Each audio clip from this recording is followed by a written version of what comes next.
Ok.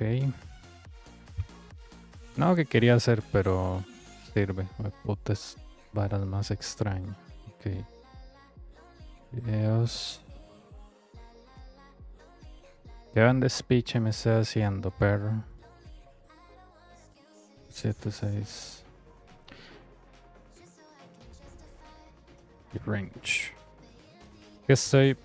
¿Qué tal todo? Estoy probando un plugin en OBS Multistream. Tirarlo en YouTube y en Twitch a la vez.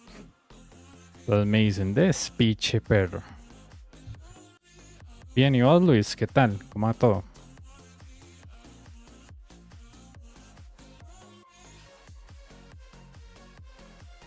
Estoy sacando...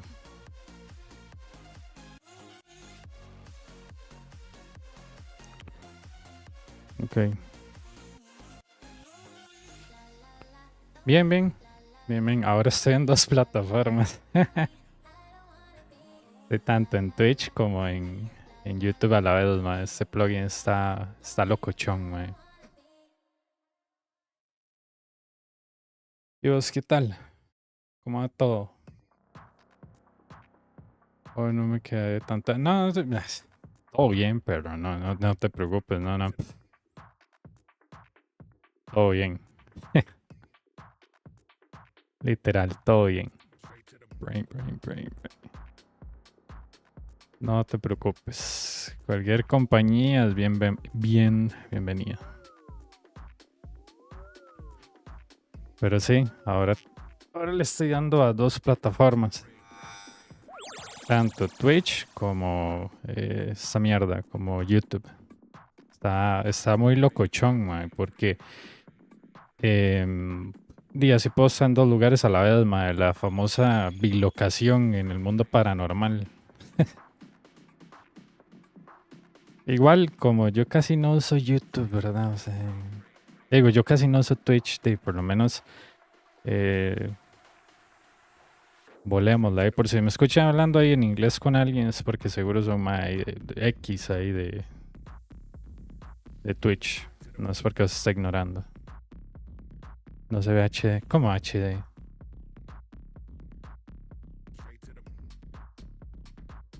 Para mí me sale que la calidad es 1080.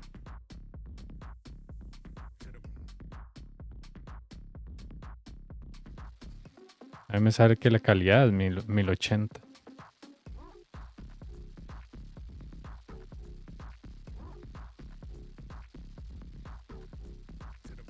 Encoder, resolution, frame rate.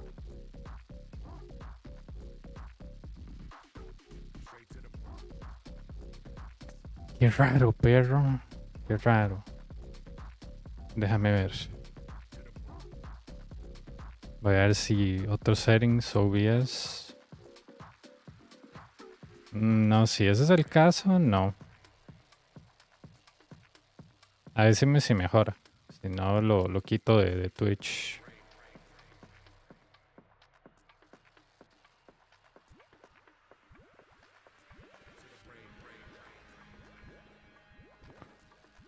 ¿El setting mejoró o no?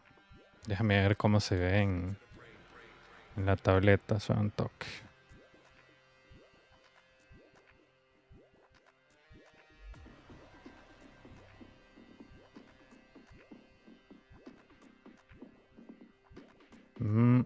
Dame un toque. Pero la conexión está bien, pero no entiendo. Vale.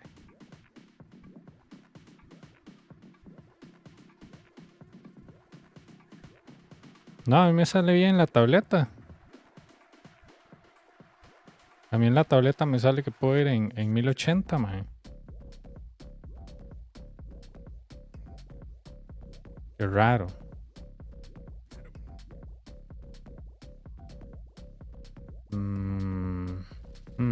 ¿Será que le da menos resolución a... Encode duration. ¿Será que le da menos resolución al secundario? Pero eso es lo que yo me estoy temiendo, que le esté dando menos resolución al video settings, get from OBS. NVIDIA Suave.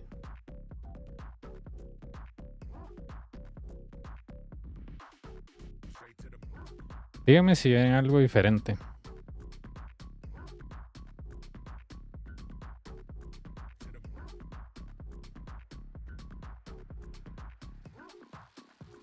Algo diferente, algo... A mí se me ve bien, o sea, yo estoy entrando 50 y me sale bien. Entonces díganme si ahora modifiqué algo. Ricardo, ¿puedes ir a fast.com y ver cuánta velocidad tienes? Yo estoy casi seguro que no soy yo. Estoy así, me las corto, man. Me las corto. Yo estoy casi seguro que no soy yo. ¿Qué velocidad tienes? Porque eso puede afectar. Yo estoy casi seguro que no soy yo.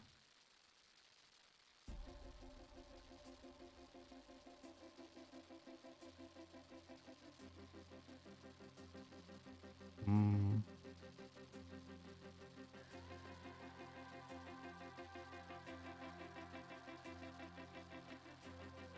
Sí, o sea, vos no lo ves borroso al Camir, ¿verdad? Es que no se me dicen que lo veo borroso y yo suave, pero yo entré como si fuera espectador y me sale que está en 1080. Revisen sus conexiones de fast.com. Porque si es un erupto del ISP de ustedes, ahí yo no puedo arreglar nada. Ah, ok, perfecto, ok, ya. Me asusté, mae. Ok. Weird. Fucking weird. Ok, mae, no me asusten. Qué miedo. No me asusten. Van a decir que se ve la llorona en el stream.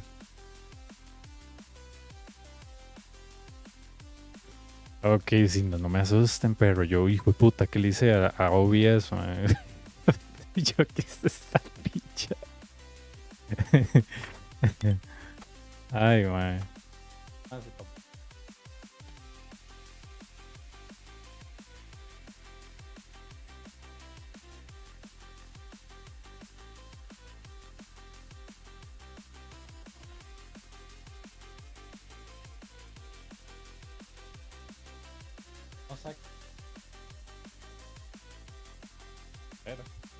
Esta semana, pero a ver que no va a haber gente. Y se siente así como que no quiere salir, que él venga.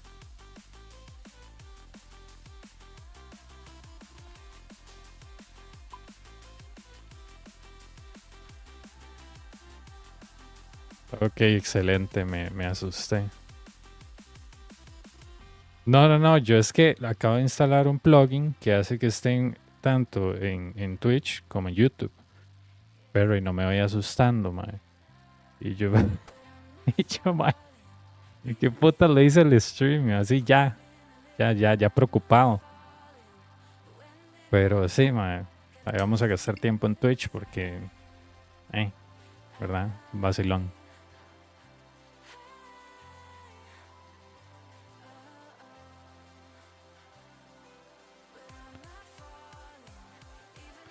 Sí, son plataformas diferentes, correcto.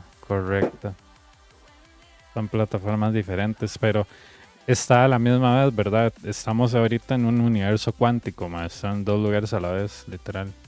Bueno, la famosa bilocación en el mundo paranormal.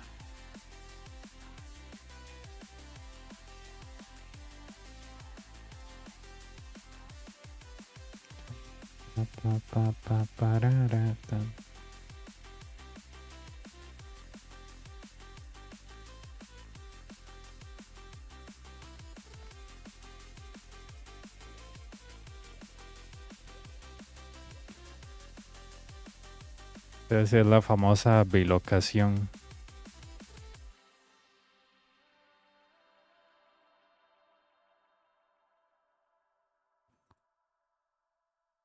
Es que a mí me habían dicho, no puedo hacerlo en dos lugares a la vez. Y yo, no sé cómo. Y yo me puse a averiguar mientras estaba cenando. Y yo, mira, sí se puede. Porque hay un software ahí rarísimo. Y no. Era un plugin ahí del mismo OBS o sea, la página OBS original, que ellos validaron que lo hizo un japonés, un plugin de OBS en GitHub. Entonces, mae, ya la vara es más legal. O sea, pero, o sea, un software, ahí X no. Es un plugin que desarrolló un japonés en GitHub. Entonces ahí usted lo instala, se reinicia OBS y ya usted tiene la vara corriendo. No es como que o sea, yo a Twitch mae, le doy muy poco, pero si se puede hacer las dos cosas a la vez, todo bien.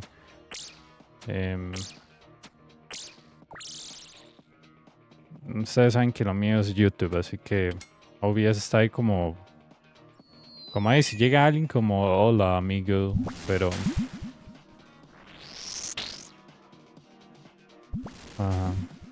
ni me voy a preocupar de estar viendo OBS. Yo tengo el chat salido de OBS, pero por si me escuchan respondiendo en un comentario a alguien en inglés o en un chat ahí popeando, es eso.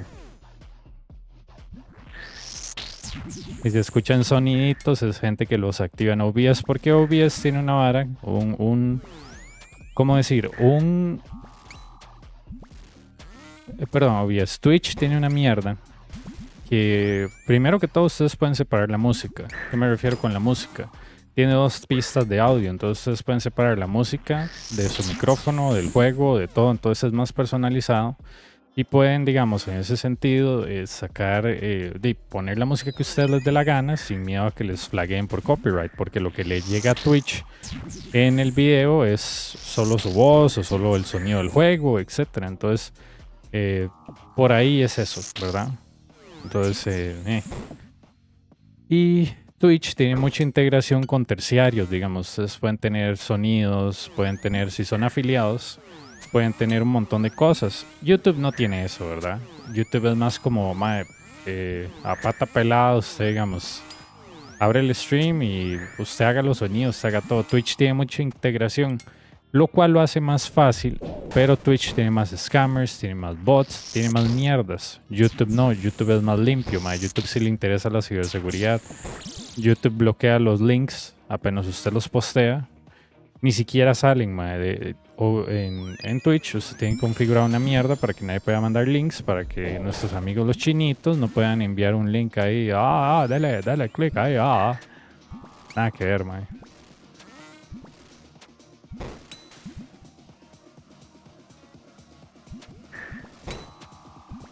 No, yo no estoy jugando.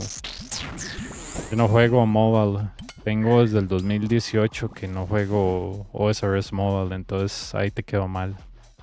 Alguna de las personas está jugando OSRS mobile y todo bien, ¿verdad?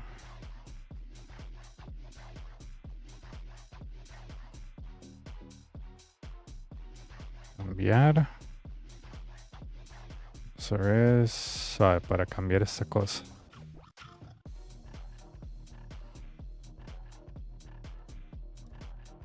Inferno, rank 1, listo.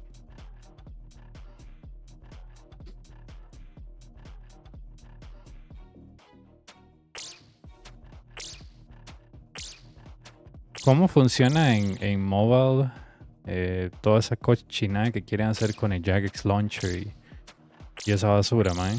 ¿Alguien sabe? O Jagex Launcher es para múltiples cuentas y Jagex Account es para otra arma. Yo no tengo idea. Es que la otra vez alguien está diciendo, no puedo entrar. Y mi madre le dijo, no, es que eso es porque usted no tiene... Es porque usted no tiene Jagex Account. Y yo... A mí nunca me ha pasado eso, pero a mí no me han dicho que lo tengo que activar y no hay ninguna noticia sobre eso, entonces no.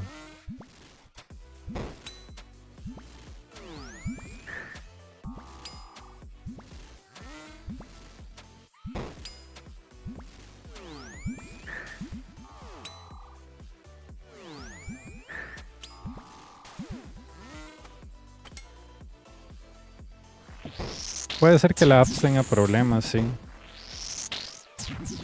Algo que le pasó al amigo José, y es algo que me pasó a mí, yo tenía un teléfono muy viejo, un Xiaomi, pero ya era viejo, ¿verdad? O sea, no como un dinosaurio, pero sí ya había que cambiarlo. Y la verdad es que, yo estoy ahí, todo relax, Yo estaba entrenando Nightmares con mi main desde el celular mientras trabajaba, mae. Y eso de que uno está en la compu, presiona el celular, se autorrefresca. Y entonces uno entrena en Nightmares on Chilling. Mae, y yo no sé qué putas pasó. Ya no me entraba, me hacía loguearme, se devolvía, me da un error rarísimo. Cambié el teléfono, y yo sé que eso suena muy estúpido. Cambié el teléfono y yo dije, mae, me voy a loguear en OSRS desde el teléfono. Y sí me servía en el teléfono más nuevo y no me servía en el viejo. Yo, what the fuck, mae. Yo digo, es Android igual, está en la misma versión.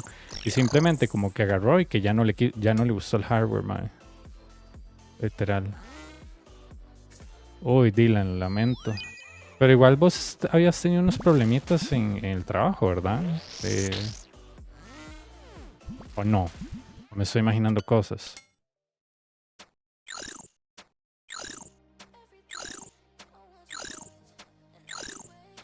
¿Sabes cuánto me cansó? ¿Qué te diré? ¿Qué te diré? You can run. Pero sí, a mí me pasó eso con el app mobile de OSRS. No es buena, ma, esa mierda. Digamos, por lo menos PUBG yo entendía que ya no corría en mi celular porque PUBG cada vez se hacía más grande y más grande y parecía Warzone. Yo eso lo entiendo, pero OSRS es un client muy pequeño. Pero como que ya después de ciertas versiones de hardware de ciertos teléfonos, seguro como que ya no lo corre, mae. No, yo no cobro y yo no la saco. Si quieres ese servicio, te aconsejo que te vayas a otro canal. Eso no es solo es ilegal, es tonto. La gente que paga por capas en realidad es lo más estúpido, porque sacar un Inferno cape es una de las cosas más satisfactorias que hay. Pero sí. Bueno, al rato te sale algo mejor, Dylan. Yo no sé. Sabes que cuando yo tuve mi primer trabajo y bueno, nos echaron a todos los de la cuenta con todo, con responsabilidad patronal, yo me quería quedar. Y es como eso que usted está en una mala relación, usted se sigue queriendo quedar, mae. Y ya después yo me di cuenta que el lugar era una verga, mae. Eso depende del tiempo y del dinero que tengas.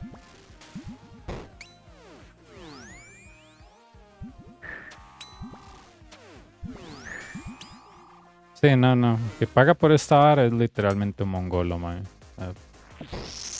Se paga por un Inferno que no solo expone su cuenta, sino que también le quita.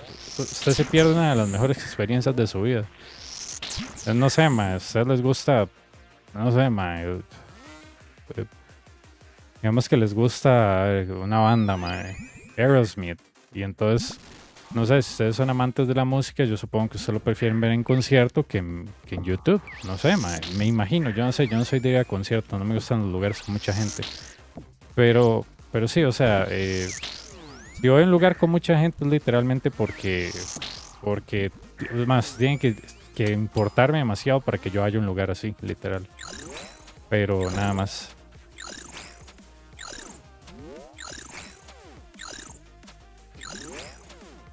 Puede ser, no sé, puedes aprenderlo como hizo el famoso Mija, que es un muchacho, un streamer chileno muy bueno en PBM. Él aprendió creo que en 2 semanas. Y no sé cuántos intentos en total, pero él aprendió en 2 semanas, todo un pro. Pero como puede ser que dures como este muchacho que se llamaba Joseph, que él dice que duró 2 años. Pero claro, él no estuvo todos los 2 años dándole, sino como que él le dio, paró, volvió y estaba en eso, iba y venía. Entonces depende. Te voy a hacer una pregunta. ¿Qué tan bueno eres para contenido que te ha costado, digamos? Dame un ejemplo de algo que te haya pasado de duro en la vida. Yo te puedo decir si es comparable o no con el Inferno.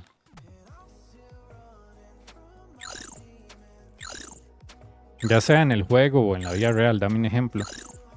De algo que te haya costado, que hayas tenido que verlo de diferentes maneras, llámese trabajo, vida personal. Dame ejemplos y yo con mucho gusto te digo más o menos en cómo se relaciona el Inferno. Ah, se me olvidó poner esa mierda, man. Ya lo voy a pinear en chat. O sea, hacen servicios. Puedo hacer.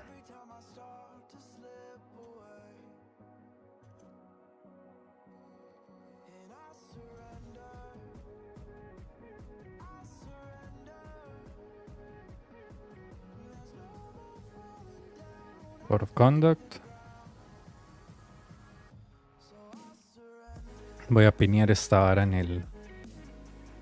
Listo. Ahí está pineado. Así que nadie puede decir que... Usted no me dijo, ahí está. El doctor Isaac, ¿qué tal?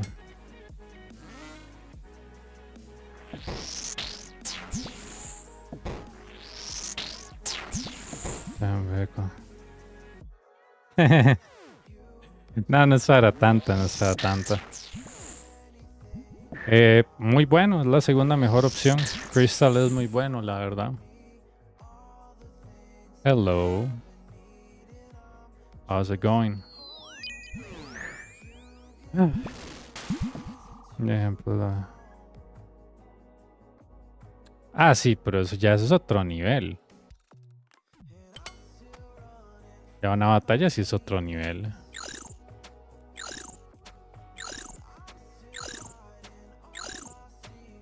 Digamos, el infierno es duro, ¿verdad? Pero, bueno, no es una enfermedad así de fuerte, ¿verdad? O sea, no se compara.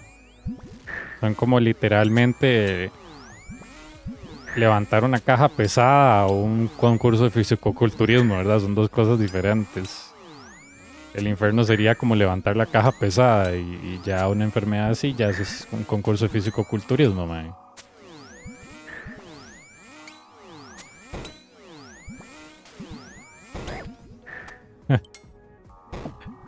Sí, no.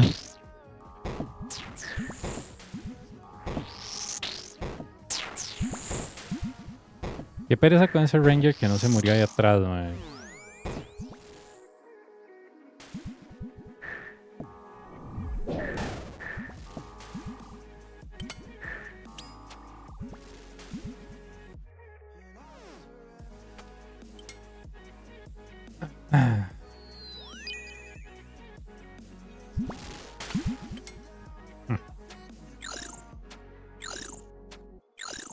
Que se siente como los waves están así de bien, pero...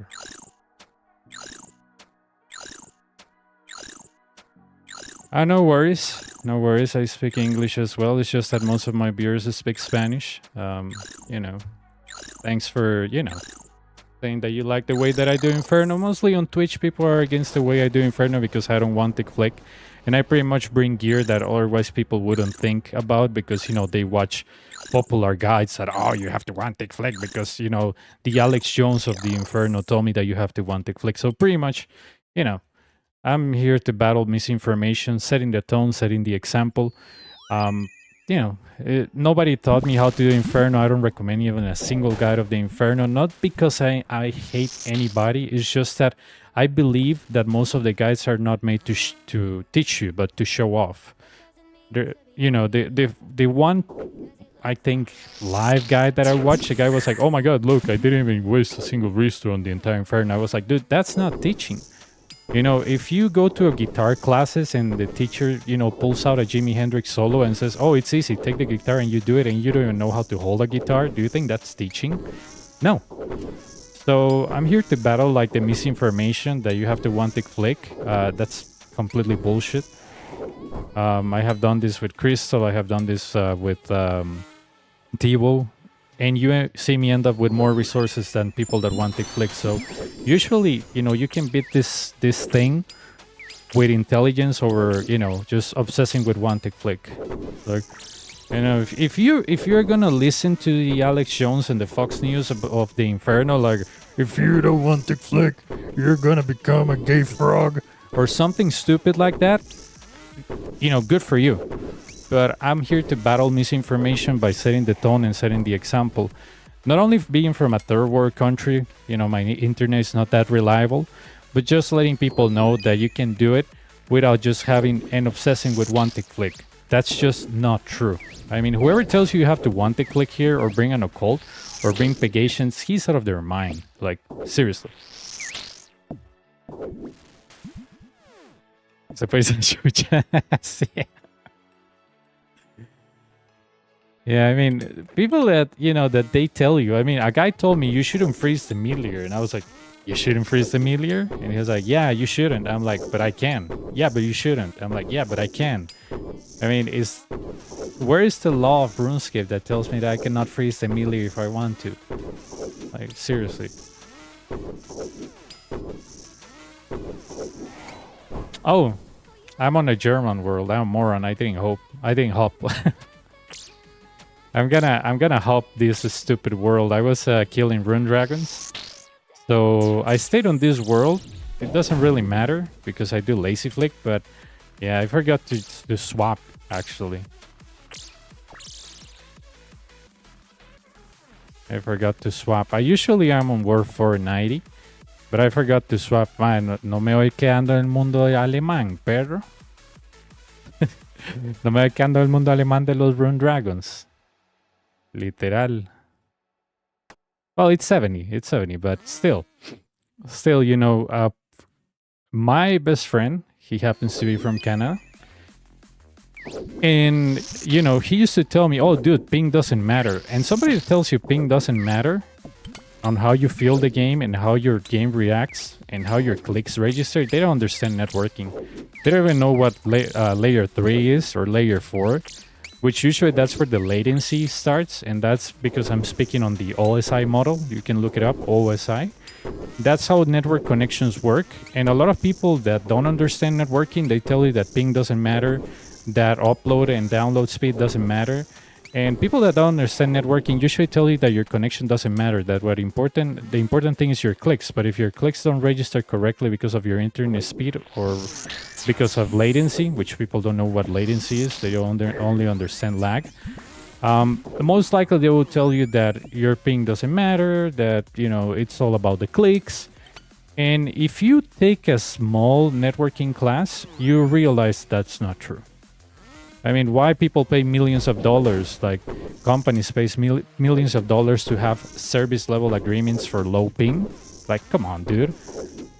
I mean, if you don't know anything about ping or you don't even know what ICMP is, I mean, that's just like I told a guy on Twitch, dude, if you don't know anything about how, network connection works, if you cannot tell me what is ICMP or what port, and that's a catchy phrase, what port it uses, you don't have any right to speak about latency or how connection works. If you don't know what DNS is, if you don't know how what ARP is, you pretty much don't know how internet works. If you cannot tell me how you can tell me if it's a public or private IP, you really don't know. And it's not like, oh, this guy, is trying to make me sound like a moron. No, it's just that people, tend to tell others stuff that they don't know about, and that pisses me off because I literally worked for network security for a long time, and if there was something that I hated troubleshooting was latency, because latency can be CPU, can be the ISP, can be point-to-point connection, it can be many things. So belittle something as oh dude, the ping doesn't matter, it just it makes me go nuts.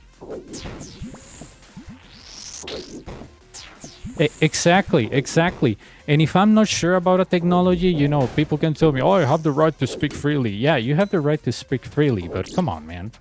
Like, seriously, you have the right to speak freely, but if you don't know what you're talking about, at least you should give a warning statement. Warning, I'm an ignorant on, for example, GPUs. I'm ignorant on medicine. So, yeah, I mean, you can have your free speech. Nobody's taking that away from you, but don't misguide people and believe in things that aren't there, like, That pisses me off. I mean, when people don't know what they're talking about, especially if you tell them what's ICMP and they just, freeze, but they're talking about ping, I'm like, dude, come on. You just heard the word ping because that's what everybody uses, but you don't know that it's actually ICMP. And ping is part of ICMP. There are a lot of things that are part of ICMP. Ping is just one of them. So, when people, say, oh, yeah, ping doesn't matter, I'm like, you mean the milliseconds don't matter? And they're like, oh yeah, it doesn't matter. And I'll be like, come on, dude. I mean, at least be a little bit humble and admit that you don't know what you're talking about, that you're giving ideas. Good. I can give ideas about anything, but if I tell somebody I'm not very good at that subject, then I will tell you my opinion. But if, like, that guy told me that, you know, it was a fact that my internet connection or my ping doesn't matter. I have done this with lag for 3 weeks because we had a problem from Costa Rica all the way to the States for the ping to register correctly, and I was lagging badly and I couldn't properly switch the prayers. And this guy come over telling me that, you know, the connection doesn't matter, that, you know, it doesn't matter if you lose some frames and packets. I'm like, dude, you're out of your mind. Like, I will never want to be I will never want you to be an ISP representative. Like, seriously. I'll call you and you'll be like, oh, what's wrong? I'm like, well, my, you know, videos don't load, everything is dropping, my VPN is dropping for work. Oh yeah, that's you. Like, seriously. Exactly. The guy is playing like Ocarina of Time on a Nintendo 64. Oh yeah, here I don't have internet, but take a look. This is working. Like, come on, man. Get real. Entonces, estamos discutiendo porque este muchacho, yo le estaba explicando que yo estoy tratando de combatir la desinformación que hay en el infierno en general. Entonces yo le digo, es lo mismo con la gente que dice que el ping no importa, perro, y eso no es cierto. O sea, eso no es cierto, usted tiene que darse cuenta de que el ping se importa, la conexión importa, el upload speed importa, que ping no es la mejor manera de medir su conexión. O sea, es la más básica, pero no es la mejor manera. Y la gente que dice que eso no importa o que no es así, normalmente no sabe ni cómo funciona el modelo OSI. Usted no sabe cómo funciona eso, usted no sabe nada de networking, pero entonces estamos hablando básicamente de eso, literal.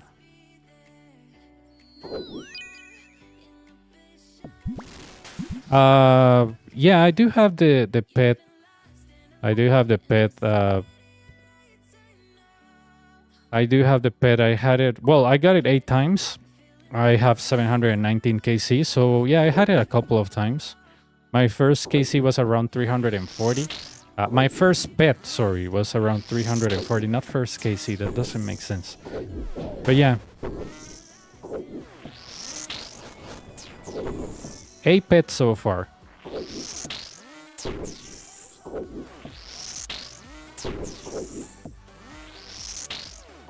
My goal at the moment is just to teach people that you can do Inferno without one-tick clicking. Teaching it to people in general. Trying to teach it on Discord on weekends. You know, doing live coaching sessions for people for free. Because, you know, I've seen ridiculous stuff for over a long time period. And I noticed people charging for like Inferno coaching. I was like, what is wrong with these people? Inferno coaching, you're gonna charge me? Like, how is that not illegal? Isn't that like services? I mean, I'm not doing it for you, but I'm charging you for something. Like, you're profiting off the game. Isn't that like RWT? But whatever. My goal is to teach people, and eventually this account that it's on Nightmare Zone on the background, it's gonna reach the Inferno, and it's gonna go with a gear that I have never gone with before, which is a Dragon Crossbow. So I'm just training it and getting it there. No, I never unlocked the Inferno on task because I was hunting Hydra for money. So I never unlocked the suck task, and since I don't do combat achievements, I was like, why would I even unlock that? I'm not gonna be chasing tasks. All were off task, I don't even have that unlocked. I decided I wanted to, teach people this, and that's what I'm doing.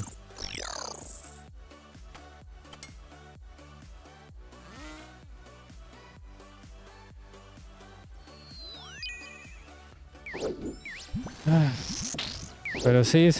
Estábamos ahí discutiendo porque él me decía que fuera la meta del infierno y yo di, pero enseñarle a todos los que se pueda, ¿verdad? Agarrar a todos los que se pueda y enseñarles, literal.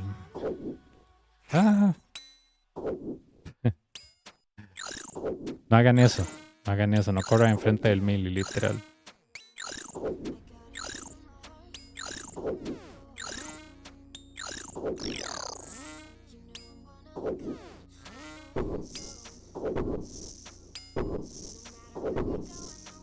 Anotado.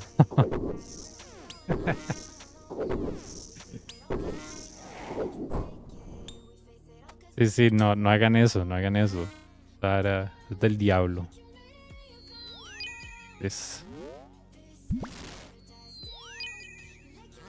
See, you don't freeze the melee. Oh, you don't have to freeze the melee because that's not allowed.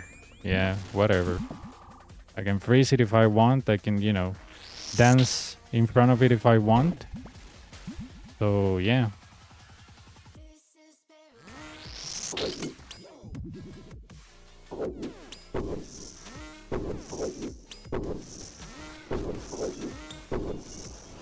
Instant save spot. Fue resolved. Fue 28, muchachos.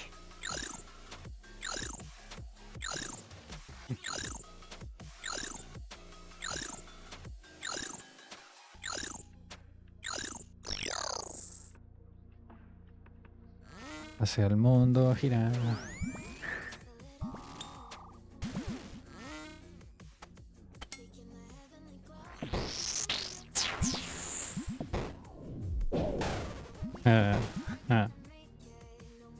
La mañana desde temprano a conquistar el infierno. De que hoy. La agarraste. Sí, viste que subió a 100 millones. Qué porquería. Sí, es que vieras que terminé de trabajar y dormí una siesta, mae, y esa siesta fue tan productiva. Estaba muy cansado, no sé por qué. Ya sé por qué. Mi mamá me diría, porque usted no duerme nada. Y yo, no creo que sea eso, ¿verdad? Pero feliz porque el multistream funciona. No, that's actually one of my goals, but I have to start one. But I would like to start it like this account from nothing, like from free to play all the way to Inferno. But I think I'll do that maybe on the middle of next year or something. But that's one of my goals. I have to do it on a pure. That's definitely gonna be fun. I have to do it, but I want to do it in a more challenging mode. I'm not gonna transfer it any cash. I want to start from free to play, grind the bond, get it to members, maintain the membership, train, and yeah. Compré supplies para estar ahí todo el día mañana. Sí. No, y es que también feliz porque el plugin de multistream funciona, entonces. Y que no se me fue a la verga nada.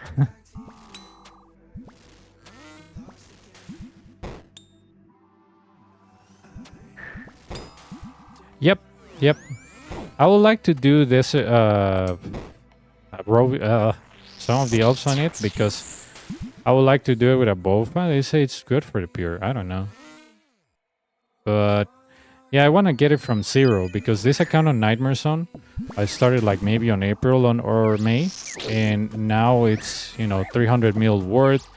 I didn't even boss a single time, so yeah, I like to start it from scratch to motivate people.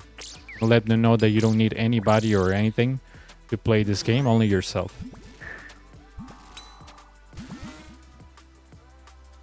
Sí, se puede transmitir en los dos. Yo es que yo dije, madre, qué raro. Yo he visto mucha gente que dice transmitiendo en ambos y yo, ¿será que están usando un software? Y yo estaba buscando en Google el otro día y me salió un software para multistream, pero a mí no me gusta bajar un software. Si no es de OBS, que ya es el software de stream, entonces no. Tiene que ser dentro del software de OBS. Y me metieron un video, el muchacho decía, madre, estoy en directo a OBS. Y sí, es la página de OBS, donde OBS menciona que un muchacho japonés en GitHub desarrolló un plugin externo que ustedes pueden instalar y pueden streamear en múltiples lugares, madre. Entonces está mucho bueno, la verdad. Depende del día, digamos, ayer. A ver, me acosté a las 3, me levanté a las 8. Ayer dormí 5.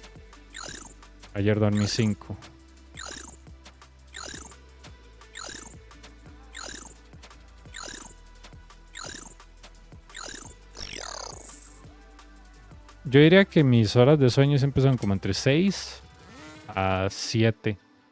Y 5 cuando ando loquillo ahí haciendo algo mucho vacilón, pero mis horas de sueño siempre andan como en 5, 6, no sé. Andan a veces por todo el lado, pero take a look at that. They tell you don't have to mage the melee. Look at this solve, dude. Easy as that. Like you go underneath him, you go out, and boom, instant save spot. Like, come on, why you gonna one tick alternate the ranger and the melee for? Like, get real. Like, you know, oh my god, I'm gonna miss a hit and then I'm gonna get a hit of 49. Come on, get real. And these are the type of picks that pisses off most of the Twitch community. They're like, oh dude, that's not how it's done. You should watch this guide. Yo, gente pure con la capa de Inferno. Sí, yo eventualmente quiero sacarla con un pure, pero tengo que crear la cuenta, me da tanta pereza, ya le he invertido tantas horas a esta cuenta de la serie. Aunque un pure sería más fácil, porque el pure no necesita mucho cuestión. Copa Animal Magnetism, Desert Treasure Rune y vámonos. Aunque a mí me gustaría sacarle Song of the Elves para que pueda usar un Bofa, porque el Bofa es muy bueno para los pures. Entonces, sería interesante. Yo tengo 4 años de no jugar en un pure. Literal. No lo sacó. No lo sacó. La muchacha no lo sacó. Sigue llegando a SOC con 3 brews y se sigue muriendo. Por no hacerme caso. Taguea a todos los healers de Yada y pierde 2-3 brews. Se va a la verga cada vez y listo. Entonces, hasta que la mae deje de ser un bombillo, mae. Y escuche a alguien que ya lo ha hecho varias veces, y no podemos hacer nada, mae. Usted puede ir a un doctor y si el doctor le dice, mae, deje de estar comiendo manteca de cerdo, mae, porque usted ahorita esos triglicéridos lo van a abandonar y usted va a terminar muerto. Y te dice, doctor, es que yo los chicharroncitos rico con unos poquitos de mantequita. Y no, perro, mae, es que no vas a vivir hasta más de 40 si seguís en esa hijo de puta dieta de mierda. Pero rico chicharrón, Y no, mae, no, mira, eso es malo para el colon, te está jodiendo el corazón. Pero qué rico, Y, mae, el doctor ya no puede, ya no puede. Sí. Y Ratcatchers, ¿para qué es Ratcatchers? Yo me acuerdo. Pero sí.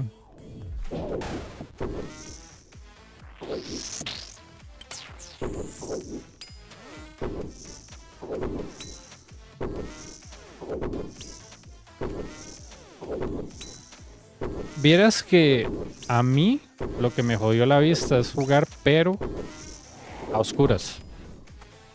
Eso fue lo que me dijo el oculista. Me dijo, ¿usted juega mucho juego de video? Y yo, ¿por qué? Y me dice, no, por nada. Me dice, es que, dice, si usted jugaba tanto juego de video, se hubiera comprado unos anteojos sin graduación, con antirreflejo, luz azul, que le protegieran y no hubiera jugado tanto con la luz apagada, man. Eso es malísimo. Y yo, sí, doctor, ¿qué quiere decir?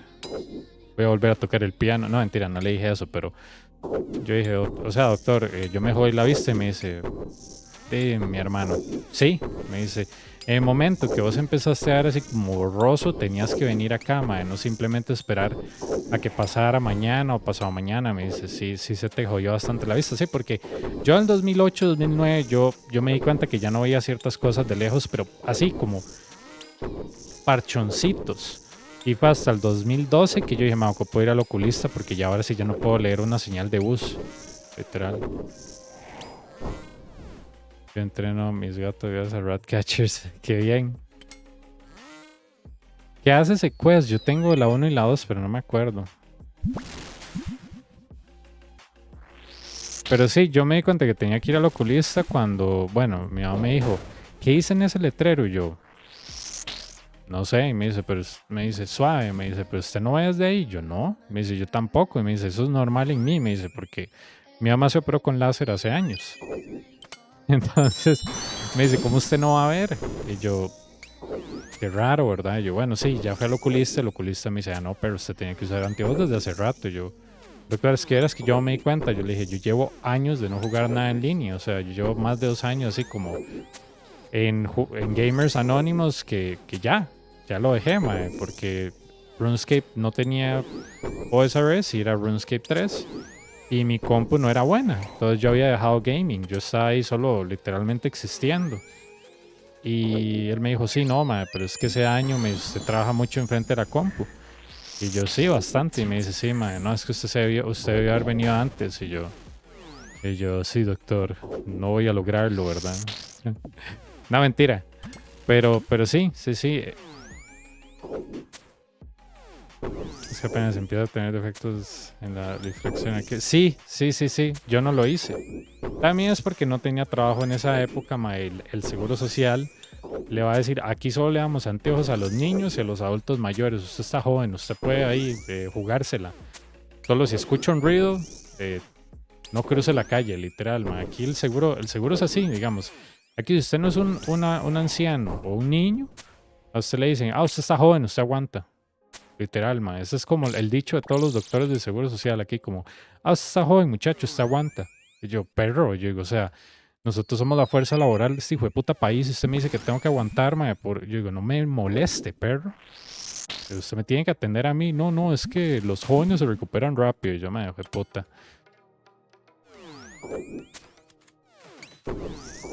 Muchas de las cosas de metropia, estigmatismo y miopía es por el estilo de vida. Sí, malos hábitos.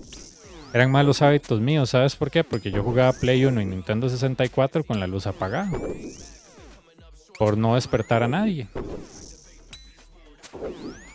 Pero ahora yo que tengo mi propia lamparita y la compu está en otro lugar donde la luz no molesta a nadie. Y también es que antes yo vivía con mi hermana y mi abuelita y mi mamá. Entonces, digamos, si mi abuelita veía la luz encendida, madre, se metía a mi cuarto y me decía, ¿qué está haciendo? Yo en la compu y me decía, pero ya es tarde. Y entonces ella, como hablaba muy duro, madre, despertaba a todo el mundo. Entonces yo, por consideración, yo dejaba la luz apagada, porque si no ella se metía a mi cuarto y me decía, ¿qué está haciendo? Yo jugando, o en la compu. No le decía que estaba jugando, madre, no iba a entender. Mi abuelita era sobreviviente de la Segunda Guerra Mundial, ¿verdad? Que le iba a explicar que estaba jugando en la compu, ¿verdad? Entonces yo le decía, estoy en la compu, y me decía, son las 2 de la mañana. Y yo, ¿sí?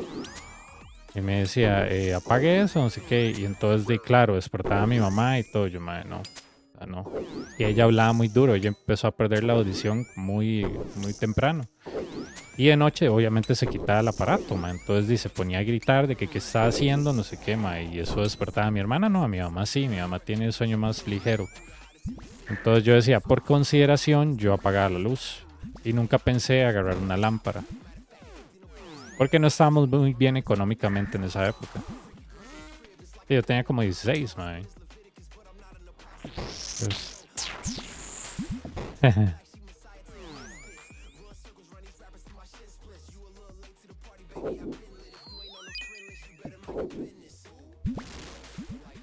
Sí. Y es que uno estudia con la luz apagada o juega con la luz apagada por no estar jodiendo a la gente, man. Digamos, alguien de primer mundo no va a entender eso, literal, porque, digamos, la mayoría de latinoamericanos vivimos con nuestra familia, man, porque uno, sí, los salarios que nos dan no son tan buenos para vivir solos. Y dos, man, nosotros no dejamos a nuestra familia tirada, ¿verdad? Nosotros no somos Estados Unidos, ¿verdad? Ahí se ve reflejado en esa película de Coco, man, que toda la familia es unida. No siempre, pero en Latinoamérica es muy común eso. Entonces, uno por no molestar a otros o por no gastar luz, uno se jode la vista, sí. Explicar a tus padres que no se puede poner. Exacto, man. Mi tata era uno que me decía, apague eso y váyase a dormir. Y yo, ma, es que no puedo. Yo digo, o sea, ahorita estoy haciendo algo. Y el ma lo que hacía era o me apagaba la compu o me la quitaba. Y yo, ma, ¿verdad? Eso no es muy buena idea. Es jalar la compu de raíz, pero de lo que se está haciendo es joder la compu. Pero bueno.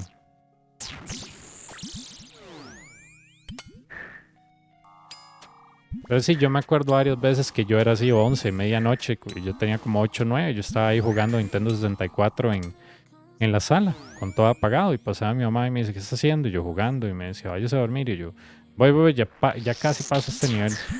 Y verdad, era hijo de puta templo del agua de Zelda, ma. Eso no le iba a pasar ese día.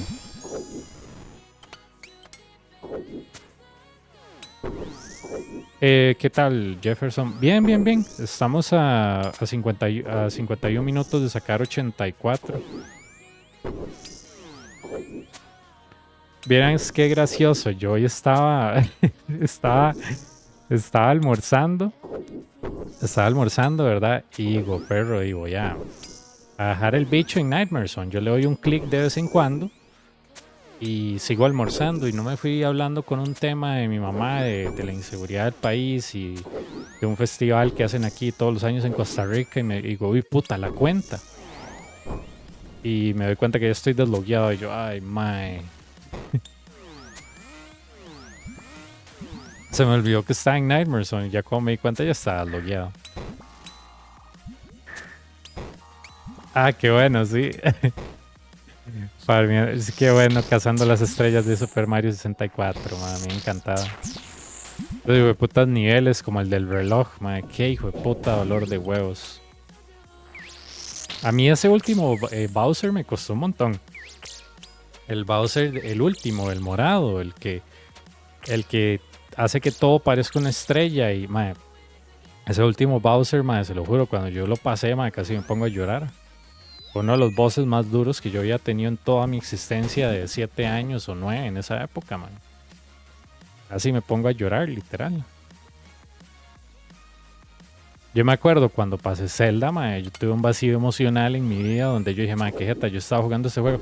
Porque antes, ¿verdad? No es como ahora, ¿verdad? Que si ustedes querían pasar un juego, ustedes tenían que buscar a alguien que supiera o meterse hacia unas páginas súper oscuras, man, que iba a ser la Deep Web, de foros donde la gente había pasado el juego.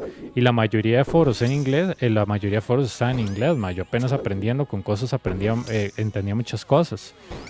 GameFAQs era uno que tiraba guías completas y YouTube, ma, estaba apenas en su infancia. Entonces, ma, nadie ponía guías enteras, ¿verdad? No salía con un ma jugando Ocarina of Time diciendo, tíos, pues vamos a jugar la puta madre de Zelda. O sea, no, ma. Usted tenía que encontrar a alguien en el cole que literalmente haya jugado Zelda y que haya pasado esa parte y se acuerde, perro. Y se acuerde. Entonces yo cuando pasé Zelda, ma, después de años, porque o sea, lo jugué así como loco todo un mes, no pude sacar el hijo de puta piedra del agua, un compa me ayudó y después pasé el templo del bosque, el templo del fuego y me quedé pegado en el del agua, ma, y fueron meses después de que un compa me dijo, ma, yo ya pasé el templo del agua. Y yo, ¿what? Enséñeme. Y tuve que ir a la casa del ma a llevarle mi cartucho para que el ma me enseñara cómo, porque yo no entendía. Podías pillar a Yoshi y te ponías las gorras de Mario, Luigi. ¡Qué loco! Pero sí, Zelda fue, madre, yo me acuerdo. Esa ahora fue como cuando a ustedes no les ha pasado que ustedes terminan una serie, o no sé si solo a mí, o un anime que a ustedes les gusta mucho y que sienten como un vacío. Oh, madre, yo veía esto todos los jueves. ¿Qué voy a hacer ahora? A mí me pasó eso cuando el manga de Naruto terminó, madre. Yo siempre llegaba al trabajo a leerlo. El jueves o el miércoles que salían, madre, cuando terminó, madre, yo el chile tuve así como que me hiperventilé y todo, yo, madre, puta, ¿ahora qué voy a hacer? Literal, madre, ahora, puta, ¿qué hago con tanto tiempo? Yo, pero sí, no sé si les ha pasado, solo es a mí, pero cuando yo jugué Zelda me pasó exactamente lo mismo, madre. I'm from Costa Rica, Aaron. That's in Central America, next to Panama and Nicaragua. No. Yo solo leía Naruto y un manga que se llamaba Black God, que no tenía anime, porque no sé si ustedes saben, pero no todos los mangas tienen anime, pero todos los animes tienen manga. Eso fue algo que me explicó un que era un freak del anime. Entonces leía una vara que se llamaba Black God, lo dejé tirado. Leía una vara que era X Unbalance o X Unbalance X, mae, y yo no había entendido que era una referencia a los senos grandes, mae. Miras qué estúpido que soy. Yo decía, mae, qué raro, porque todas las portadas salen huilas desparramadas, pero tenía una buena trama dramática. Y yo decía, mae, ¿por qué le hacen tanto énfasis a los senos? Mae, se los juro que yo no entendí eso. Un balance, X Unbalance, es una U, una X y una U. Y esas dos U son senos. Y yo, fue puta, mae, yo sé que soy mongolo. Yeah, sadly, we have a lot of crime at the moment, but I guess it's kind of normal after COVID and inflation, but we're getting there. Thanks, man. I have been using it for, what, 12 years now since I started working. And I was mostly work for American and Canadian companies, so, you know, I had to use it every day. But thanks. Where are you from? Are you from the US, Canada, Europe? Or maybe you're also from Latin America and I'm speaking to you Spanish. So the Twilight Princess fue una de las cosas que más me gustó y es muy triste. Turkey, wow. How's Turkey like? I remember I had a boss that he went to Turkey and he told me it was very beautiful. But of course he was a tourist. If you ask a tourist, they will tell you everything is beautiful. So that's why I like asking people that live in a country to give me the insights of the country, of course. I mean, Costa Rica can be very beautiful. But of course, the tourist area, oh, it's beautiful. The city, eh.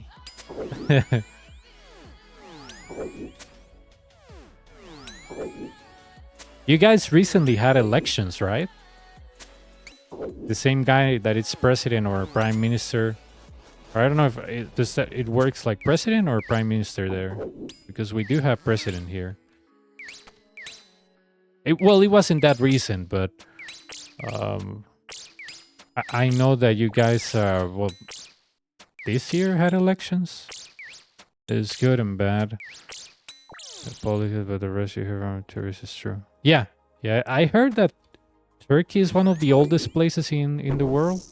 Like, you constantly see people discovering ancient cities there. Yeah. I know that that's one of the oldest places in the world for civilization. As far as I know, because on History Channel made an entire documentary about Turkey. And they always make emphasis that, oh, this is one of the oldest places on Earth where civilization started. So that's why I think they always find like diggings and stuff that they're like, oh, you know, we can only find this in Turkey because of because they were the first civilizations were here. And I was like, awesome, man.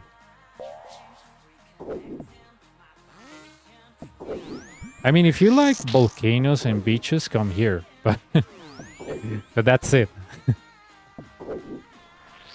Okay, I'm gonna get rid of the melee. Sí, tengo Twitch. Ya te paso el link. Yeah, he's like kind of extreme far right? Kind of like, we have something similar here. Our president is kind of like, he wants to be a Trumpy candidate. Like, you know, he runs on misinformation about vaccines. Misinformation, he pays trolls online to boost his campaign. He's kind of like a clown, but the good thing about Costa Rica that I hope that never changes, we love when politicians get roasted. We're not like loyal to a politician or a president. No, if a president actually goes to jail, which has happened, we actually get happy because we see justice being, you know, served for everybody. I don't know why in certain countries people are like, oh my god, I love this guy, he's the best guy in the world. I mean, my grandma was in World War II in Italy, and she will tell you what it's like to adore an idol. That's not healthy. Yeah, he's a dictator. Yeah. Our guys like want to be a dictator, you know, but it's funny because he fails. I mean, he fails badly. Our second clip category. He fails like very bad, you know. Manage your live. So, ya te paso el link. Back to Twitch. ¿Por qué esta pinga, man? No me tira mi propio stream, Dios mío.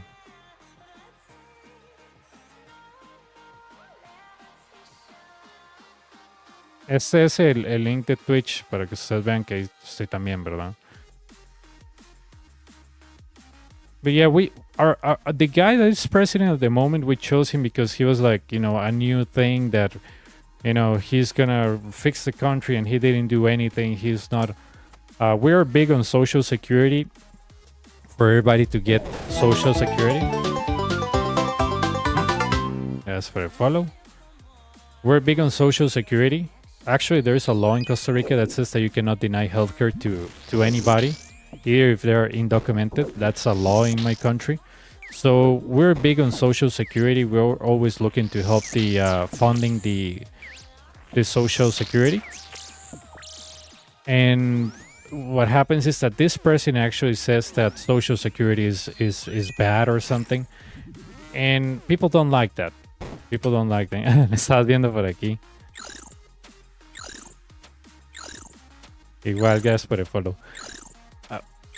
People don't like that. I mean, people don't like when you mess with the Costa Rican social security. Yeah, it's not good, but it's better than many other healthcares around the world. I mean, it's not perfect, but definitely it's better than many places around the world.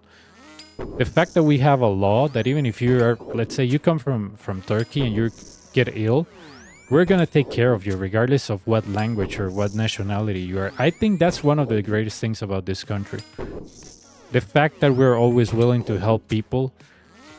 I had a neighbor, and she was American, and she told me, you know what I love about this country? And I was like, what? And she was like, people are nice here. I was like, what do you mean nice? And she was like, well, you get out of your way to talk to me. And I was like, yeah, why not? And she said, well, in the States it's not like that. I mean, if you talk with somebody, you know, like a stranger talking to you, like even when I'm your neighbor.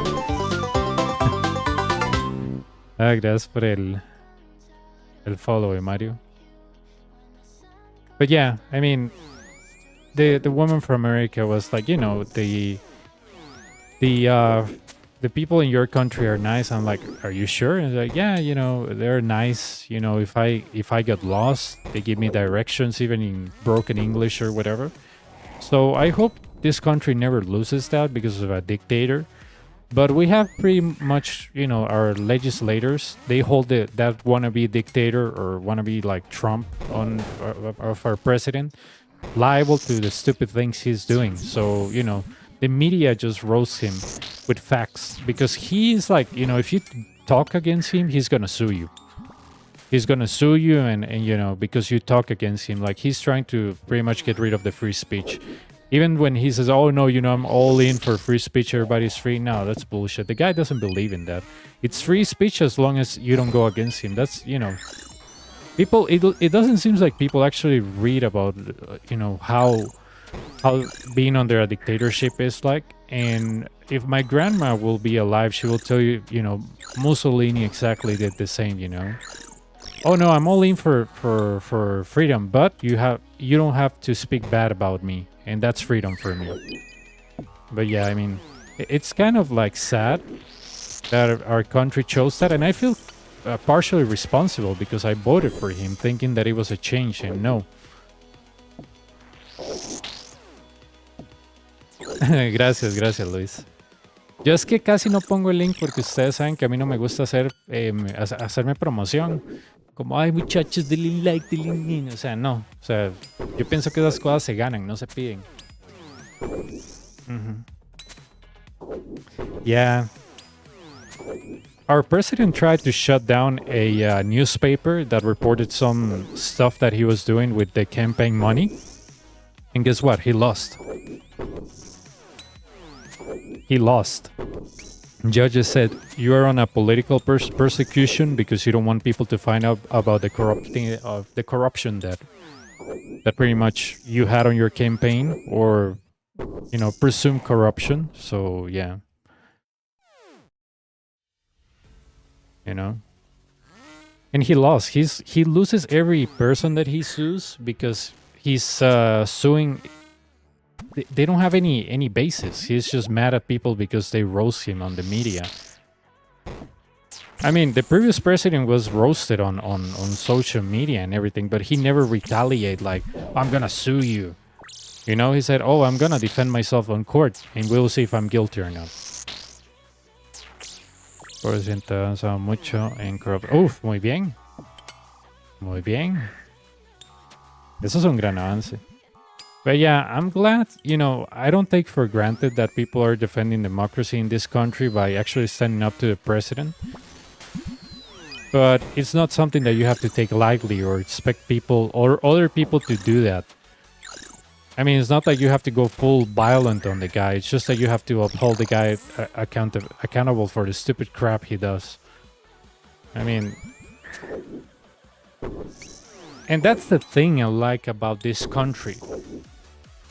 People are like, they like their country, but they're not like fanatics. You know, like those crazy evangelists that, you know, start going as trouts on the floor, and they're like, oh yeah, I feel Jesus in me, or something like that. So yeah, no, people love this country, but they're not fanatics like those crazy far-right evangelical groups. No, I mean, people love their country, but they don't go crazy about it.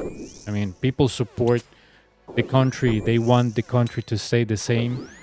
They approve changes. You know, there's not like, you know, a far-right group trying to take away or trying to impose religion and politics together. Actually, there was a guy back in 2017 that wanted to be president. He was like a far-right evangelical moron, and he was like, oh, I'm gonna cure gay people and I'm gonna exorcise the demons. And dude, the guy lost, and now nobody wants to know anything about him. Evangelical movement, I think, it's a cancer to society. You know, all those people are like, oh yeah, you know, Jesus is the only cure and all of that. That's bullshit. All of those people use religion to pretty much enforce their ideology, their fascist ideology. Hey human. ¿Ves? Son los sounds de Twitch.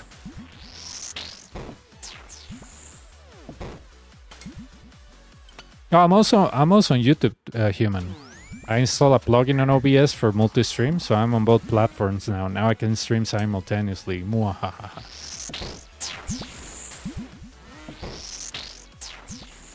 Sí, no sé si yo les dije, pero aquí un candidato en el 2017 de extrema derecha evangélico que le puta esposa, convulsionaba en cámaras y todo, y ese hijo de puta perdió todo, o sea, perdió votos, perdió todo. Por eso, porque el hijo de puta decía, yo voy a abrir una clínica para curar a la gente gay. Voy a... vieras todas las estupideces que el mae decía, literal, el mae iba a abrir como que técnicamente campos de concentración si usted pensaba diferente. Y ese mae perdió. Ahorita ese mae es como diputado de la asamblea, pero, o sea, es como el peor...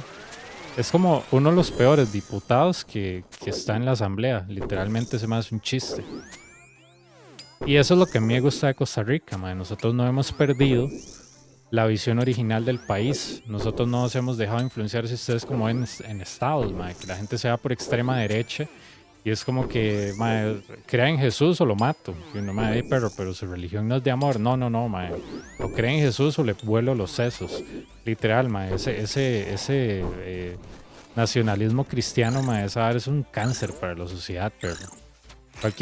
Cualquier tipo de persona que quiera decir mis valores son los únicos que importan, devuélvase a la Segunda Guerra Mundial y usted encuentra la respuesta de qué pasa cuando la gente hace eso.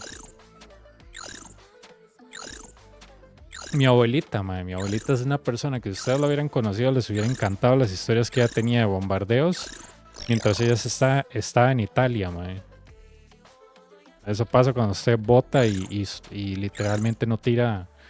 Cuando usted vota por un fascista y nadie en el país quiere detenerlo, literal. Usted se mete en guerra, se mete en estupidez.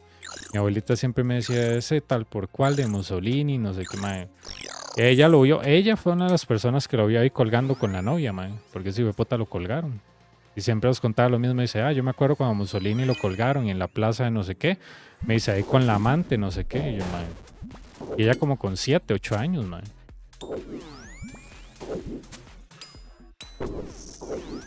Pero bueno.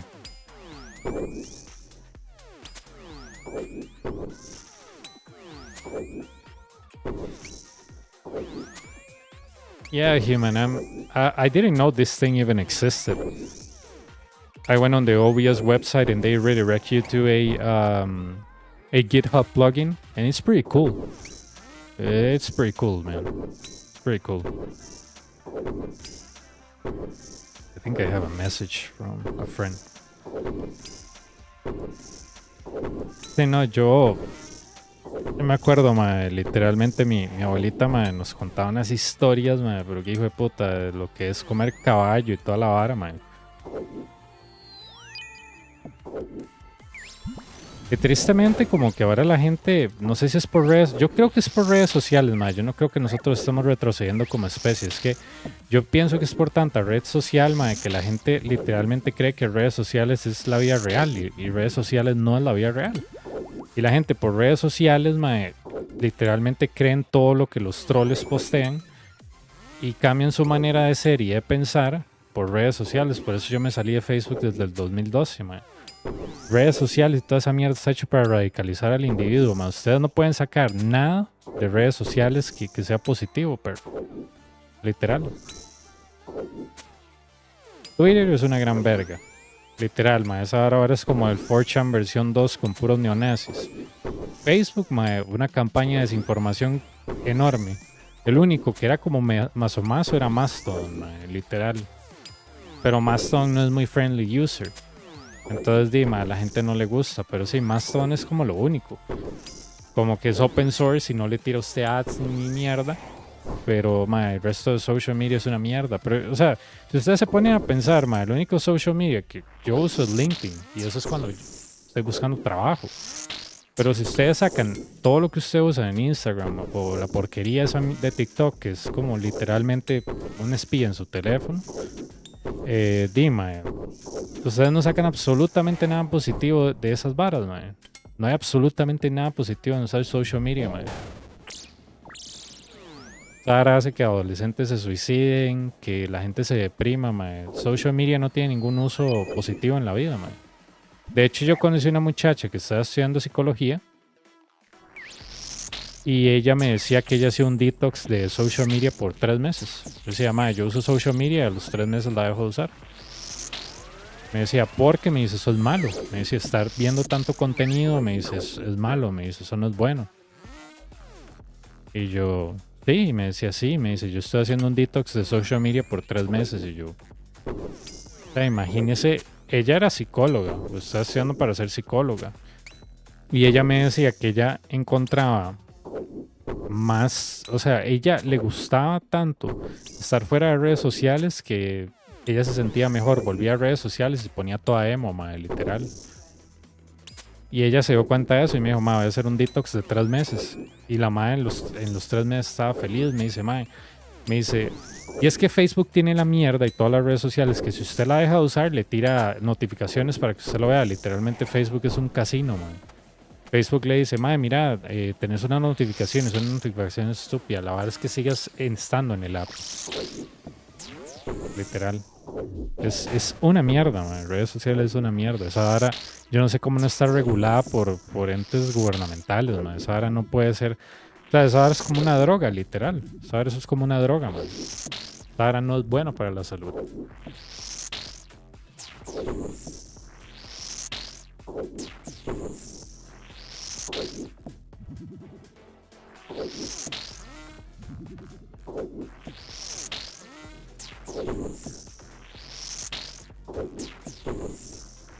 Pero sí.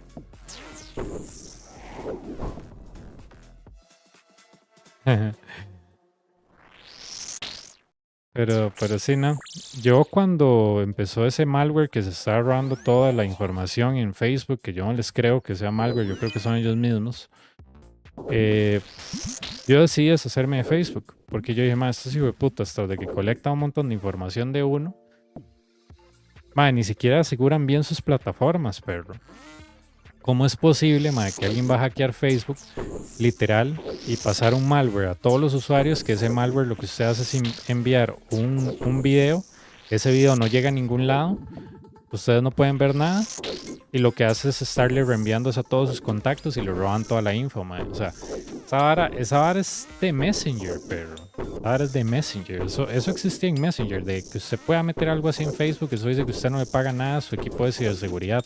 A usted no le interesa la ciberseguridad. Entonces, si la compañía no le interesa la ciberseguridad, ¿eso qué significa? Que no le interesa al usuario final. Aquí estamos para hacer dinero, a mí que me importa sus datos, pero usted ya los dio, eso no es mi problema. Es cuando una compañía no interesa la ciberseguridad, eso puede decir no me interesan mis clientes. A mí me pareció muy sorprendente, man, porque Facebook decía, sí, nosotros tenemos buena seguridad, no sé, buena seguridad, man, hágame el favor. Si a usted se le metieron hasta en la cocina y pusieron un malware que se robó billones de cuentas, man, usted está detrás del palo. Bien, José, probando el famoso multistream. Estamos en Twitch y en YouTube a la vez. ¿Vos qué tal? ¿Cómo va todo? Y entrenando range, obviamente, pero... ¿Vos qué? ¿Cómo va todo?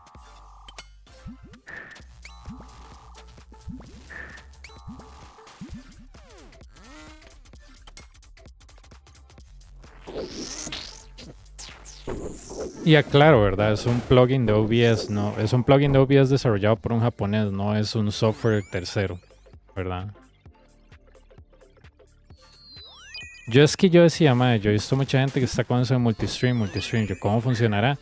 Y yo estaba cenando y dije, madre, en vez de ver como me encontré un canal que da la dimensión desconocida, pero no de los años 60, sino de los años como... ay, mae, 90 o... Ajá, de los años 90. Y dije, mae, no, voy a ver otra cosa. Yo digo, siempre estoy viendo lo mismo. Y me metí ahí como cómo hacer multistream en OBS. Me encontré un video de un carajo y hablando de él y ya. Sin suerte en raids o no. Ay, lástima.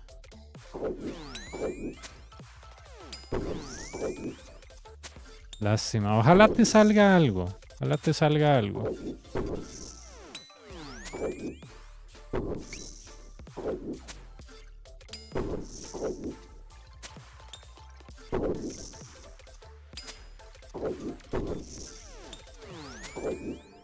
Puede ser. Human me tiene que confirmar. Él me dijo que en la noche, pero no me dijo una hora exacta, entonces puede ser que vayamos en la noche. No estoy seguro, no estoy seguro. Él me tiene que confirmar. Si no me confirma, no sé. No sé, literal. O sea, él me tiene que confirmar para yo decirte a vos si voy a ir o no.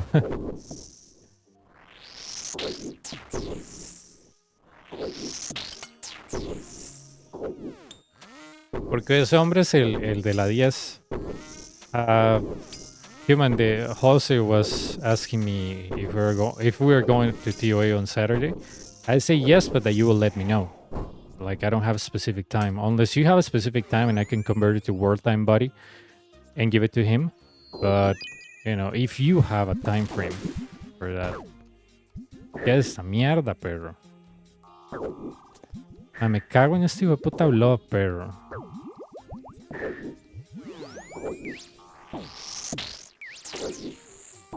¿Ustedes vieron el daño mastodónico que me hizo?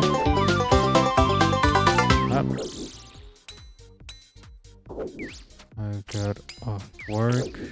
¿Ustedes vieron el daño mastodónico que me hizo ese hijo de puta?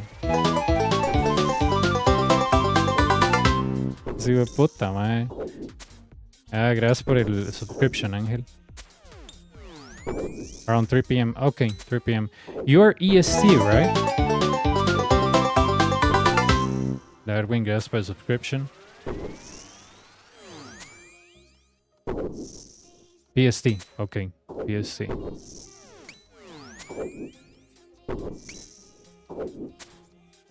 Everything then on my bedtime. Okay, alright. Noted. PST.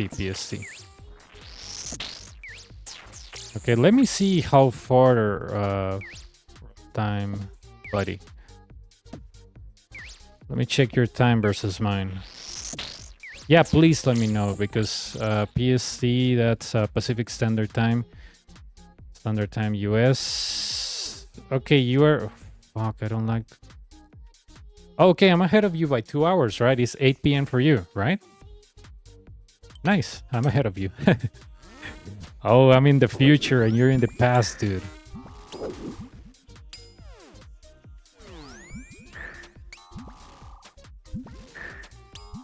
Ok. Human me dice que él después de las 3 p.m. PST, que serían como la 1 de mi horario, UTC-6, él podría. Entonces puede ser como en la tarde antes de la noche, porque él se acuesta a las 10 de mi horario, que serían las 8 de él. Entonces, yo te estaría avisando, José, si es que vamos a ir.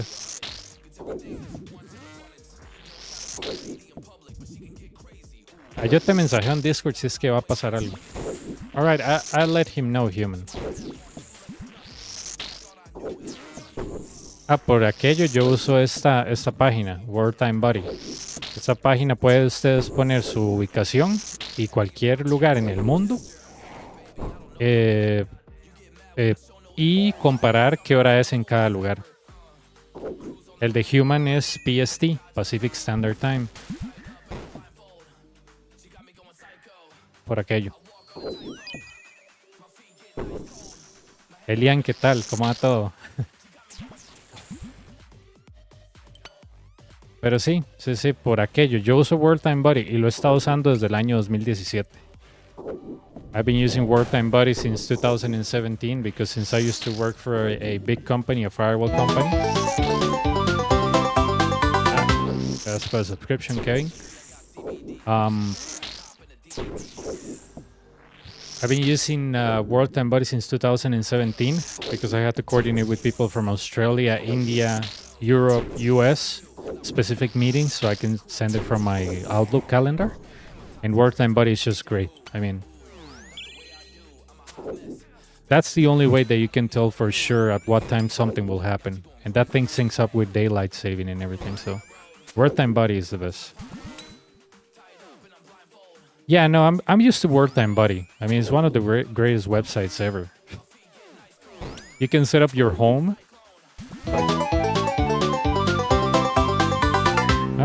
Gracias por la subscription, Luis. Ahorita tenemos 83, José. Yo pienso, y no sé qué crees vos, que vos sos, ¿verdad? Uno de los mejores PBMers de todo el juego. Yo pienso que ya el próximo sábado yo debería estar listo, independientemente si saco 99 o no. Yo sé que ustedes dirán, no, saque 99, pero madre, verás que uno se cansa, o sea, yo creo que con 96, 95 yo me la puedo jugar. ¿Qué es un hit más? ¿Qué es un hit menos, literal? My step voted to get rid of daylight saving like 4 years ago, but still can't figure out. Dude, why daylight saving exists? I mean, I remember that this guy that was from I think it was from California, he told me that daylight saving for him didn't make sense. He used to come to Costa Rica because his wife was here and he used to work with us, but he was like, yeah, you know, daylight saving is more annoying than useful. He told me it was useful before, like back in the day, but not, you know, in this current time. And he told me that in 2018. So, ya te digo, José. 61k. 61k por ahora. Espero que vaya subiendo mientras saco más niveles. It stopped being useful as soon as electricity came. See? Yeah. I mean, so that's in order for you to save, you know, to have more daylight. But yeah, since electricity exists, it doesn't matter if it's dark or not because you use electricity. Yeah, that's. Did they keep that more for like, you know, a cosmetic purpose or something? Like, oh yeah, you know, nostalgic daylight saving. Like, remember back in the day when we didn't have electricity? I wonder why they kept it for so long.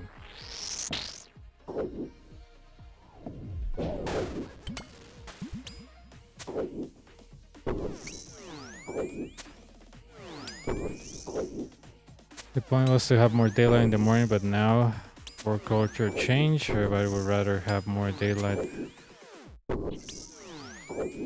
The evening. Okay, makes sense.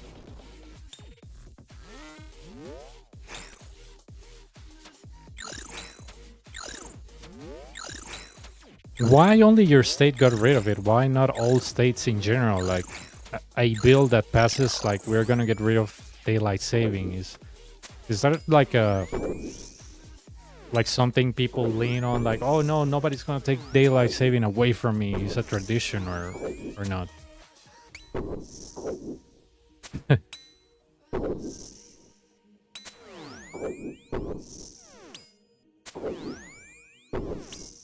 Ok, 200 de día, como unos 600k tal vez por día, José. 600 a 500k por día. Some states never had it. Some say vote to get rid of it and to get rid of or vote to get rid of. I wonder who votes against that. Like, what the hell?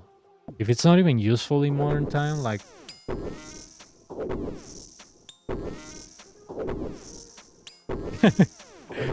I guess people are lazy. Like, oh yeah, let's vote to get rid of it, but not enforce it. You know, it's a vote that doesn't do anything. That's funny. I mean, I guess it's annoying for you, but it's funny that they do that and they don't enforce it. Why even hold a vote if you're not gonna act on it?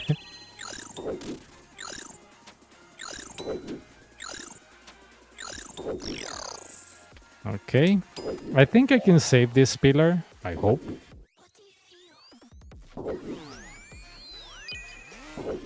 There we go. They're all dead.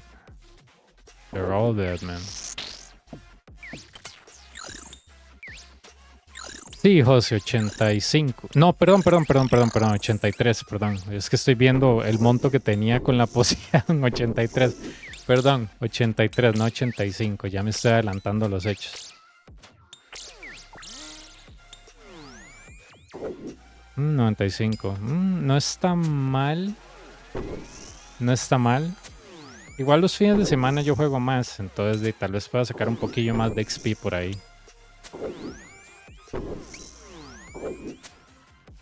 ¿Qué le pasó a Nightmares?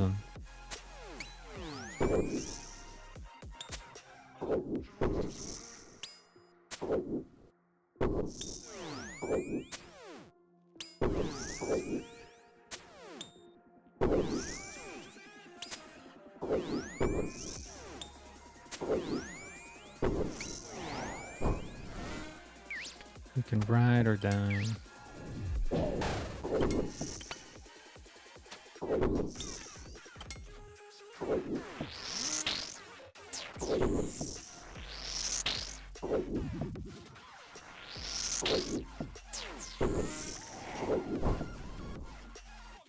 Hey human, when are you gonna continue with your Inferno, man? I'm waiting on your Inferno streams. I enjoy them, you know, so I can tell you that the CG is the best. Now I know what you like. You like CG, Nightmare Zone, and Inferno. Those are your top 3 things that you like on RuneScape. CG, Nightmare Zone, and Inferno.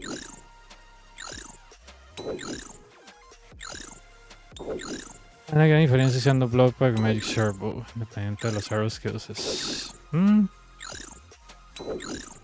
Bueno, mañana puedo hacer esto. Mañana puedo meterme un ratillo en Run Dragons y comprar más skills y comprar unos... Bueno, yo tengo los Mithril Darts.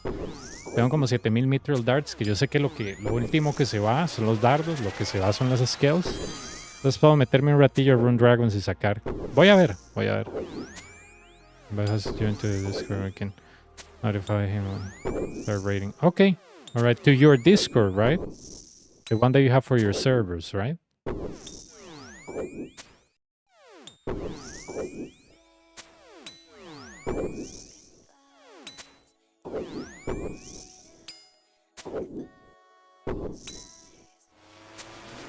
We'll use yours. No, he's already there. He's already there. No worries.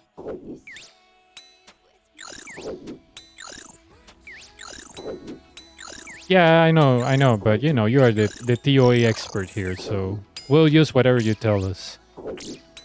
If you tell us that we have to use, you know, underwear on our head to get good RNG, we'll believe you, man. I mean, if you tell us that we have to balance a cup of coffee in our head, we'll do it, you know. You're the TOA master.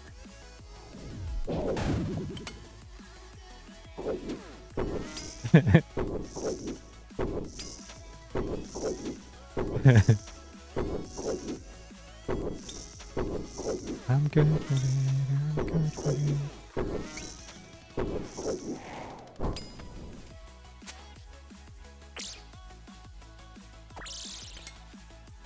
We should implement. Let me finish this wave and read that range. Oh my god. Here we go. Is behind the pillar. Oh, I really hate this melee. However, I'm gonna get rid of the blob.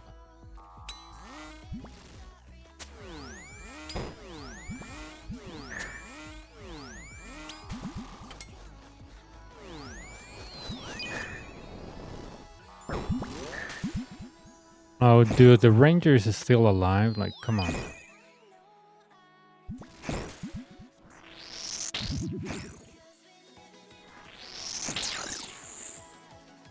People can select the rope. That sounds interesting.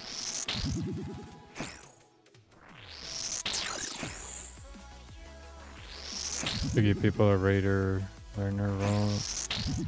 Yeah, that sounds interesting.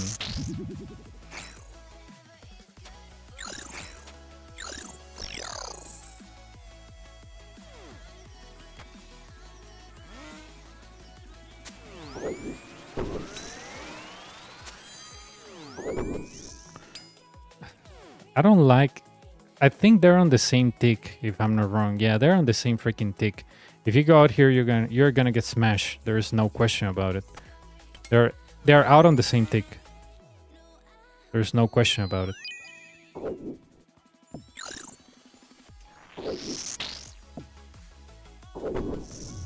I'm gonna use my spec on him because, you know, light barrier. Yeah. But yeah, they were on the same tick. You could... A lot of people probably wouldn't notice and die. But I noticed because they were outside on the same line. And the melee was like making the major get pushed out. If the major doesn't like go out and back, like the way he's doing it here, and he's all the way down right, he's on the same tick as the ranger. So if you try to alternate that, guess what? You're gonna get hit at 70. So that's not good. That's why I deal with it in a different way. I'm very too good. Yeah, I had my doubts using it, but honestly, with Eldritch, you can camp a lot of the specs. And on 69, it helps you a lot, but I wouldn't recommend it to first-timers. First-timers need a Ring of Suffering. Unless, you know, you want to use a Ring of the Gods or something, but if I'm honest with you, the Ring of Suffering will help you more because you can tank more and you can damage the opponent's back. So, yeah.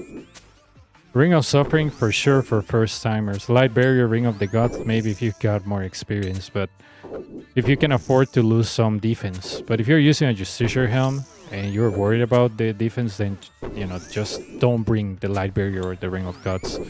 It's gonna cost you on wave 60 plus, or even 56 plus. But yeah.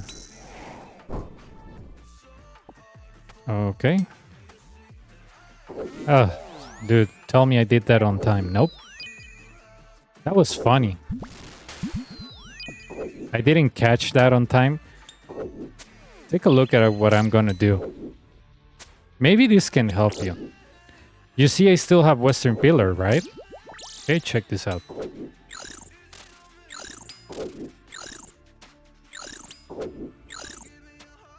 Okay, never mind. I wanted to get stuck the major behind the Western and just spray melee. But all good. All good, I mean.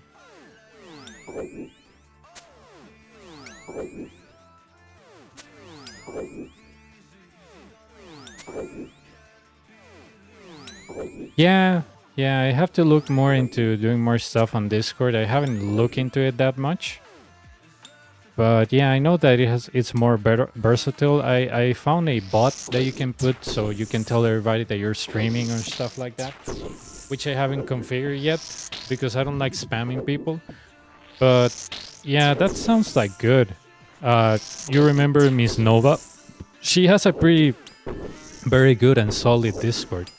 It's very well designed. I think it's one of the best Discords out there in Latin America. But yeah, her Discord is very organized. She does a great job like managing it and stuff, like creating events. She has bots and everything, so yeah. Sí, José, voy a mañana a ver qué tan caro me sale usar el blowpipe a nivel de costo-eficiencia. Lo único que necesito es campear un ratillo más de Rune Dragons para unos skills, porque ya tengo los dardos, literal. Como unas 3, 4 horas me compro un vergazo de skills y listo.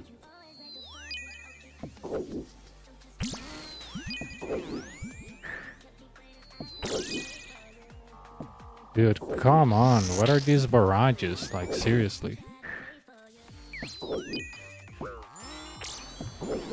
Huh. Range?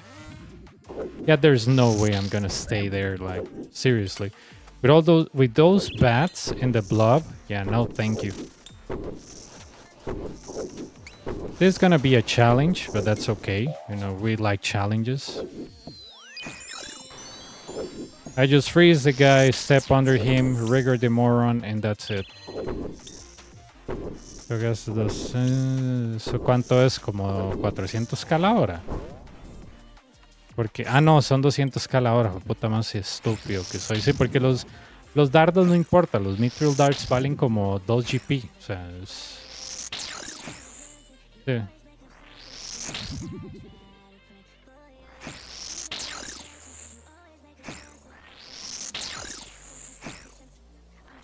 Yep. You only see that here. Because I'm, you know, the most unorthodox guy on the Inferno. So you'll probably, you know, people that are well known on the Inferno, they will be like going crazy and be like, oh dude, you're an anarchist. Why are you doing that? That's not good. You never freeze the melee, man. Let me show you a guide that this guy never freezes the melee, man. So, you know, morons like that don't think outside of the box, they will tell you that you don't do that. That what the hell are you doing? You know, all these people that, you know, they praise a specific individual for Inferno or for content, since they never thought about it. ¿Qué tal el otro José? Bienvenido. They will tell you that, oh, you don't have to do that. That's not good. You are wasting your time. It works for me. If it works for me, why shouldn't I do it? I mean... That's my philosophy. If it works for me, I do it. That's the same logic that I use on Rune Dragons. It works for me, so I kill them. If it annoys somebody, well, you might have issues. Like, if my way of playing annoys you, it's because you never thought about it, or you simply are upset because I did it in a different way that you did. And that wouldn't make sense. I will think that if you're part of teaching, you'll be happy to see somebody getting a cape regardless of how they did it. But if you have like a standard for Inferno, I got bad news for you. This is not a IEEE standard, it's not a technology standard, so... Yeah, aunque no me gusta mucho Twitch. Sí, no, José, yo vieras que estoy haciendo multistream, entonces estoy tanto en YouTube como en Twitch. Entonces, sí, para darle una oportunidad, ¿verdad? Ya que Twitch yo lo uso menos que, no sé, que ropa formal. Entonces, de... Yeah. Big Libra. Big brain. You know, once a guy asked me, why is your name Librain? And I just came up with a stupid, nonsensical stuff. And I told him, oh, because my name is Lee and I have a big brain. And the guy was like, oh, nice. And I was like, I'm trolling this guy. That's not true.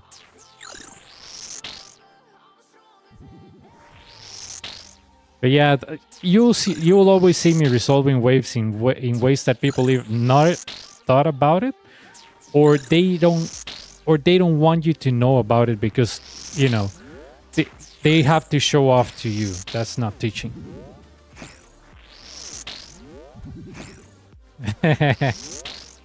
Sí, ahorita me ves flotando ahí en otra galaxia.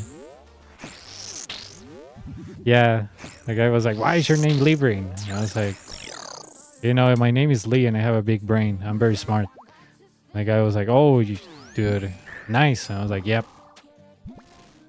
And I was like, I'm not gonna explain him the inside joke about my name, you know. I'll have to explain him why my friends started bothering me, like, oh, what's your zodiac sign? So, all those type of inside jokes, he won't understand them, or probably he won't find them funny. So I was like, yeah, I'm not gonna explain him everything. Like, it's not worth my time, especially for a guy that I met at Baroque, asking me, oh, what's your name, Librain?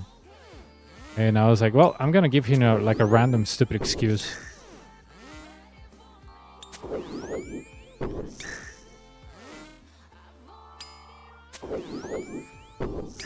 For example, most of the people would just go out here and try to alternate everything. That's good, but I'm always afraid my ISP is gonna, play a fun one on me and give me lag. So I don't trust them much to actually,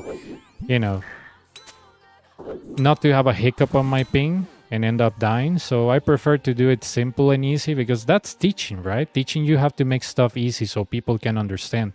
If you make content so complex and tell people, guys, the only way to do this is one tick clicking, you're pretty much deceiving your audience, you know? You might start something that says Infowars, Infowars Inferno. Pretty much.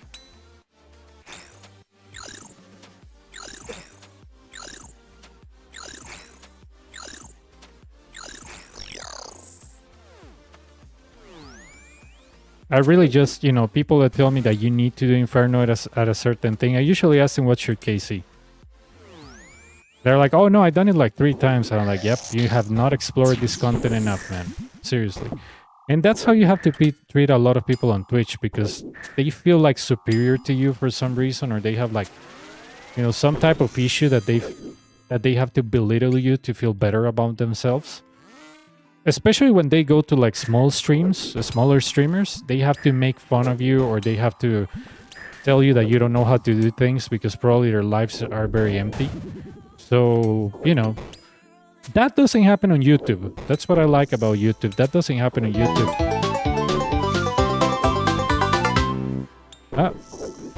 Alex, asked for a subscription. But yeah, that doesn't happen on YouTube, honestly.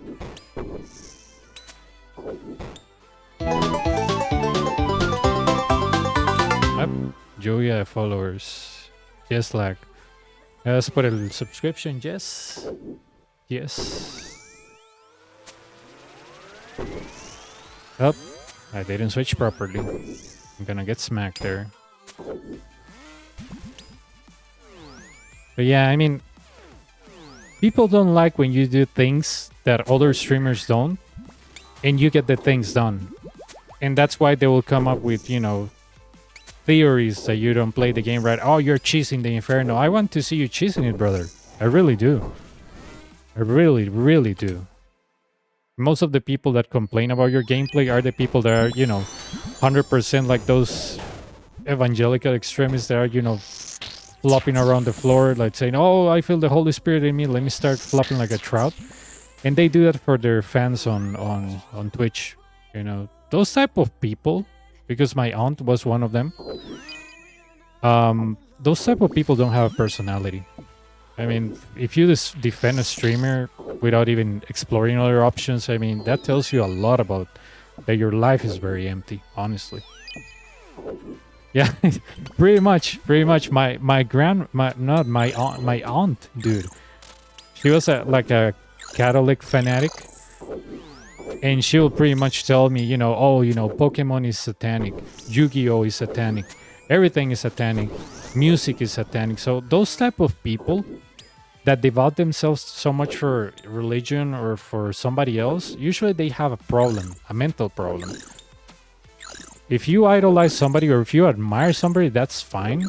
But when you start shaping your identity towards that religion or person, you really have an identity problem. You feel probably so little that you have to be part of something bigger. Like, come on. Just be yourself and that's it. And if you cannot be yourself, that's fine. But don't engage into like very fanatic behavior, because that's not... That won't lead you anywhere. You're gonna be manipulated by somebody else. Or a lot of people, actually. Los likes que nos damos a ser pasados. Pero sí, estos videos. Sí, yo creo que sirven, José. Yo creo que sirven. Entonces te voy a hacer mod en Twitch. Déjame ver. Mod. ¿Se puede? Mod. No sé si podrá. Por aquello. Por si te sale una espadita verde, José, es porque ya eres mod en Twitch. But yeah, my aunt was one of those persons that, you know, she wouldn't let me bring my Yu-Gi-Oh cards to her house because she told me that they have hidden messages. And when you ask them what type of hidden messages, where are they? And they will never tell you where are they because they don't have any proof. It's just like people that believe in conspiracies and you're like, where's the proof? Oh, stay tuned. And you're like, come on, man. You don't have anything. Show me what you... Show me that, you know, there are aliens living in that place. Oh, you know, I don't have the proofs right now. Like, come on, man. My aunt will be like the typical Ned Flanders in The Simpsons. Ah.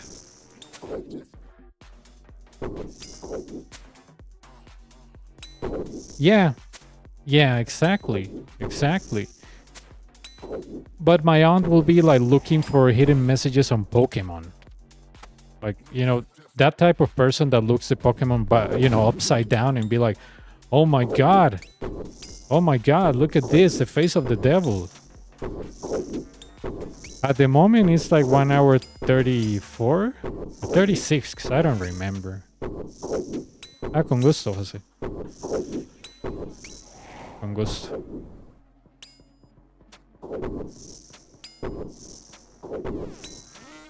Yeah, that's the PV, isn't it?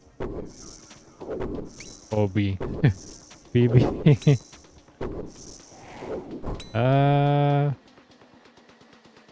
Is it Inferno or Suck? I think it's Inferno, right? I'm not even sure. Be Inferno. 1 hour 34. But yeah, my freaking aunt, she will be like, she grabbed. Do you remember the Pokemon Arbok? She will grab that Pokemon and look like in the design and say, oh, there's a face of the devil on Arbok. And I was like, how do you know the face of the devil? Like, I mean, when do you see the devil to know how to compare it? Like on Renaissance pictures or paintings or what? Like, seriously, I mean, my aunt will be like, oh, you know, because they are not Christian entities, you know, because they had gods on Yu-Gi-Oh! I was like, yeah, but it's fictional. And she was like, yeah, but, you know, Jesus is the only king and all that crap that, you know, all these Christian and evangelical nationalists tell you. And I was like, it's an anime. Like,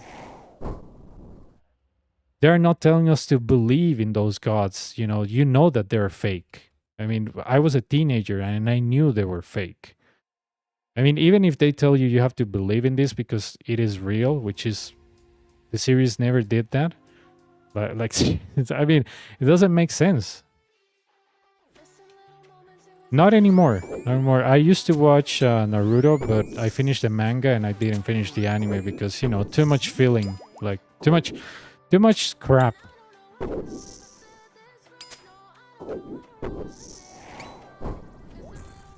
Exactly. But if you look at Arbok on Pokemon Red, you know, because of pareidolia, you will think that there is a face on Arbok. But yeah, I mean,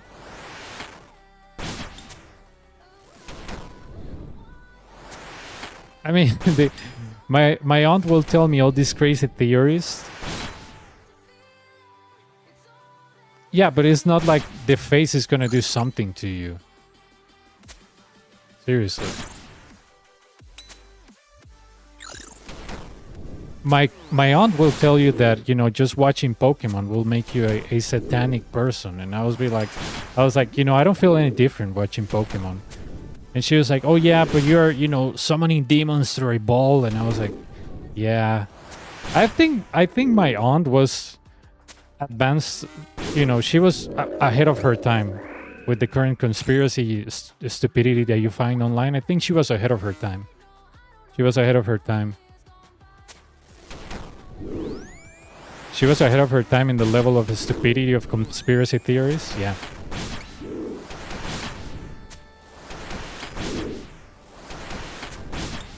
You gotta give it to my aunt. She knew how to sound everything satanic and crazy.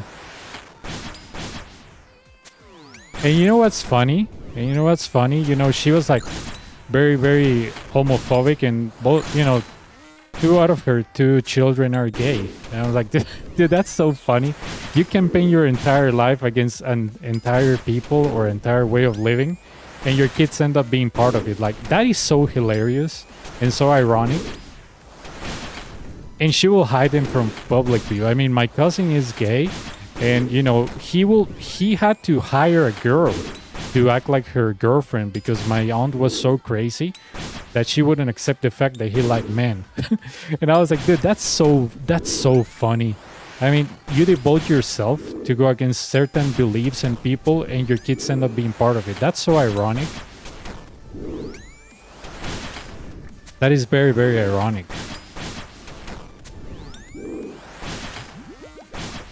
And we could all tell that my cousin was gay. I mean, the way he behaved when he was like 7, you could tell. Even my grandma was like, oh, that kid is definitely gay. And I was like, how do you know? And my grandma was like, just look at him. And I was like, no, maybe he is a little bit, he likes, I guess, feminine action figures, and he likes certain things that other kids don't, but I don't think he likes guys or something. But yeah, he ended up being gay. And it's so funny because my aunt was like, oh, if you're gay, you cannot enter the church and crap like that, and your kids end up being gay. That's just hilarious. Like, you campaign your entire life, you devote yourself to something, and your kids end up being part of it. Like, that is so funny. That is really funny. That is really, really funny. I mean, I didn't get along with my aunt because since my mom divorced my dad, because my dad actually cheated on my mom. Somehow my mom was the evil one because she went against divorcing, which apparently for her that's not very Catholic, divorcing. I was like, come on, man. So you have to devote your entire self to somebody that doesn't even love you or care about you? That's beyond moronic.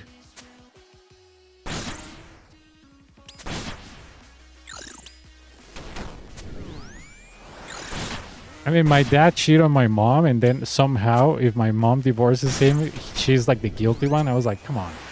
You gotta be entirely nuts to actually support the cheater. It's like if somebody cheats on exam, and the professor calls him out, and somehow the professor is the evil one for, catching the student. Like, come on.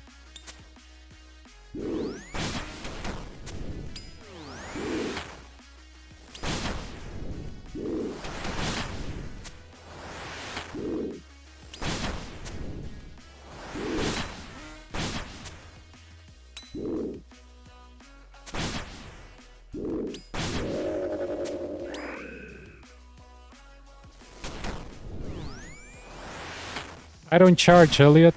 I don't charge. It's free. Only, I don't know why people charge for teaching the Inferno. I do it for free. I believe anybody that pays even for a cape or for coaching, it's outside of their mind. How is that not even considered real world trading, dude?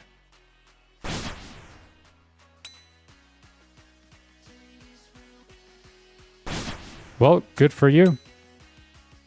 I think people that pay for coaching, that's the dumbest thing I have ever heard. That people that pay for coaching, like Inferno coaching, like, listen to yourself. You're paying somebody like to tell you, oh, just work harder, get that thing, get this. No, I mean, you don't have to pay me anything. You don't even have to be my friend, subscribe, or follow. I don't give a damn.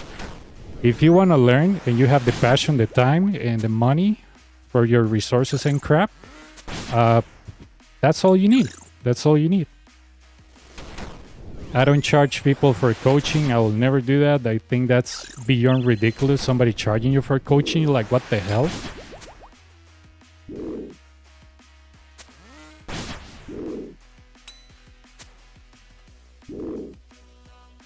¿Qué es Inferno? Oh, no. Nope. I have a few combat achievements, but the rewards are crap. So, you know, when I read the rewards, I was like, what? You want me to do all that crap for a helm? Or for a stupid teleport? No, thank you.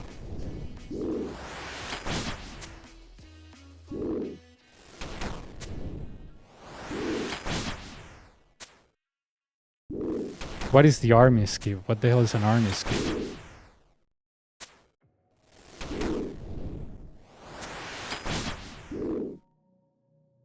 Dude, I don't know if your intention is to like, oh no, never mind, let me do this for you. And see you later, man. You see that type of, that moron right there? He's just here because he probably goes to big streamers and be like, oh dude, I love you so much, here's $100. So he's trying to make fun of me, yep. He probably doesn't even have one cape and he's just like bragging about it. His blank YouTube profile can tell you that the guy doesn't even know how to do Inferno.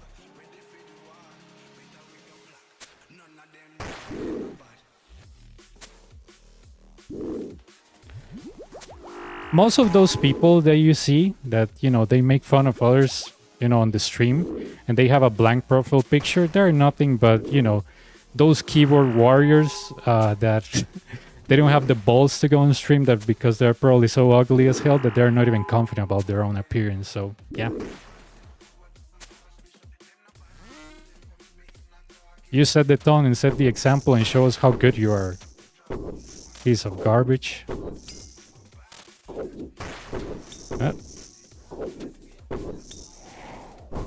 There we go. This way you take less damage, but only do this if you have Tivo, honestly.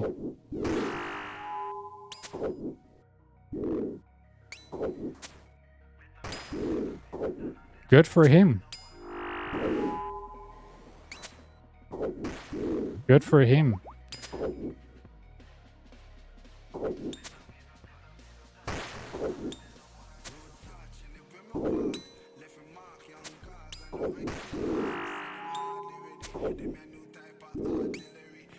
I'm into teaching, that's it.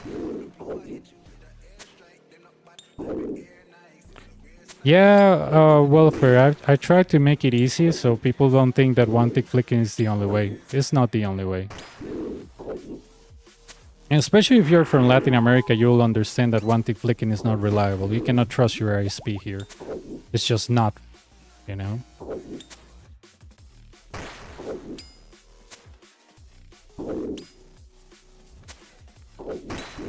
Oh no, he's one of those, I will say, small-minded people that try to hold you to a standard and try to tell you how to do Inferno. So yeah, I mean, I don't give a damn about him. Like, if he wants to, you know, try to compare me to other people, I don't give a damn, brother. If you have balls, just stream, put your camera and show you're not an ugly moron, but, you know, what can you do? What can you do? Ok, aquí ya el timer está pausado. Menos 600.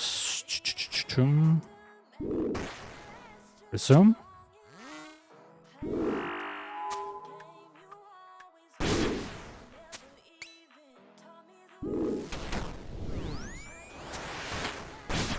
Yeah. People like him, you know, they act all tough on small streamers because, you know, I don't make a living out of Twitch. I have a full-time job. But people like him, they come to like smaller streamers and they try to make them feel bad. But they go to big streamers, be like, "Oh, dude, I love you. Here's $100 for you to tell me that I'm special." He's that type of person. You know, you can tell right away. Probably his dictionary are words he learns from Twitch, because he probably never picked a book in an entire life. You know?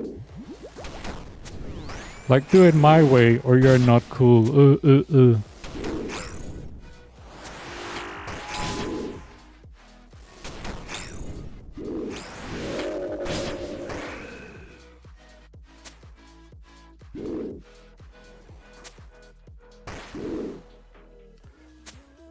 Healers en 240. Yeah.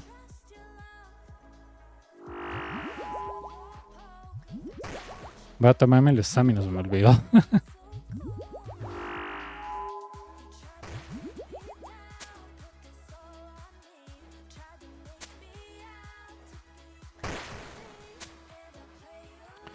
Yeah, I could care less about people that come to little streams and try to act tough.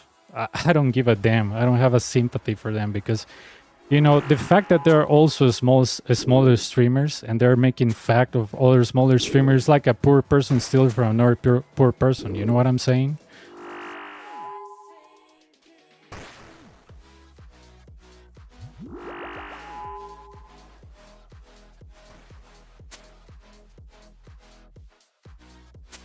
There we go. I'm into Inferno teaching because nobody taught me this. I didn't watch any guide, and I'm proud of what I do. If you don't like it, exit the freaking stream, dude. Don't like, don't subscribe. I don't give a damn. I don't give a damn. I don't make a living out of this. I have a salary.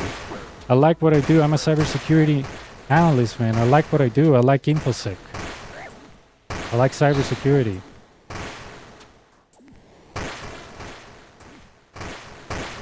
If you thought you were gonna find the standard streamer like, oh guys, please subscribe, please follow.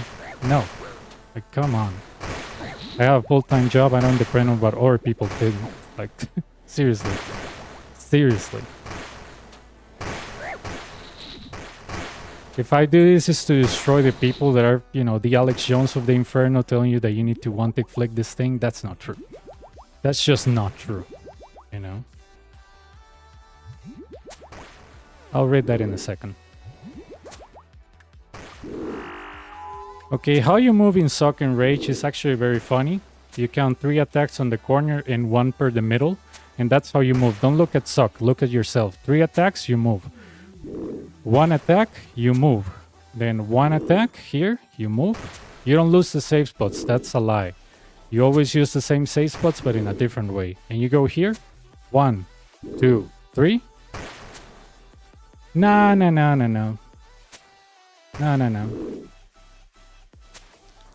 No, I think that kind of trash, like, because he's actually trash, you know, that come and just be mean to, like, small streamers. That type of trash comes from, you know, probably anger that he got from social media or failures in his personal life, and he's trying to take it on me. Because, you know, I'm a small streamer. He doesn't have the balls to go into a big streamer and tell him, hey, dude, you're a noob. He's probably just, you know, stroking his dick on a big streamer saying, oh, you dude, you're the best. You're the best. And going on small streamers and making fun of them. You know, that type of lie just screams mental health issues. But whatever. I mean, it's his life. He can do whatever he wants. But if he's going to try to set up a standard in my stream, I'm going to get rid of him. I don't give a damn.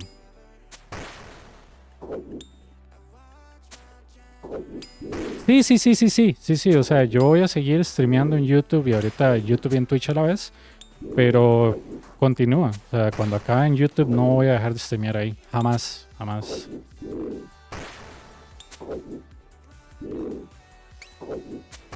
And that's it.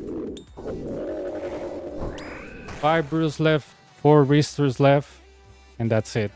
Done in my way, not even 1 tick flick done, and that's it.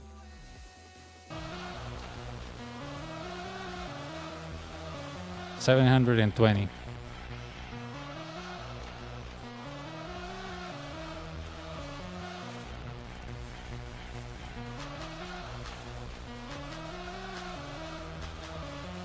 I didn't want to click and I got it. Oh my god, I'm breaking the rules. Call the police.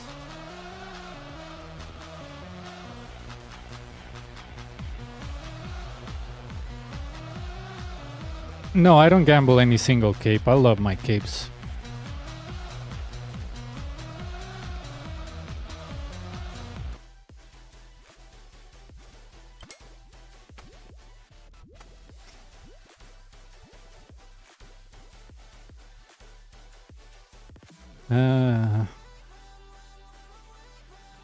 Run away, run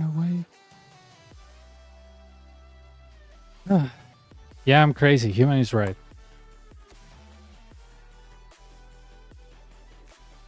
Human is like absolutely right.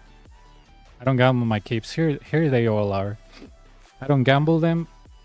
It took me a while to get my first cape, to figure stuff out by myself. So I don't gamble stuff. Gambling is bad for you. But yeah, I mean, that's how I do Inferno. Not even a single one-tick flick was done. Do you think I care? Do you think I have to compare myself to anybody else? I don't give a damn, honestly. You want to hold me to a standard, then go to that person. Don't come here. Oh my god, I'm not getting follows. Hey, you know. Alright, human, take care. Let me know tomorrow at the time you're free. I have to go to a bank. But I'll be... I have to go to a supermarket and the bank, and then I'll come back and we can do TOA. Well... Oh, Aaron, you didn't need to do that. Like, come on, man. I mean, you didn't need to give me money, man. Like, seriously, keep your money. Money is yours. I just wish he knew. Like, seriously.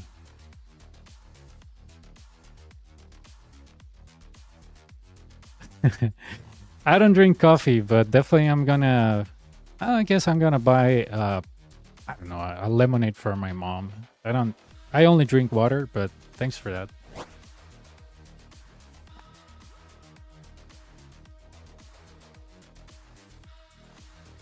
She's not feeling well. I mean, she has the flu, I think, so I'm gonna buy her a lemonade, but thanks for that.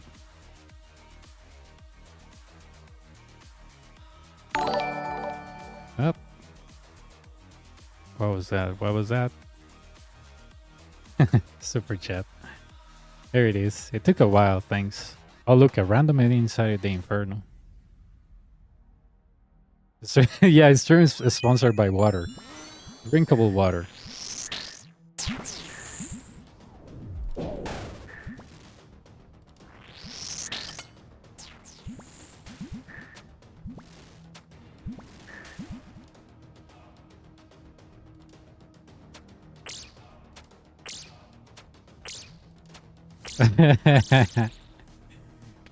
Probably that will happen. Probably that will happen. I only have 10 KC on TOA, so yep.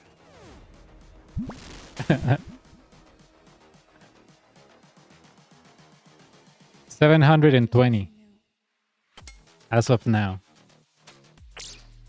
Here's the KC. Drinkable water.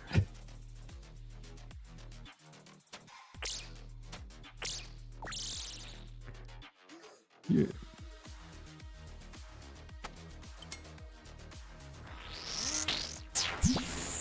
Oh, I forgot the bluff comes after.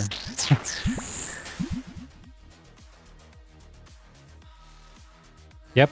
I got my first cape March 19 this year at 2 a.m. EST, no, EST, no, UTC -6. That is Costa Rica time.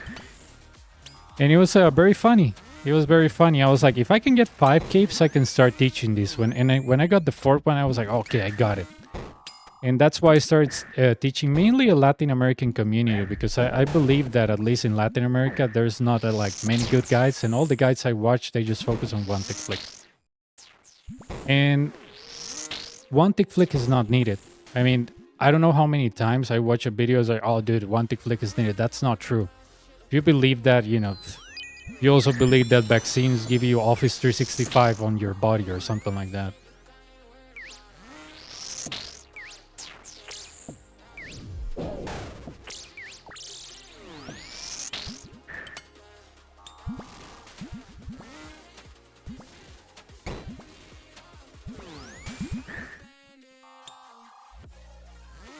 There we go. Honestly, I like doing other stuff while I do Inferno. I like killing rune dragons. I like training on Nightmare Zone, as you can see. So why would I focus so much on doing the Inferno faster if I can enjoy doing other stuff? I can play on another account. I mean, I never seen somebody playing on another account doing Inferno because they're so focused on their player freaking that they're wasting XP and they're wasting money on our account. So, you know, why would I bother doing that? And if you don't live in Latin America, you don't understand the ISPs here. They don't give a damn if your internet is reliable or not. I had 3 weeks an ISP issue that they couldn't fix. And it's not as simple as moving to another ISP. If I move to another ISP, they start with the same crap 6 months later. So it's the same thing because we have an international route. If you know something about networking, that it's gonna reach other parts beyond Costa Rica. And if that thing gets like too much traffic or a route goes down, if you understand how BGP works, you're not gonna get good internet. That's just not gonna happen. That's not gonna happen. I had 3 weeks an internet issue. And my ISP was like, dude, there's nothing we can do. There's an international route giving us issues. Like, if they don't fix that international route, we're stuck. Because we had to use it to get that outside of Costa Rica. And I was like, I mean, but with who? And they were like, well, we cannot give you the information of who is the one causing the problem, but we can tell you that we're working. And I was like, for 3 weeks? And they were like, yep, 3 weeks.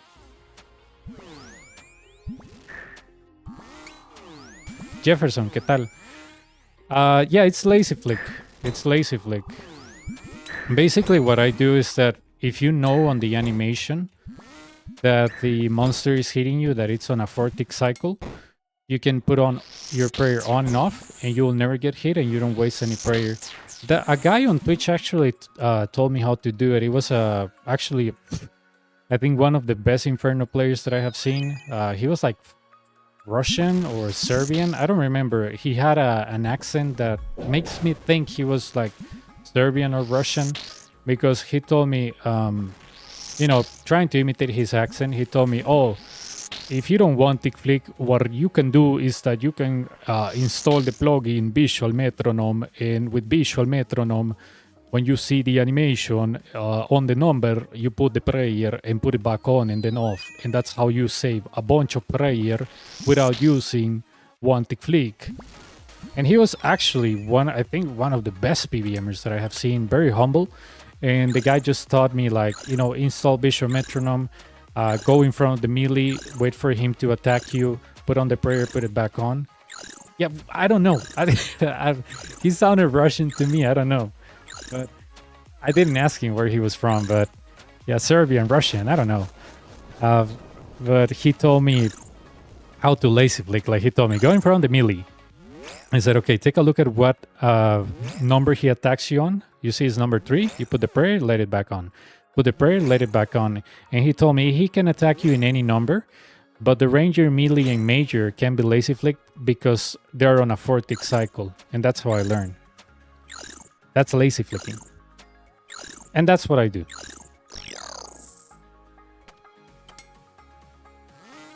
He was a very good teacher, honestly.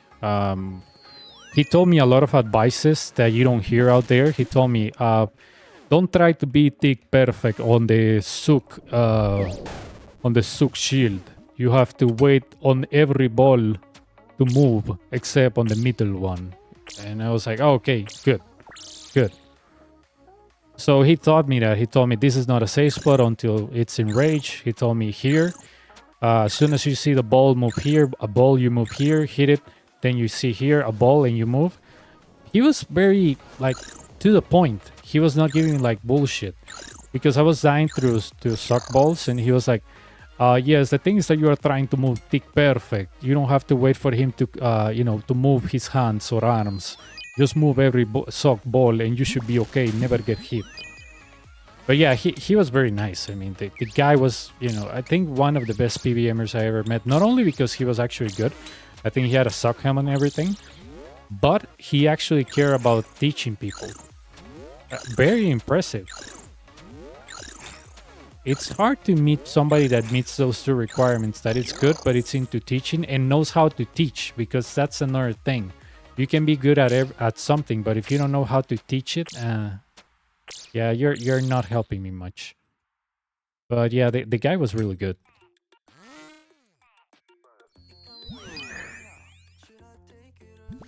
range.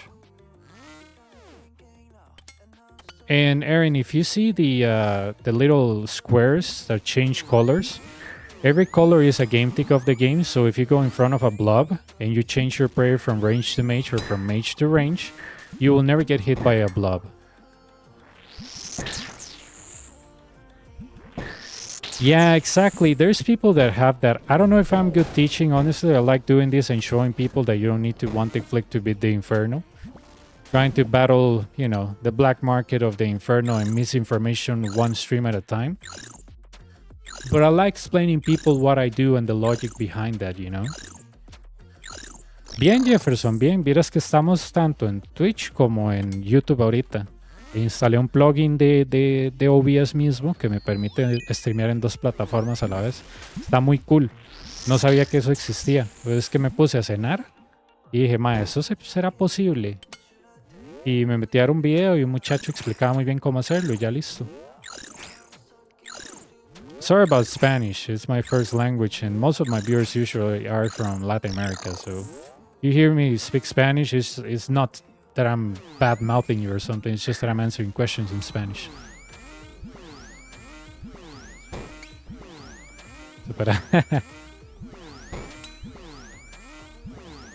Yeah, it's just that some people will be like, what are you saying? I'm like, well, I'm answering questions on the chat. If you notice, there's questions on Spanish, but yeah. The guy was asking me, like, how was I doing? And I was like, I'm doing good. Now I can multi-stream on Twitch and YouTube at the same time, so that's pretty good. You know.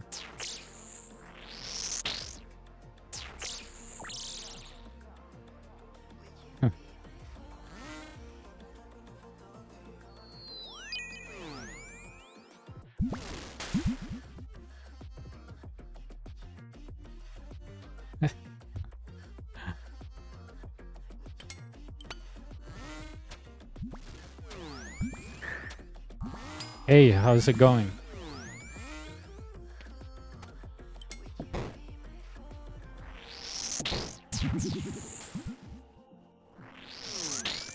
Yes, sir, I did. 720 KC as of now, but I think since I haven't logged out, it appears as 719, but it's 720, my friend. As you can see here, 720.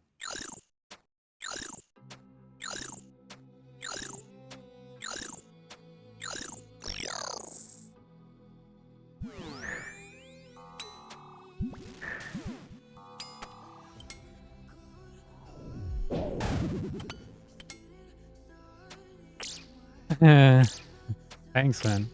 How you been?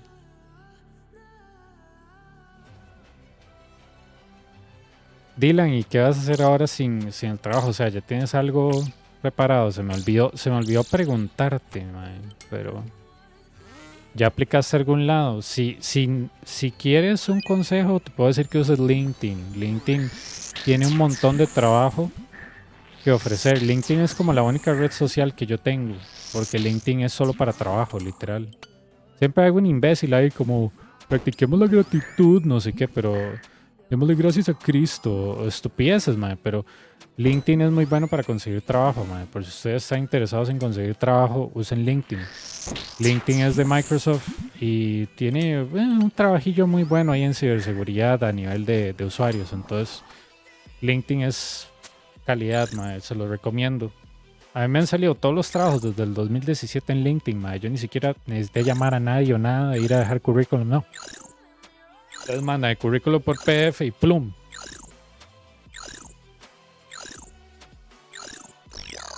LinkedIn es calidad. LinkedIn es calidad. Yo tenía mis dudas en el 2017, pero madre, LinkedIn es un sabor. Es un sabor LinkedIn, madre, la verdad. LinkedIn es calidad. Es calidad. LinkedIn es calidad. Es la única red social que yo tengo y no la uso tanto. Y la uso cuando estoy buscando otro trabajo y ahorita no estoy en esa búsqueda porque me gusta lo que hago. Pero sí, LinkedIn es calidad. O sea, ustedes no tienen LinkedIn, se están perdiendo muchas ofertas laborales, literal. LinkedIn es lo mejor que hay, man. Para trabajos, pero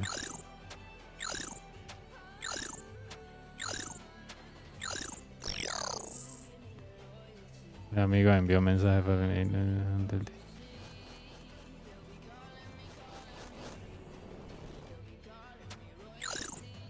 Mentirosa.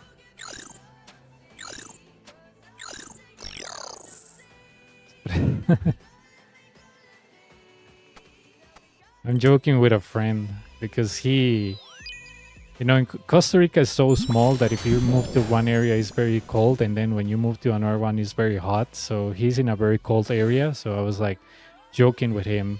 He wanted to go to the hot area because he likes cold. But, he and I both hate, we don't like heat. So we're like, oh, you want to go to this place, which is very hot? Oh, it's so funny.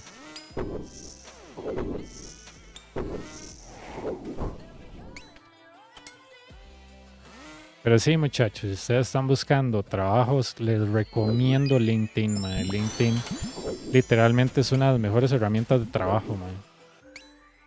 Yo creo que es la única red social que yo no he visto quejas de gente.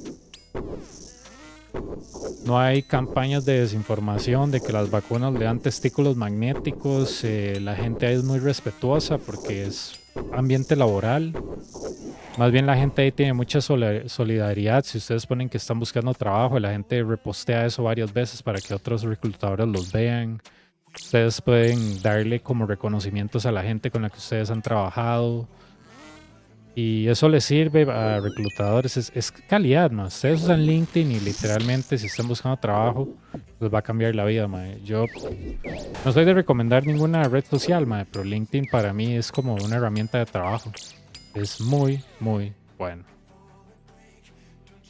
Pero sí, o sea, úsenlo, ¿verdad?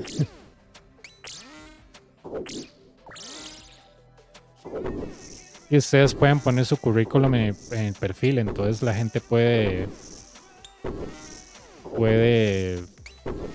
¿cómo se llama? Contactarlos y ya tiene toda la info y demás.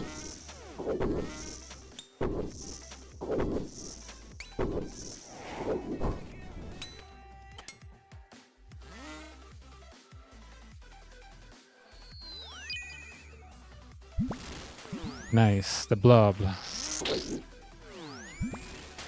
Yep. There we go. I was like, I switched the wrong prayer, and I was like, let me see if I get hit. Yep. Here you go. Like this, and you avoid the damage from the ranger. Simple like that. You hit the major ricochets the damage to the rest. And resolve. And I want to clarify. Yeah, this staff restores prayer. You know what's more efficient to hit nibblers and stuff? The Kodai one. Eldritch is not so good for freezing wise, but Kodai is Kodai is so good for freezing and for getting your HP back. Not even kidding. Eldritch is just good for the spec, and since I've done Inferno so much, I bring Light Barrier. But Kodai is just, too good. Too good. With Kodai, you rarely miss anything. It's really, really good. I got my first cape with a Kodai, so I can tell you it's great.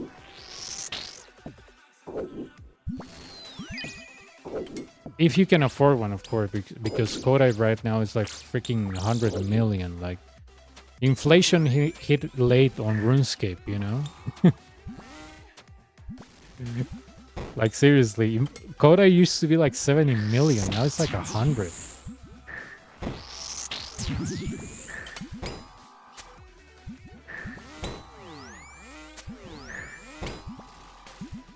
I don't know why. Did you notice the price on the Justiciar helm is like 19 million? I don't understand that economy. Like 19 million for a Justiciar helm. Justiciar helm, when I bought full Justiciar, it was like barely 40 million. Now it's like 50 million for Justiciar. What went wrong?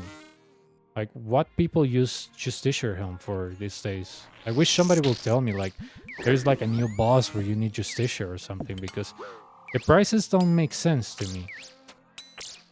And nobody was able to explain me, like, or at least give me a theory of why Justicia went up. Like, I don't know. It's because when I was doing this series on YouTube that I'm doing right now, the account on Nightmare Zone is a series that I have on YouTube. I did Rune Dragons for money, for AFK cash. And I got surprised when I saw Justicia on 50 million. I was like, when the hell did this happen? Like, why Justicia is so expensive if people rarely use Justicia? Like, is it a boss thing? Is it something? People are purchasing Justicia for an upcoming boss or what? Let's see. It's this one. This one right here. But does somebody knows the answer to that? Why Justicia is so expensive?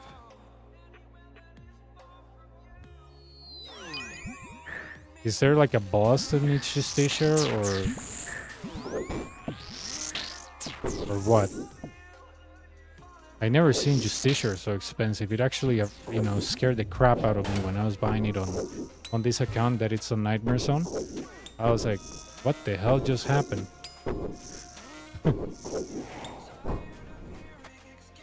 Mines tend to go up in price, too much money incoming. I see. Yeah, I just don't understand it. Like, Justicia? What in the world? The only people that I met that use Justicia are people that do Rune Dragons like I do. Or people that tank, I don't know, Vandals or something like that. But Justicia, really? I mean, it's a great armor. I love Justicia. But Justicia, like, it doesn't make sense to me.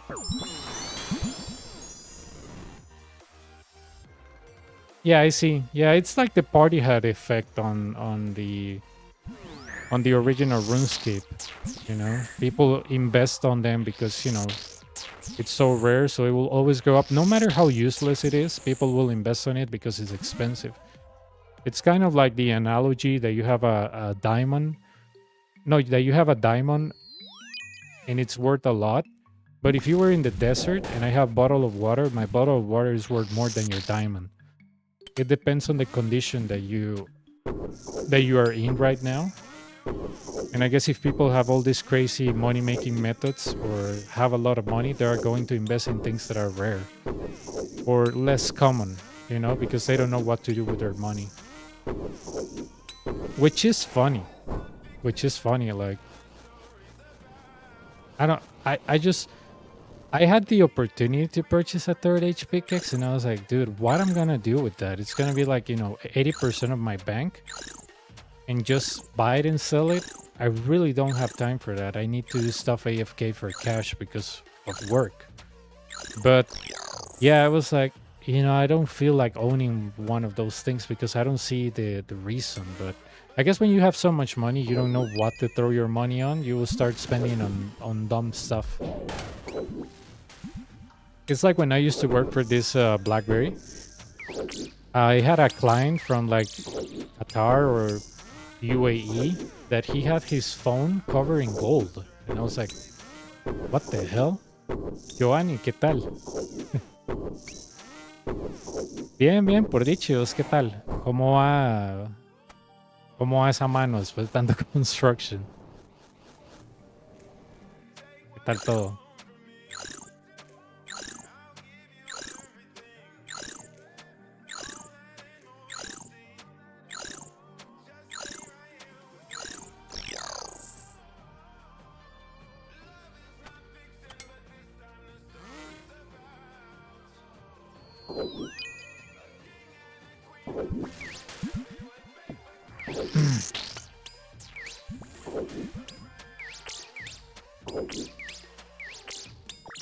Bueno, José, te cuidas. Gracias por pasar. Y no me he olvidado tu premio, no te preocupes. Ahí lo tengo apuntado en el notepad del Inferno.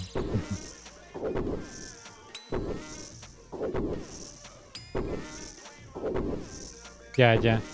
Y viste cómo te sirve la capa de construction, ¿verdad?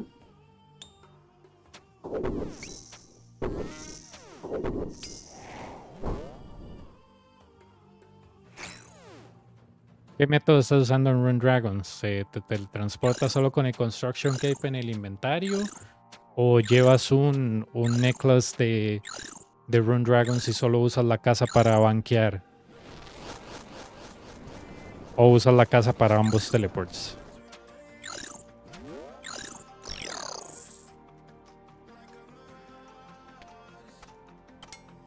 Sí, creo que Construction y Prayer son los mejores 99 que ha habido en realidad. La capa de Construction es una de las mejores en el juego, literal. Por la utilidad, ¿verdad? O sea, teleports infinitos a la casa de uno, man. Uf. Uf. Excelente. A mí eso es lo que me encanta de la Maxcape. Que yo uso el Crafting Guild para banquear, me teletransporto a mi casa, recupero mis stats y me vuelvo a Rune Dragons con el teleport a la pared. Entonces,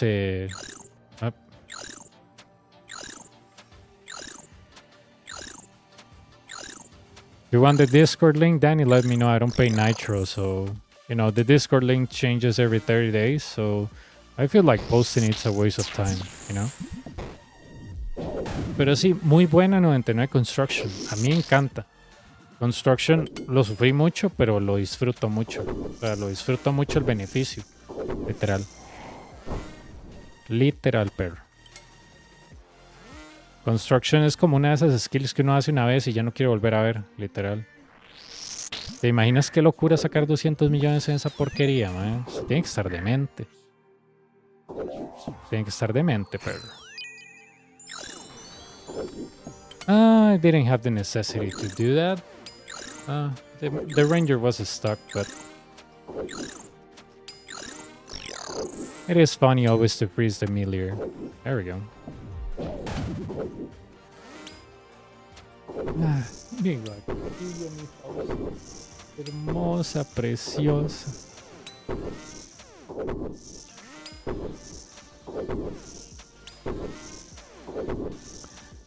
You sure can. Let me go ahead and open Discord because I had it closed. Don't be scared if you if you notice a lot of people speaking Spanish. You know, it's what can you do? Most of my community is Latin America, so yeah. Sí, sí, sí, hay gente que le mete plata y plata a la casa, que le mete como 3, 5 fuentes a la casa, nombres.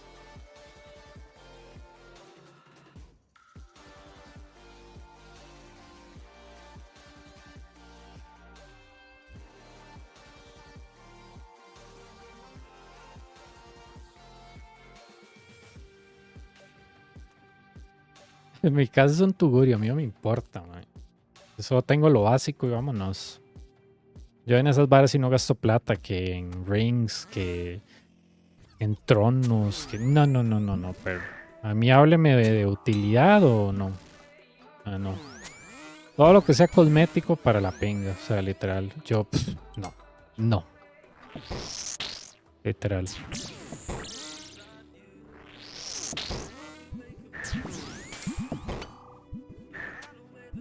Hoy puse fairing. Muy bien. Muy bien.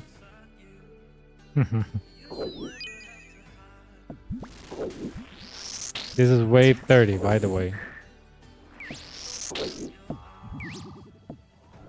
I know waves by heart because, you know, I was able to memorize a few and you just have to add the numbers. I know that there's a plugin that can tell you on what wave you are, but I don't think it's like that useful, you know. I'd rather you knowing how to solve a wave than to know on what wave you are, you know. Important waves, I guess, is 56, 63, 50, 48, 31, 16, 48, but you know, the rest just comes with, I will say, instincts. I don't know. Algunos teleports.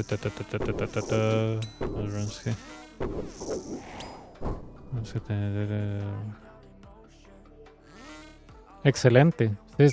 Si te quedaron Le quedaron runes. Buenísimo para el Portal Nexus. Literal.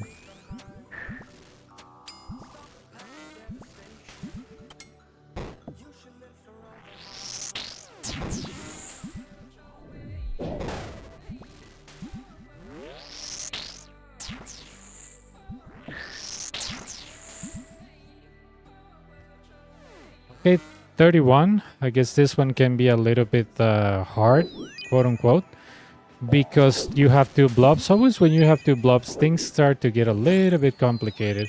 We're gonna trust our beautiful barrage and augury, and then we're gonna go here. You can try to alternate the melee and the ranger, but if you want a simple life, just freeze it and come diagonally, and that's it. You come here, lure the ranger, and the wave is resolved. The only issue was the freaking melee, but you know, we got rid of him. So yeah. Now here's that little major. You can try to alternate so you don't get hurt, but it's only 15 HP. You know?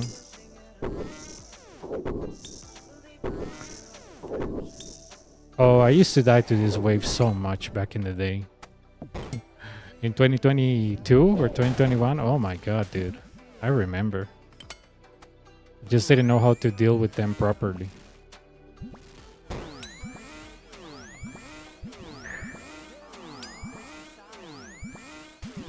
There we go.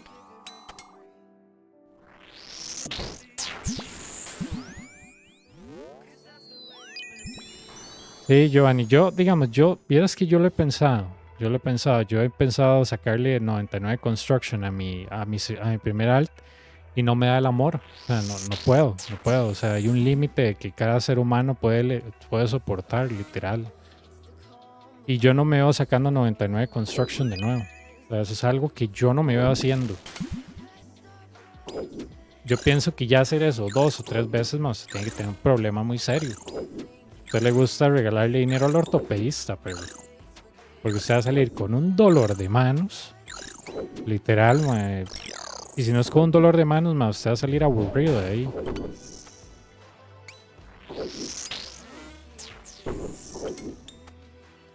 ¿No?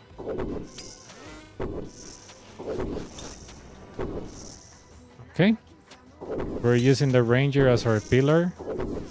Again, you don't need to one tick alternate the melee and the ranger. That's, you know, just not true. You know?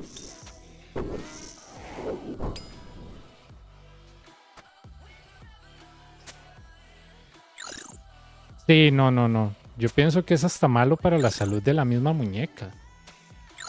Yo con el Inferno, yo nunca he terminado con dolor de mano. Yo con Hydra y Corrupted Gauntlet al aprenderlo, sí. Pero, o sea, literalmente, pucha, no sé cómo explicarte. Construction me jodió la mano. Yo estuve con dolor de mano varios días. Me tuve que poner compresas frías y toda la vara porque Construction era demasiada mierda para mí. Y es que, como uno quiere terminar rápido, uno digamos, trata de ir más rápido. Pero imagínate, yo estaba así 5 o 4 horas dándole a Construction seguidas, madre, sin parar. No, hombres.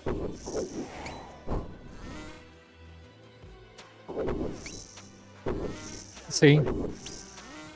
Y lo único que uno podría hacer es tener una cuenta secundaria de Run Dragons mientras entrena Construction. Para ir medio recuperando algo, ¿verdad? Lo único que se me ocurre. A ver si puedo hacerle pin a esa mierda. No se puede.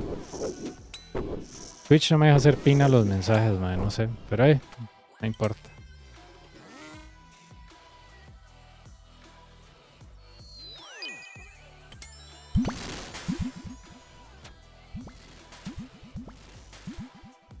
Ah, sí, no, yo tampoco. Yo también cuando maxé, yo no hice nada de dinero. Solo perdí. Entre Herblore, Prayer y Construction, ahí se me fueron como unos casi 200 millones. Sí, 200 millones por ahí. Fueron como 190, 180 entre los tres, imagínate.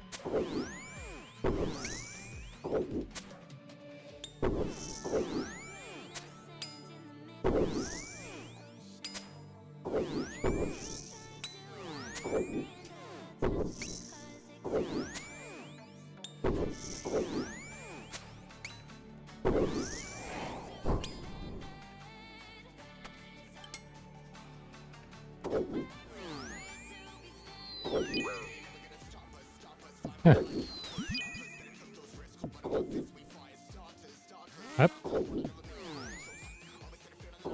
There we go.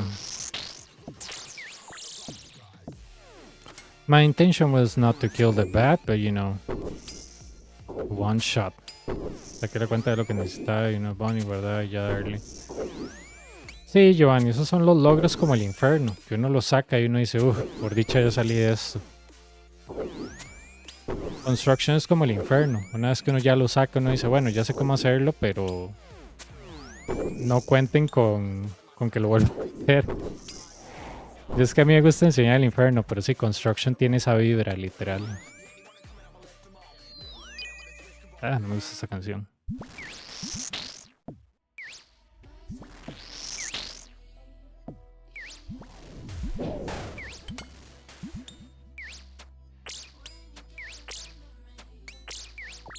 Magia. Y se acabó.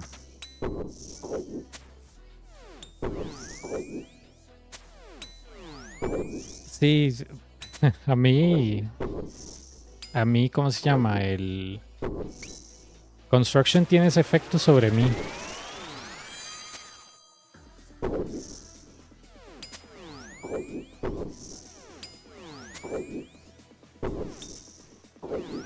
Construction tiene ese efecto sobre mí como que... No sé, yo ni lo puedo volver a ver. A mí yo solo tuve que sacar 50 en esta cuenta por el Dragon Slayer 2 y yo ya me quería matar, man. Yo decía, man, no soporto este hijo de puta skill. Yo decía, ya me tiene harto, literal. Pero bueno, ¿qué le vamos a hacer? Una skill, hay que sacarla y sí, es útil, pero sí es molesta. Vieras que Prayer a mí no me molesta llevarlo 99 varias veces, porque Prayer es AFK. Uno pone el hueso en el altar y está tomando agua, viendo una serie y ya listo. Eso es todo, pero literal. Pero sí, no, esas varas de ay, madre, de Construction, sí, no, yo no puedo, madre, yo no puedo. Pero sí, el hecho de que haya sacado 99 a mí me sorprende, porque después de todo lo que te había pasado con la otra cuenta, con lo que te pasó en Ferox y todo, literalmente vos resucitaste varias veces. Eso es muy admirable, no todo el mundo puede. Mucha gente con la más mínima excepción deja el juego, literal. Hay gente que por cosas más tontas deja el juego. Como, no sé, se muere en el Hardcore Ironman, ya no quiero jugar. Bueno, de perrito, pero la vida no se acaba, la vida continúa, ¿verdad? El mundo sigue dando vueltas. O se queda estático porque es plano, ¿verdad? Según un imbécil ahí en Twitch. Pero, es verdad, la Tierra no da vueltas porque es plana, entonces lo que da vueltas como una hamburguesa de Bob Esponja, man. Qué estupidez ese de la Tierra plana, perro, man. No, lo peor es, a mí lo que me da risa es ese tipo de gente, porque esos maes literalmente sin evidencia o con teorías así como de 1700 dicen, más si la Tierra es plana, perro. Y no, ajá.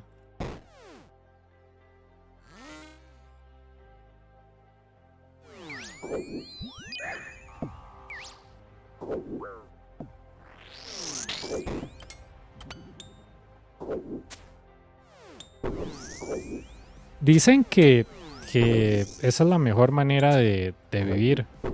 Que cada problema que vos tengas no lo tomes como algo muy adverso, sino como algo algo en lo que hay que aprender, literal. Dicen que esa es la mejor manera de vivir.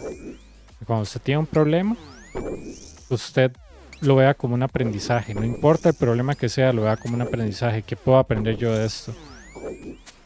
Y que así, si usted en la vida le encuentra soluciones a los problemas actuales, obviamente, ¿verdad? No todos los problemas, eso es imposible.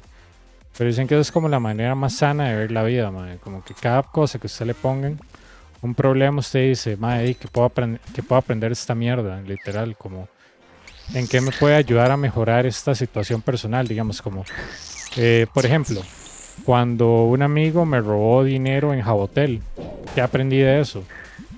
Mae, que cuando usted confía mucho en alguien, la persona tiene control sobre usted y le puede robar. Que si usted da mucha confianza, a veces su manera de pensar y su manera de ser, no todo el mundo comparte sus valores. Entonces usted tiene que ponerle siempre un límite a la confianza que usted le da a otras personas. Eso fue lo que yo aprendí. Como un límite usted tiene que poner a la gente, más usted no le puede dar confianza ilimitada a todo el mundo, literal. Porque la gente cae muy fácil en el hecho de que ellos saben que confían en usted, que tienen algo suyo y que ellos no, y que ellos lo quieren. Entonces, como mi mamá me dice, uno es honrado hasta el día que uno le dé la gana. Yo usé eso para aprender. De, ok, más la próxima vez en otro juego que juegue no voy a confiar mucho en la gente, voy a confiar más en mí mismo, no voy a depender de nadie más. Y cada vez que me salga alguna amistad, la voy a tratar con respeto y todo, pero no le voy a dar 100% mi confianza para darle cosas que sean importantes para mí. Y ya. Otra persona hubiera dicho, ma, yo odio a la gente, yo no confío en nadie. No, no, no. O sea, ese no es el punto, ¿verdad? No es ser emo, ma. Es literalmente ser más cuidadoso con la información, ser más cuidadoso con en quién usted confía, ser más selectivo, tener un filtro de amistades, poner a la gente bajo prueba, a ver si pasa las pruebas, ma. Literal. Literal. Ah, sí, sí, sí, sí. O sea, hay gente que literalmente cree lo de la tierra plana. De hecho, yo creo que yo he pasado en el Discord un idiota que el mae literalmente juega RuneScape, mae. El mae dice que la NASA es un estudio cinematográfico, que la tierra no es redonda, que el mae, que la tierra es, mae, vieras las estupideces que el mae posee. El mae juega RuneScape, vieras qué vacilón. Entonces el mae cuando juega RuneScape se pone ahí a gritar teorías de conspiración, mae, que la esposa de Obama es un hombre, que las vacunas le instalan a usted Microsoft PowerPoint en la sangre. No, vieron las estupideces, más así. Como que ustedes saben que la estupidez atrae más estupidez. Y ese más es como que se cayó en lo de la tierra plana y como que ahí se juntan las vacunas y los reptilianos y los aliens controlan el gobierno y todas las estupideces que ustedes pueden imaginar están en el canal de ese imbécil, madre. Y es buenísimo porque el hijo de puta, madre, el mae cree en esas mierdas. Y ustedes creen que el mae está vacilando. Y no, el mae sí cree que la Tierra es plana. Que la NASA es un estudio cinematográfico, literal, mae. Y usted le dice, mae, pero ¿usted cómo sabe eso? Y le dice, ¿y usted cómo sabe eso? Y usted le dice, mae, pero en toda la física moderna se equivoca.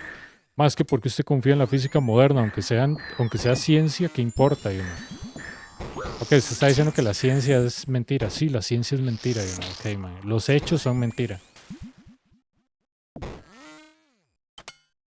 Literal, el mae dice eso, que los hechos son mentiras. Que lo que sea que usted le enseñe en la escuela, aunque sean hechos históricos o hechos científicos o lo que sea de hechos o que algo que se demuestre así como 2 más 2 es 4, le dice, mae, cuestione eso, perro, porque yo he escuchado que es 6. Literal.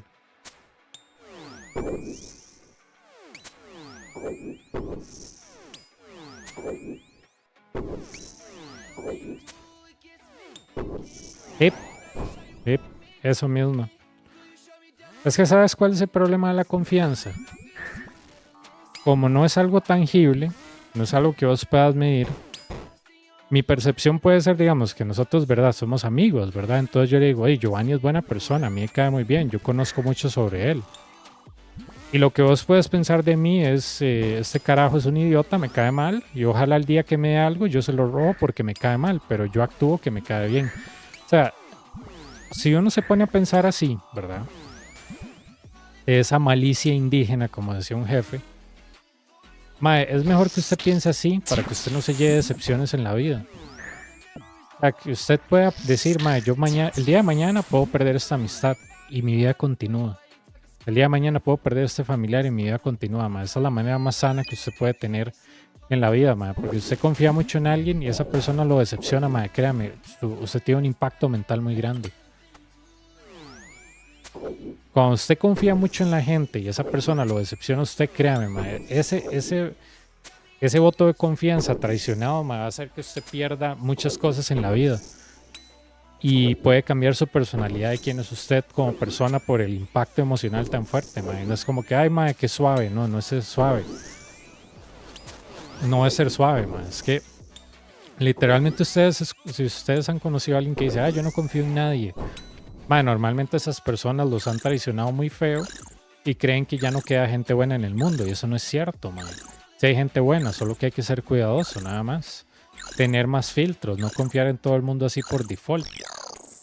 Entonces, yo les puedo decir a ustedes, como no sé, a mí me cae muy bien tal persona, digamos, José, ambos Joses, tanto Seakeeper como el famoso otro José.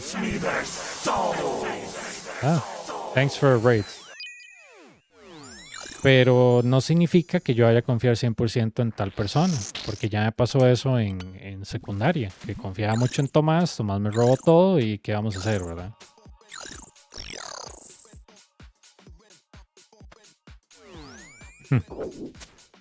Thanks for a raid.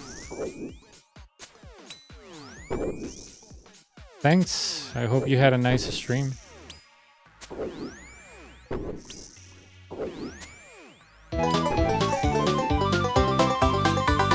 Ah, thanks for a follow, man. Let me follow you back.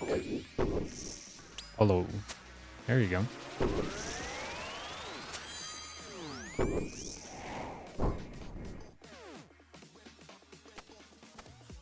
If you guys don't mind Spanish and English, then if you don't understand the Spanish, just ignore me. Literally.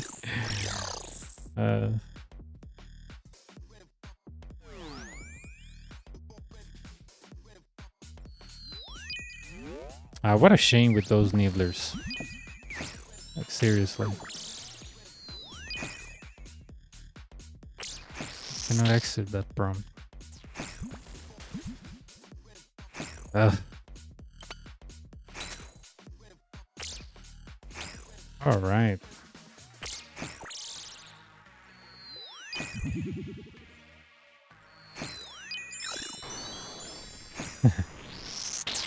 There we go. I really don't like doing this because, you know, he can revive the bats and everything. And this guy can dig, so I'm gonna get rid of him. My god, dude, I just don't understand why Twitch is doing this. There we go. Okay, no worries, no worries. Thanks for the raid again. Up. There we go.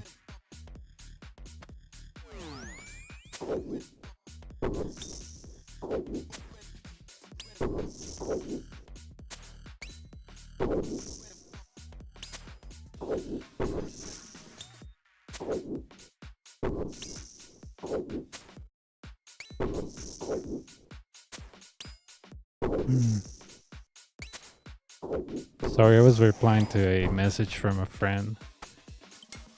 We're just messing around, so...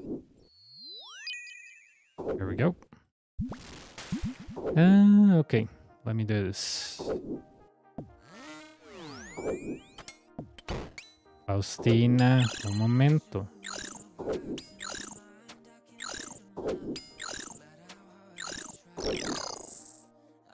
Yeah, that's not your typical way of doing the Inferno, I guess. But, you know, works for me. I use it.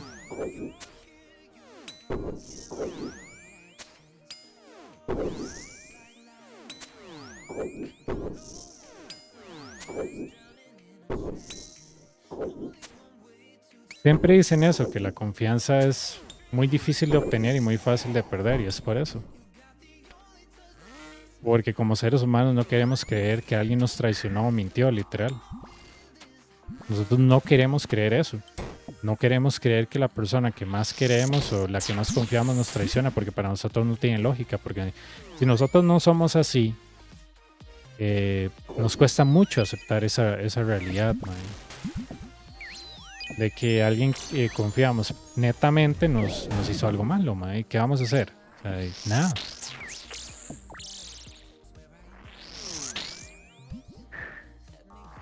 Sí, es que hay que estar preparado para todo. Yo literalmente, yo con los años que tengo de trabajar, que ya son 12 años laborales, yo me di cuenta, mae, yo era una de las personas que me preocupaba de perder mi trabajo todos los días por cualquier estupidez que yo hacía. Yo, mae, tengo que estar preparado para el día de mañana que me digan, mae, está despedido, ¿qué voy a hacer? O sea, no puedo hacer nada, pero preocuparse por esas varas no tiene sentido.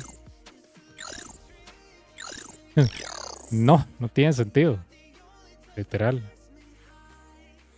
It's electric. Come on.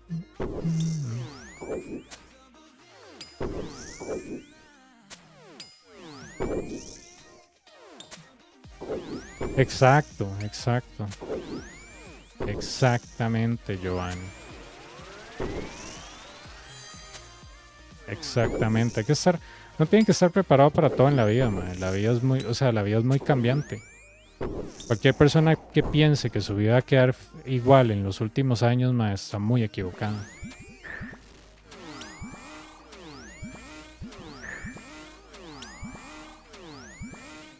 No puede perder, man, dinero, salud, lo que sea, en cuestión de días, segundos, horas. O sea, entre más usted esté acostumbrado a los cambios radicales, mejor usted toma sus decisiones y mejor le da en la vida. Pero no. Mira, aquí en Costa Rica se acaba de ir una compañía gringa a la quiebra. Mae, como 400 personas se quedaron sin trabajo y no les van a pagar nada. Y había gente llorando y todo, yo perro. Y yo, a mí me hubiera pasado eso, yo entiendo, pero ¿qué se puede hacer? No se puede hacer nada. Literalmente, la lección del día, ¿cuál es? Sí, mae, tengo un ahorro de emergencia porque esas cosas pueden pasar. O sea, no hay como una lección en sí. Es solo decirle, mae, hubiera ahorrado. Y esa gente dice, yo voy a demandar y voy a demandar en Estados Unidos. Y yo, perro, escúchese, mae. O sea, si no hay justicia en el tercer mundo, usted no va a encontrar justicia en el primer mundo. Esos más pueden apelar y eso puede durar años, mae, literal. Usted no va a recuperar su plata, sépalo. Lo que importa es lo que usted hace de este punto en adelante, no lo que usted puede hacer con la plata que no tiene. O con lo que le van a tener que pagar de aquí a unos 5 años, ¿me entiende? Lo que importa es lo que usted hace en el momento que pasa el impacto, man.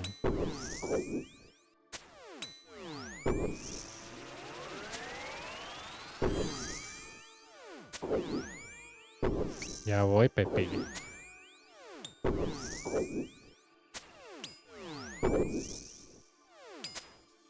Creo que en Estados eso le dicen SPR. SPR es Stimulus, Pause and Response. Y dice que entre más usted esté entrenado para responder un estímulo, evitar tanta pausa y dar una buena respuesta, usted es una persona más eficiente, literal. Eso se llama SPR. A ver qué quiere la gata.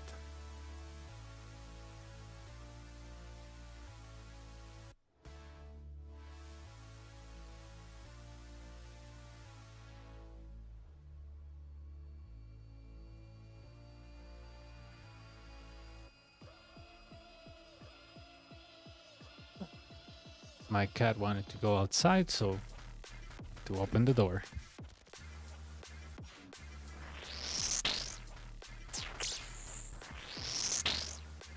Sí, ese SPR, de hecho yo lo aprendí en un curso de networking.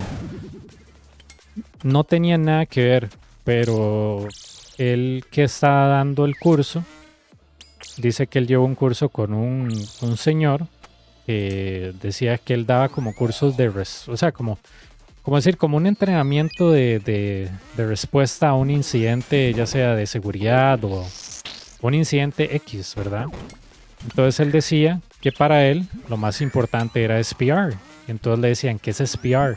Él decía, mae, siempre hay un estímulo y cuando hay un estímulo hay una pausa porque el cerebro está tratando de pensar qué va a hacer. Dice, ok, eso es SPR. Dice, ok, usted con SPR, puta madre, este mili... Ay. Entonces él decía que SPR es muy importante por eso mismo, porque solo con SPR o manejando SPR usted puede ahorrarse miles o hasta millones de dólares, porque digamos, dice que así funciona un equipo SWAT. Entonces, digamos, un equipo SWAT tiene una situación, entrena para esa situación, pero cuando usted le pasa la situación, quieren que su tiempo de respuesta sea menor ante una situación crítica para que usted pueda tomar una acción inmediata. Entonces él decía que él entrenaba equipos SWAT para que ellos pudieran tener una respuesta más adecuada a una situación de emergencia. Como que, digamos, ustedes van a ir a arrestar a alguien y la persona sale con un chopo así, o un arma que se baja de helicópteros. ¿Usted qué hace, man? Usted lo primero que hace es pausar. Y después de pausar, usted empieza como... ahí está el estímulo. Después usted pausa y después viene su respuesta. Entonces, eso es lo que él decía. Eso es SPR. Stimulus, Pulse and Response.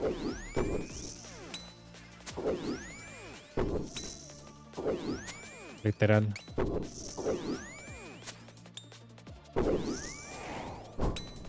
Y era interesante, porque lo que hablaba este señor, Kit Barker, que es como muy conocido en la industria de Cisco, era que él decía que ese SPR le ayuda a usted en examen de certificación, en entrevistas laborales, en todo. Entonces decía como que SPR es como el camino al éxito.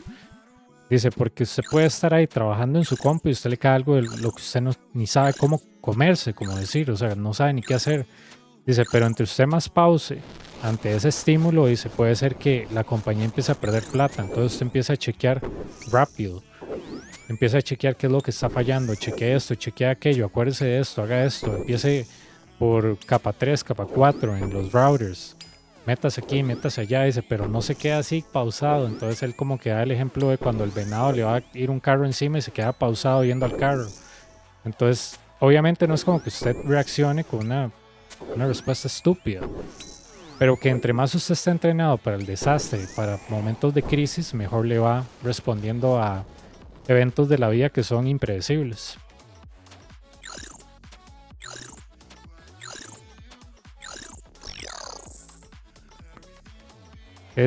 Fue muy interesante porque el curso no tenía nada que ver con eso. Fue que él dijo que él atendió una conferencia donde daban una charla sobre SPR y que le pareció interesante de como, what is SPR? What is SPR? Decía Kit Barker. Y entonces él decía, yo conocí un carajo, ¿verdad? Que el mae le da training a la gente del FBI. Y yo, uy, mae. Y de SWAT y un montón de áreas. Yo, mae, qué cool.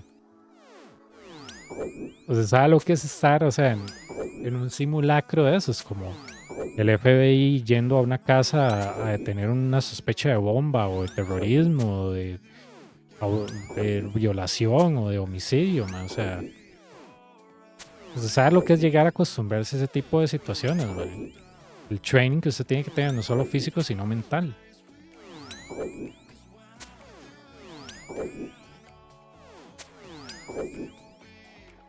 En Cyber, en Incident Response es algo parecido.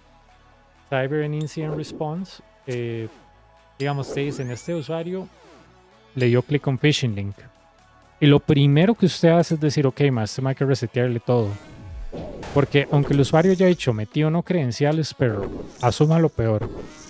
Se lo hace cambiar credenciales, le mata todas las sesiones, le avisa a toda gerencia de que no abran correos de él.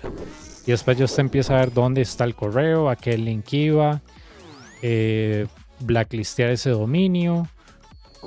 Y así es como es el incident response. Si usted le cae eso y le dice a una persona, me acaban de hackear, ese es el estímulo. Usted hace una pausa porque usted dice, ok, suave, ahora qué tengo que hacer. Y entre más usted se acostumbre a eso, mejor le va.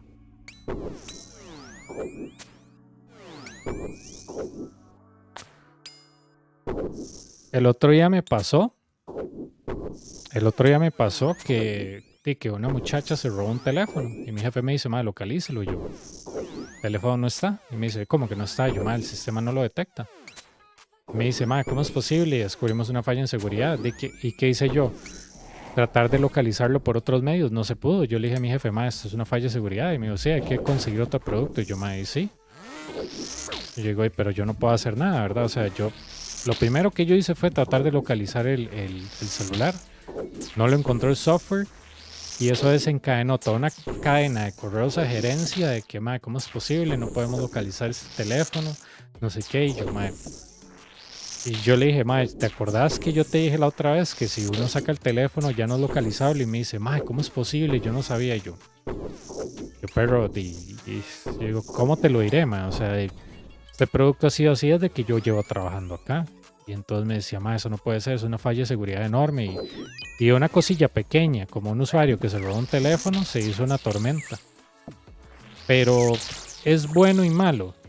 Es bueno porque vamos a ver otras soluciones de software que nos den más control sobre los dispositivos, pero es malo porque ahora creó todo un revuelo en la compañía.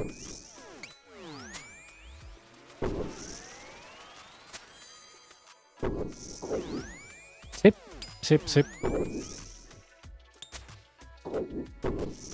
Lo peor que usted puede hacer como ser humano, ma, es tratar de disminuir la presencia o por ejemplo como hoy en día es muy común, ma, que la gente, digamos, se interese menos como en las historias de los aborígenes de los pueblos de los países de uno, ma. Ellos fueron literalmente las primeras personas en el país. Y que la gente crea que porque tiene tecnología no puede aprender nada de una persona, de una cultura más vieja, man, usted está detrás del palo, perro. O sea, se puede aprender muchas cosas de todo el mundo, man. Si usted quiere disminuir la existencia de otra persona por su situación económica, etnia, religión o lo que sea, man, usted tiene un gran problema. Y tristemente, por globalización, por un montón de cosas, hemos llegado a ese punto. Donde la gente cree que su existencia vale más que la de otra por tema. Yo tengo tal cosa, yo hago tal cosa, entonces yo soy mejor que usted, literal. Tristemente hemos llegado a eso. Siempre uno puede aprender algo de otra persona, digamos. Yo de José, el famoso Seakeeper que siempre está en el CC. Yo aprendí que Masori, por ejemplo, yo sé que no es lo mismo, pero yo aprendí que Masori sin estar fortificado da los mismos bonos ofensivamente. Él fue el que me dijo. Pero si él no me dice, yo no hubiera sabido, ¿me entiendes? Literal, yo no hubiera sabido.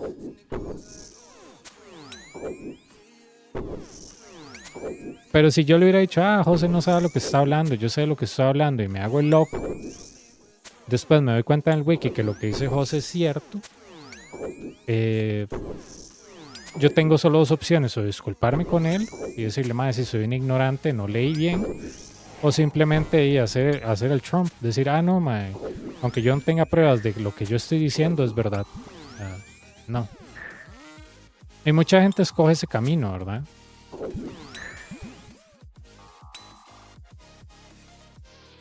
Pero sí, o sea, yo le dije a José, madre, no, pero Masori no es que tiene bonos negativos. Pues me dice, no, fortificado solo la defensa. Yo no sabía, yo sí, tienes razón. Yo eso sí, si yo cometo un error, yo digo, madre, sí, error mío, literal. Pero, o sea, uno siempre puede aprender algo a alguien más, madre. Uno nunca llega a saberlo todo. Literal. Por eso a mí, yo no soy de seguir como canales de YouTube grandes o gente, por ejemplo, que tiene muchos followers o viewers, porque yo pienso que esos nichos culturales o sociales hacen que la gente tome como esa mentalidad tipo fascista, de que las cosas se hacen como dice fulanito. Y ustedes saben que yo hago el Inferno de manera poco ortodoxa, que a mí me gusta hacerlo a mi manera, que yo no hago one tick flick. Entonces eso le incomoda a mucha gente. Le incomoda mucho a mucha gente. Porque ellos van a decir, Dima, este más está haciendo el Inferno de una manera que yo tal vez no había pensado. O les da cólera que el Inferno se podía hacer más fácil de lo que ellos anticiparon. O son fanáticos de la persona que lo hace de otra manera. Pero, ¿qué le vamos a hacer, verdad? Es culpa de, yo creo que es culpa del sistema de educación, que no ha sido actualizado. De hecho, aquí el otro día el director de la policía el FBI de nosotros, para ponerlo así, o el SWAT de nosotros, dijo que el problema del tico, del costarricense, no es que sea tonto, ma, es que literalmente la educación lo está dejando mal, digamos, como todos esos fraudes y llamadas de estafa, ma, se dan porque no hay buena educación en las escuelas que le digan, mira, ma, esto es phishing, esto es social engineering, esto es esto y esto y esto, ma, no lo hay. Y no han actualizado el currículum en tal vez 20, 30 años, ma, y entonces estamos con información viejísima, entonces la gente sigue cayendo. Los adolescentes siguen cayendo en tonteras en social media, la gente cae en desinformación, empiezan a creer estupideces de que las vacunas las diseñó Bill Gates con Microsoft, con Windows 11. Entonces, madre, yo digo, cuando su educación falla, lo primero que usted es que la gente empieza a creer en teorías estúpidas de conspiración literal, madre. Porque como no tiene el conocimiento de ciertos temas, tienen que buscar la respuesta en cualquier estupidez, man. Así somos los seres humanos, queremos racionalizar todo. Y lo que se vea más creíble para el contenido que nosotros consumimos, eso es lo que nosotros vamos a creer. En Twitch es igual. Twitch es la misma mierda, man. Si ustedes solo ven un mae que hace one tick flick en el Inferno, su mente se programa para que esa es la única manera. Llego yo, de verdad, como un disruptor y les enseño que así no es y que ustedes lo pueden hacer de otra manera. Entonces yo soy un mal jugador, yo soy una mala persona y seguro por ahí secuestro ardillas y las sacrifico a medianoche, man. Ese es el problema actualmente que tenemos en el mundo, man. Que la gente está tan enfocada en un cierto nicho que cuando se salen de eso, man, se vuelven agresivos. Y como hay contenido en línea que valida su modo violento de vivir, o su modo de vivir, cuando alguien les enseña de otra manera, entonces esa gente no es un ser humano, es menos que un ser humano, man. O es una porquería de ser humano, literal. Man, eso es fascismo 101, literal.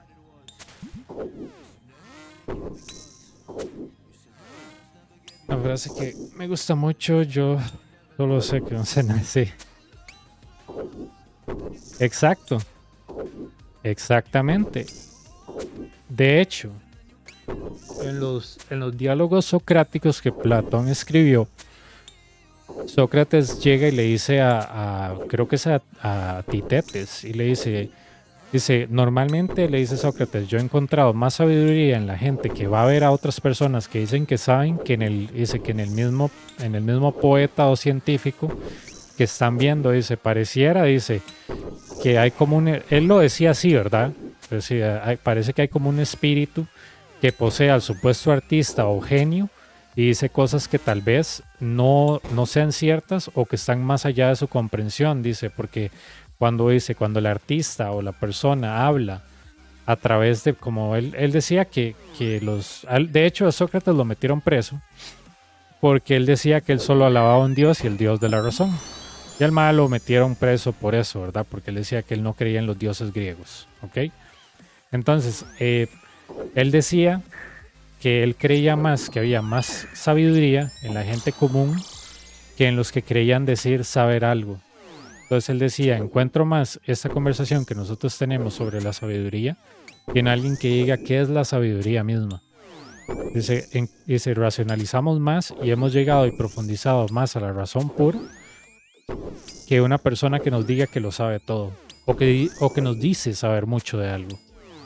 Siempre decía eso, mae, que literalmente por eso él decía que él no sabía nada, porque la razón de él era que si yo cuestiono lo que vos dices y vos tienes la razón, no deberías estar dudando.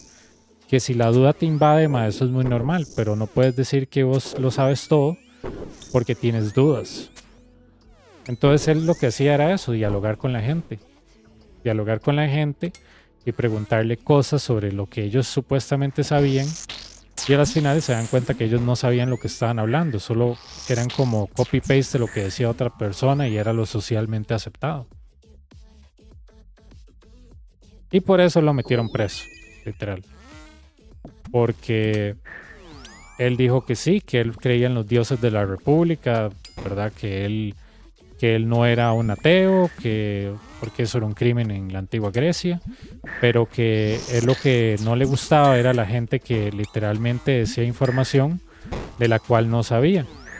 Que él decía que el único crimen que él había cometido era cuestionar a los supuestos sabios de como decir, de la aldea o del pueblo donde él vivía.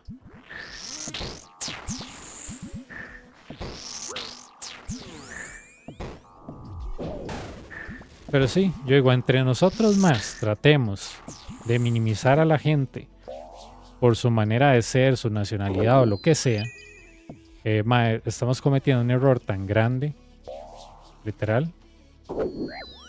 A ver si puedo deshacerme del... Listo.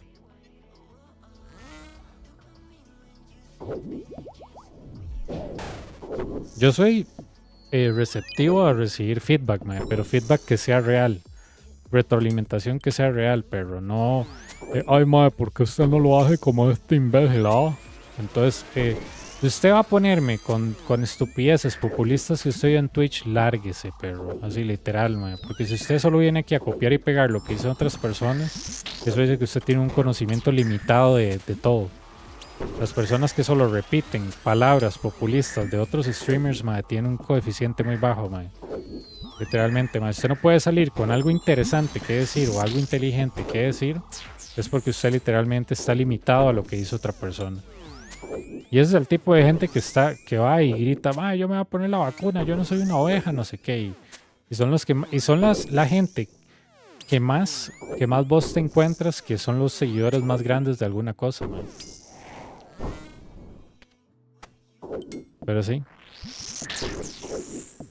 Twitch es muy así. Por eso, digamos, yo hago el multistream, todo bien. Pero que Twitch sea mi plataforma en preferencia, no, man. Literal, man. Twitch lo que es como... ¿Cómo decirte, man? Una comunidad, man, me hace recordar Twitter. Literal, man. Son gente que es un barril de pólvora, man. Están buscando con qué explotar. Contra quién explotar, man. Literal. Man, este man me cae mal.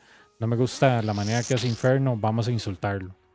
O, mira, este man es latinoamericano. Vamos a burlarnos de eso. Literal, man. Twitch es eso. Es eso. Y sin embargo, man, le dan toda su fidelidad, su apoyo y hasta dinero a gente que ellos no conocen solo porque son, entre comillas, conocidos, man. Eso es lo más estúpido que yo he escuchado, man. Es como que ustedes agarren y ustedes ataquen a gente pobre viviendo en las calles, pero pase un billonario y ustedes, uy, ma, es un billonario, ma, ese más es mi Dios, literal, o sea. The fuck. Tienen las prioridades hechas verga, man.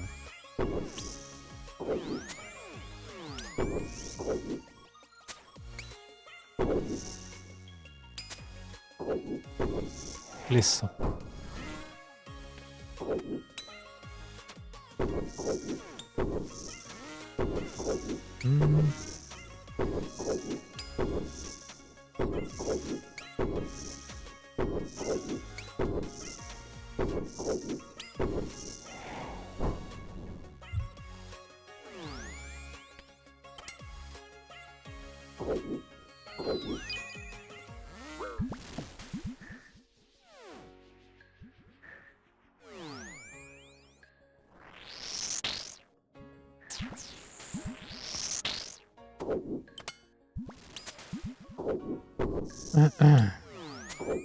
Tú puedes escuchar a todos, pero...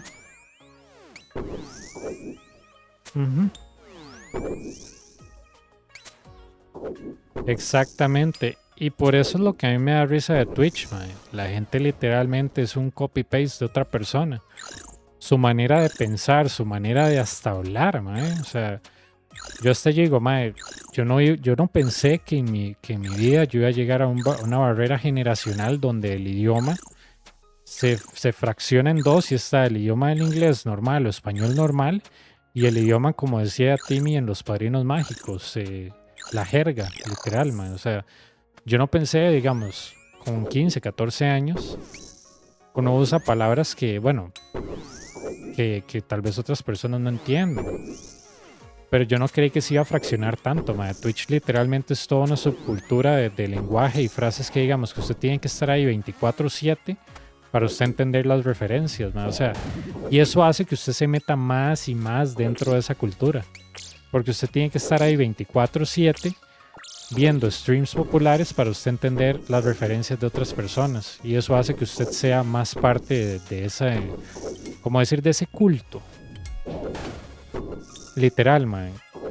yo, como siempre digo a la gente, ma, yo no sigo a ningún youtuber popular, ningún streamer popular. Entonces, si ustedes se refieren a algo en social media o en Twitch y yo no sé qué es, yo se los voy a preguntar, ma, porque ustedes están hablando con su abuelo, ma. A mí no me interesa estar sabiendo lo que tal streamer hizo, no me interesa estar detrás de otra persona, ma. De hecho, las personas que son adictas, como así como tipos de realities y toda esa vara, ma, hay todo un estudio que se hizo a las personas que eran adictas como hacia reality TV, ma, y dice que esas personas tienden a desarrollar problemas mentales porque se obsesionan con la vida de otra persona hasta el punto donde ellos creen que son parte de esa vida y no lo son. Entonces es muy interesante, es muy interesante. Es todo un estudio que se hizo porque en esa época, creo que era el 2016, 2015, yo hablaba con un muchacho, Ricardo se llamaba. Ese muchacho Ricardo, mae, me decía, mae, yo veo mucho de show estúpido, las Kardashians, mae. Y entonces yo digo, mae, pero ¿cómo te puede gustar un show tan vacío, perro? Y, o sea, literalmente ese show es como, mae, es súper vacío, pero yo digo, mi mamá lo ha visto, mae, y me dice, mae, que es estupidez de programa. Y yo no sé, y me dice, mae, no, es buenísimo, mae, es que es buenísimo ver a Kim y no sé qué. Yo, mae, yo digo, mira, perro, yo digo, esa vara no es sano, mae. O sea, estás literalmente metiendo, mae, o vives a través de ella, mae. Y me dice, no, mae, a mí solo me gusta verla, no sé qué. Y yo le pasé a él un artículo, que era un estudio que se había hecho de los reality shows y la gente adicta a seguir como a otra gente famosa. Y decía que normalmente esa gente siempre tiene como un tipo de problema mental, mae. La gente que está así muy adicta a una persona, celebridad o quien sea, mae, es porque tienen algún problema mental, un desequilibrio. Y yo, mae, todo estoy bien equilibrado, perro, yo digo, porque yo literalmente nunca he seguido a alguna persona. Tal vez a los 15 uno tiene ídolos, pero ya cuando usted es adulto ya no. O sea, ya usted no tiene como un póster de, no sé, de Justin Timberlake no sé, en el cuarto, weón. ¿Me entiende? O sea, yo esperaría que no. Pero yo he visto eso que en Twitch es como muy común, mae. Como que digamos que usted hace algo diferente a otra persona y la persona es conocida, todo el mundo se le va encima a usted, porque literalmente ellos son, como decía mi ex supervisor Javier, mae, siervos menguantes de una entidad, literal, o de una persona. Y esa persona ni siquiera les tiene que decir, vaya, atáquenlo, porque ya subliminalmente entienden que lo tienen que hacer, porque esa persona es su líder, es el que les da un sentido y un propósito, y ustedes atacar esa existencia los están atacando a ellos. Es mentalidad de culto, literal, ma. Ajá. Vea toda esta gente estúpida que dio presa por las estupideces de Trump, ma, y el mae no le han hecho nada, ¿me entienden? Es mentalidad de culto, literal. Es mentalidad de culto. Y eso es lo que hay en Twitch. Yo diría que el 90% de la gente que usa esa plataforma, ma, es mentalidad de culto. Yo defiendo a mi héroe capa y espada sin leer los hechos. Por razones mías o por razones sobrenaturales, yo lo tengo que defender, madre, literal. Es la estafa perfecta, literal. Sí, y normalmente esa gente que se toma ese fanatismo tan en serio es la gente que se siente más pequeña, que siente que su vida no tiene sentido y tengo que serle fiel a una persona, a una entidad, porque madre, mi vida es muy sin gracia. Mejor que alguien me diga qué hacer y controle mi manera de pensar y de actuar y de hablar, porque qué pereza ser yo mismo, o qué pereza buscar dentro de mí encontrar algo que no me guste, en vez de afrontarlo, porque la decisión más fácil es que alguien viva por mí y me diga qué hacer y pensar. Y por eso mi forma de hacer el infierno le incomoda a todo el mundo. Uno, obviamente, por ser latinoamericano, ¿verdad? Supuestamente las mejores personas en este juego tienen que ser del primer mundo. Nosotros no existimos, ¿verdad? Porque el mundo es Estados Unidos, Canadá, Europa, Asia. Y abajo Asia y México. México es enorme, va desde México hasta Argentina. Todo eso es México. Entonces, a la gente le enoja cuando vos literalmente haces algo diferente y lo logras. Porque nadie quiere que vos progreses, esa es la verdad. Y menos si vos le tocas el contenido a alguien que ellos hacen o que ellos admiran a una persona. porque eso amenaza su existencia y su manera de pensar. Ah, mira, hay otra manera de hacer Inferno. No, ma, es que no puede ser, ese ma está haciendo algo. Ah, es que así cualquiera. Esa es la última que me tiraron, ma, es que así cualquiera hace Inferno. Y yo, ¿cómo que así cualquiera? Sí, sí, es que usted lo hace tan fácil porque no hace one tick click. Y yo, pero esa no es la idea, de enseñar a hacerlo fácil. No, no, no, es que eso no es eficiente. Ya, pero y si vas a hablar de eficiencia. Sí, sí, yo desde mi primer trabajo todos han sido en inglés. Yo solo trabajaba en compañías gringas y canadienses. Y europeas, pero ahí uno no va a hablar ahí latvio, man, o sea. Entonces a mí me toca hablar inglés de lunes a viernes, todos los días.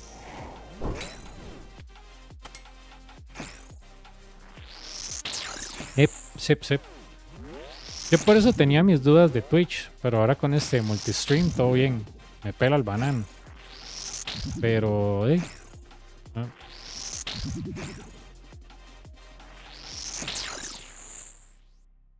Mira, ahí está el Gabo.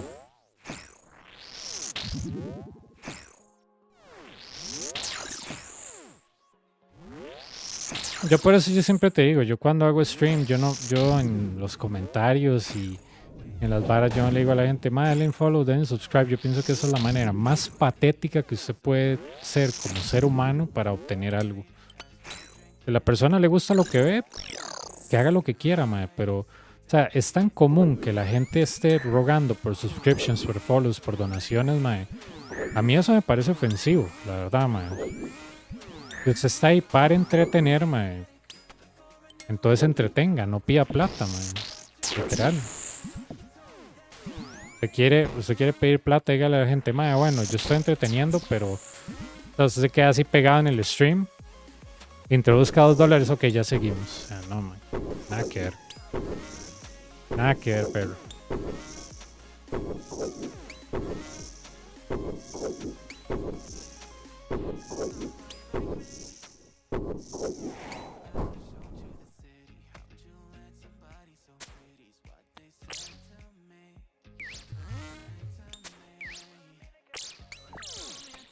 Y aunque yo viviera esto, que no, mae, yo no puedo, literalmente yo no puedo ser así. O sea, no puedo, man. Y no lo intentaría ni siquiera, porque es que no sé.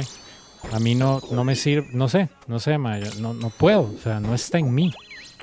No está en mí, mae, no sé cómo explicarlo, no está en mí ser así como tan hipócrita, mae, no sé, no puedo. Algo en mí previene que yo les esté rogando por plata, por subscription, no sé. Hay algo en mí que no me deja ser así. Que literalmente me dice, madre, tenga dignidad. Que yo sé que hoy en día, madre, eso no es algo bueno, ¿verdad? Entre usted sea más descarado, mejor le va. Pero, yo no sé, supongo que yo ya soy una persona que un poco mayor que ya valora esas cosas. No sé. No sé, madre, no sé. Soy extraño, eso es lo que les voy a decir. Yo soy una persona extraña.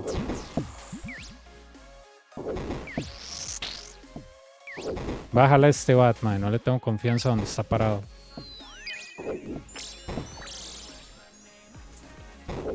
Okay. Va a tener que a huevo ver si este carajo... Ok. Aquí el único que me puede pegar es el Miller.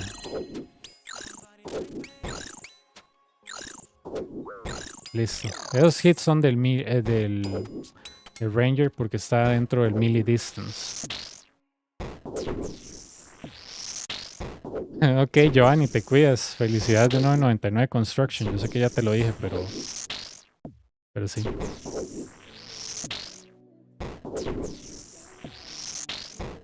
Ese fix estuvo poco ortodoxo.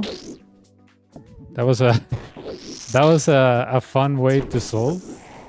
Divide and conquer, but you know, doesn't really matter. It was fun. I think I lost Western Pillar. Oh my god, Western Pillar.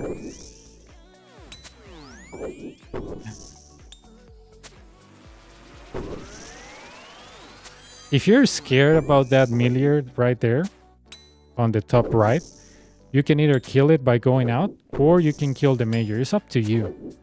I want to kill the major, but if my RNG just goes crap, I can just go to the other side of the pillar, kill the little ranger, and then kill the melee.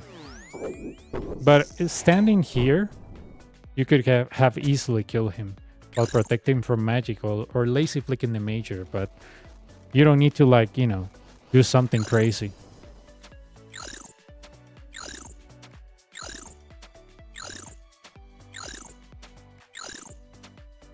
I mean, yeah, I lost Western Pillar. Oh my god, Western Pillar. But as long as we don't lose the Northern one, we're good. We're good to go.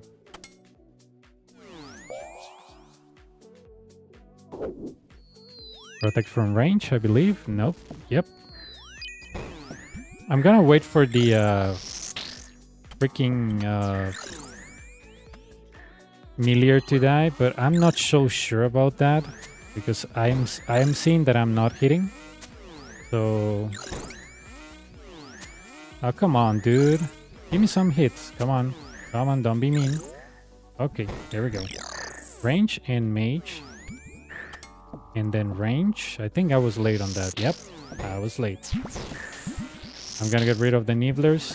No big deal, just alternating two blobs. Probably I'm gonna commit some mistakes on the alternation, so forgive me in advance. It was almost a perfect wave. Almost. And what do I do here? You know, people normally will be like, okay, what you need to do is to go out and alternate the ranger and the major along with the blob. Honestly, yeah, that can work, but you can do this and it's much easier. Just drag the stupid blob close to you. Oh my god, I got hit by the ranger, so what? We're wearing our Masori, so it doesn't matter. We hit the blob and that's it. That's it. You don't have to crazy alternate everything. The Inferno gives everything you need to solve the waves. You don't need to do anything crazy. Oh my god, you wasted a minute. Yeah, I don't care. Honestly. If you're into teaching, you have to make it to look as easy as possible, not to perform some stuff that only you know how to do and only you know how it works or something like that, or that it will get people killed. You know? This is the easiest solution, see? Using logic, we got rid of everything. We got rid of the Melior first, then we got rid of the blobs. Now we're getting rid of the major. I mean ranger, and then the major, and that's it. Oh, he revives stuff. I don't give a damn. Seriously, I don't. If you're a first timer, which that's the crowd I focus on, all you care about is getting your cape and moving on with your life. And that's what I provide. That's the content I'm aiming for. Getting your cape and moving on. Getting your cape and moving on. And then you can come here and speed run or do it on a task, whatever, but it is your first cape. You don't have to be worried about impressing others if that's what you want to do, you know?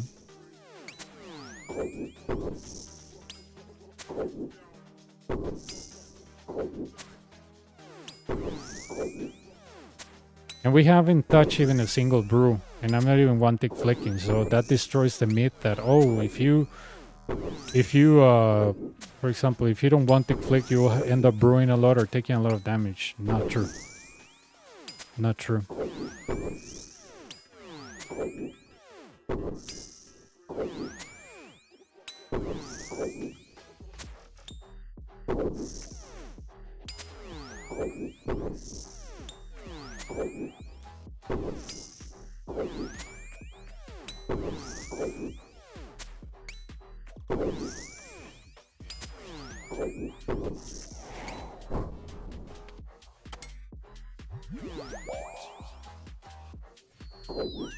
There we go. I'm gonna get hit by this melee. That's fine, I guess. You know, I wanted to go underneath him, but honestly, I'm just gonna nuke him with the freaking blow pipe, whatever.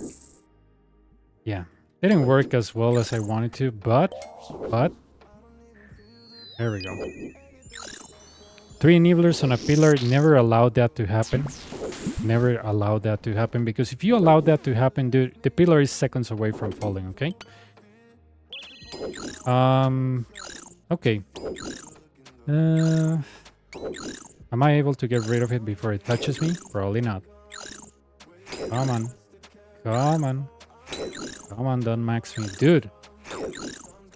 Like, seriously. It's like rigor didn't help at all. Okay. Alright. I'm gonna get rid of that Milier. Like, you know. There we go. And if he revives the Milier and it falls on the right side, we can go to the major and kill the ranger and kill it. But yeah, I mean, probably I could have sip a brew here, you know. But I'll see how my HP ends up. Let me see if I can get rid of the major first, you know.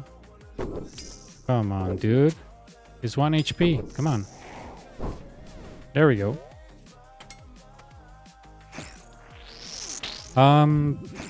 My advice on lazy flick, because if let's say that you miss it, only lazy flick things that cannot hit you and max it and kill you.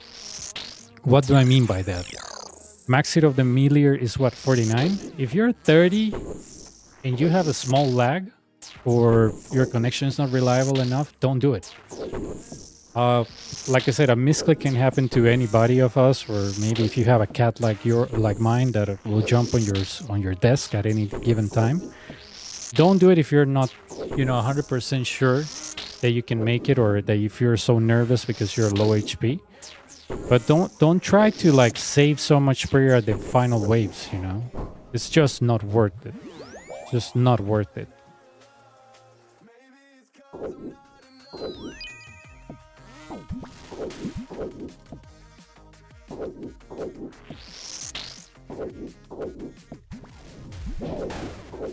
I mean, it's just, I don't know how to say it. It's just not worth it.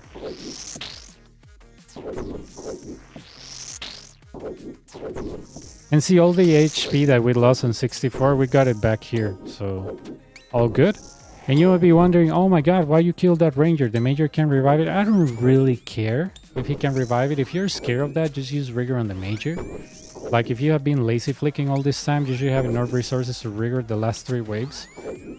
But if you're wasting rigor and augury since wave 50, then, just keep on lazy flicking and wait for the best. But, yeah.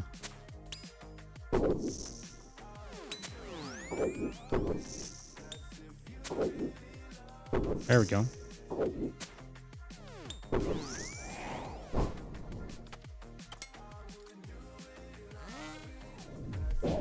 El dragoncillo. Vamos por las 65. Y gasta tiempo para double majors, chat, triple jats y suck. Habéis llegado a tiempo, dragón.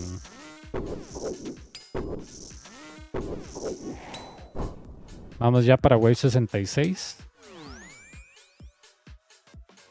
Acá se nos caen todos los pilares por tonteras. El Gerald, ¿qué tal? Aquí, haciendo un poquillo de Inferno, entrenando range, la que vive.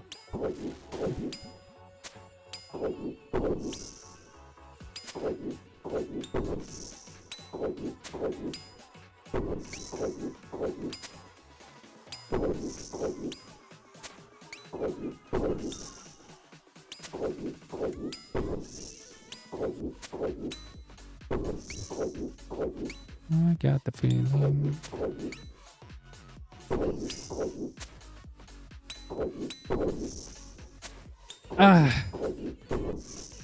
No.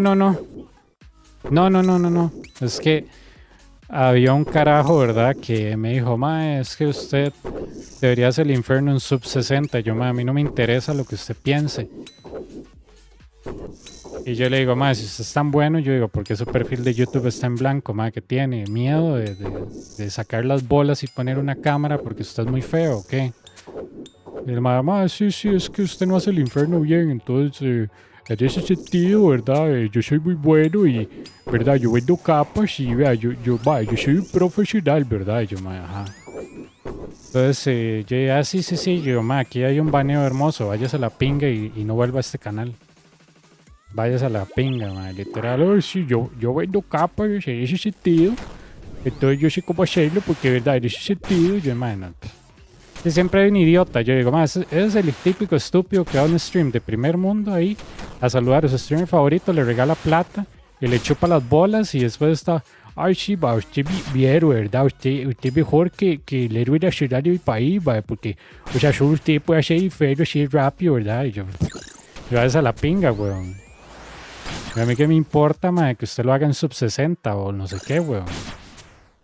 Yo decía, el hombre, va, en ese sentido, ¿verdad? Porque yo veo capas y yo sé de lo que estoy hablando, ¿verdad? Porque diga, pues ahí al frente, ¿verdad? En ese sentido, yo, mano, yo vayas a la pinga, perro, a mí que me importa lo que usted haga.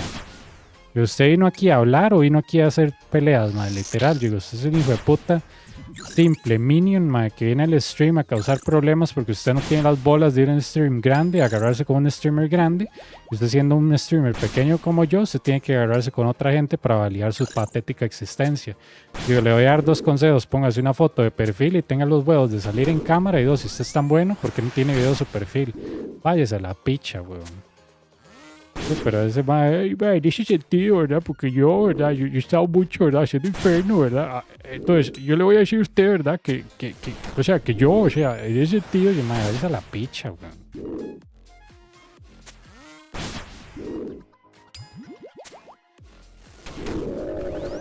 Ese tipo de gente son los que creen que usted le pone una vacuna y Bill Gates está viendo PowerPoint en sus arterias, man. No me joda. Solo estupideces. Sí, o sea, hay una conspiración del gobierno que hacen que al mae lo haya dejado la abuela, literal. Literal, man. Es el tipo de mae que yo creo que va a streams de huilas semidesnudas y es como, ay, mi amor, tome, aquí hay $100, mae. El hijo de puta no ha visto de páginas porno gratis, mae. Pero el hijo de puta paga y ni siquiera le enseñan ni mierda. Y, ay, mi amor, yo la quiero... Sin hambre, mae. El mae suena totalmente así como adepto a un streamer grande y ahí pasa todo el día jalándose la verga viéndolo, mae. Ese tipo de persona. Usted le puede hacer el screening básico cuando la persona viene aquí a agarrarse con usted sin razón por la manera que usted hace el Inferno, literal. No es, o sea, yo lo pongo con el nombre de una serie en español y el hijo de puta como es Inferno, el mae tiene que venir a pelearse con todo el mundo porque su existencia es tan pequeña y patética, mae, que no encuentra otra cosa que hacer. ¿Verdad? Y es el típico de persona, mae, que usted hace algo y yo lo hago 10 veces mejor. Ah, usted es albañil, mae, yo era jefe de albañiles. Ah, mae, usted maneja, yo era piloto de Fórmula 1. O sea, la típica, mae, me dice, mae, yo voy capa, o sea, yo soy un soplagaites ahí cualquiera, ¿verdad? En ese sentido, yo, mae. A mí no me interesa si usted vende capas o no, perro, yo, a mí qué me importa. Ah, sí, porque, o sea, yo lo he hecho demasiadas veces y todo, y vea, yo lo hago súper rápido, yo. Pero no me interesa cómo usted lo haga, mae. O sea, no me importa. Usted lo quiere hacer de una manera diferente, lo quiere ponerse con... Se quiere echar crema chantilly en los huevos y ponerse a su perro enfrente suyo para que se la chupe, no me importa, man. O sea, usted viene a mi stream y empieza con esas tonteras, sepa que lo voy a banear. No me interesa, man. No me interesa un view menos, un subscription menos, un like menos, man, literal.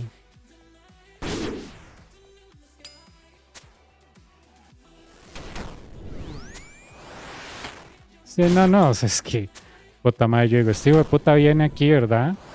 Y ni siquiera se toma el tiempo de leer el hijo de puta título, ¿verdad? Que está en español, que seguro el hijo de puta es de Estados y está como... yo, Sir John, el palo está durísimo. Yo, comer mucho naranjas. Mexicano, tener poca plata. Esposa tetuda, tener pelo rubio. O sea, yo, pero para que usted viene a mi stream, si está en español, usted no entiende una picha y se viene aquí a atacar como si esta ahora fuera como si esto fuera un rally presidencial de Trump, man. O sea, yo digo, este hijo de puta cree que es esta vara, weón. Me dice, ma, es que yo vendo capas, ma, yo sé lo que estoy haciendo, yo, ma, a mí qué me importa si usted vende capas, weón, ojalá lo baneen. Y sí, yo te lo digo, ma, porque yo soy vendedor de capas profesional, ¿verdad, ma? Yo... A mí qué me importa si estás profesional, si estás amateur, si estás en servicios profesionales, man, no importa. Usted me sale con que yo soy buenísimo, man. Las personas buenas no ocupan que les digan que son buenos, man, literal. Oh. Thanks for a follow.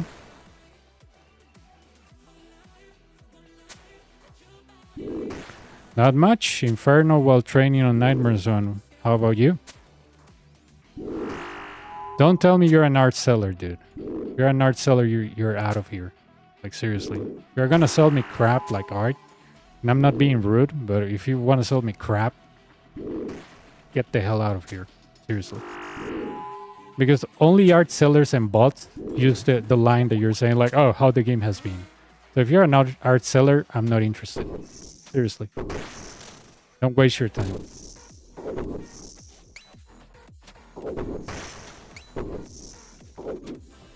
No, pero ese hijo de puta, mae. Oh, yo soy un vendedor de capas profesional, ¿verdad? O sea, todo profesional y yo, se la pinga, mae. Profesional. Eso literalmente, mae. Usted sabe que una persona es mierda cuando le dice soy profesional, mae, literal. Las peores compañías del mundo, mae, le dicen dos cosas. Somos profesionales y somos una familia. Es algo como LibraAPT. Ya te va a pasar el link. Ya te paso el linksazo.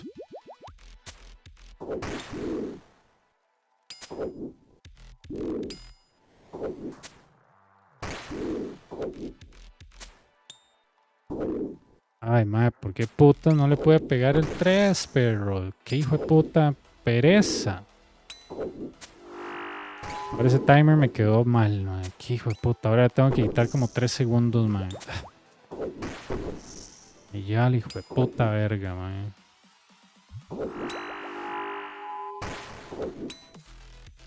Sí, es que Twitch es así, man. Twitch está hecho para eso, para radicalizar a la gente. Twitch pasó de vamos a streamear y a pasarla bien a fascismo digital, man. O sea, ahí es como que usted no hace las cosas como fulanito lo hace, entonces usted es un enemigo de la madre patria, man, literal.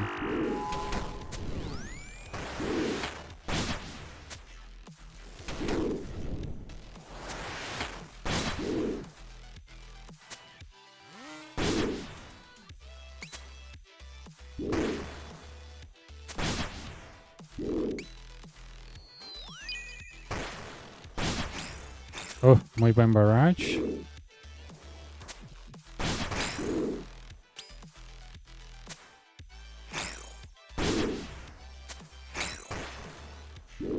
Pero es que la culpa no es de Twitch, ¿saben? La culpa es de la falta de educación de la gente, mae. Y no es falta de educación de ese malcriado, mae. Es que literal, cuando ustedes en sus escuelas o en sus casas, sus papás, sus mejores amigos, no les inculcan a ustedes que literalmente la gente en Twitch está ahí para sacarle dinero, que a ellos no les importa su vida, no les interesa a ustedes, y que ustedes se sienten tan solos que tienen que buscar una compañía digital, mae, ahí hay algo que está fallando.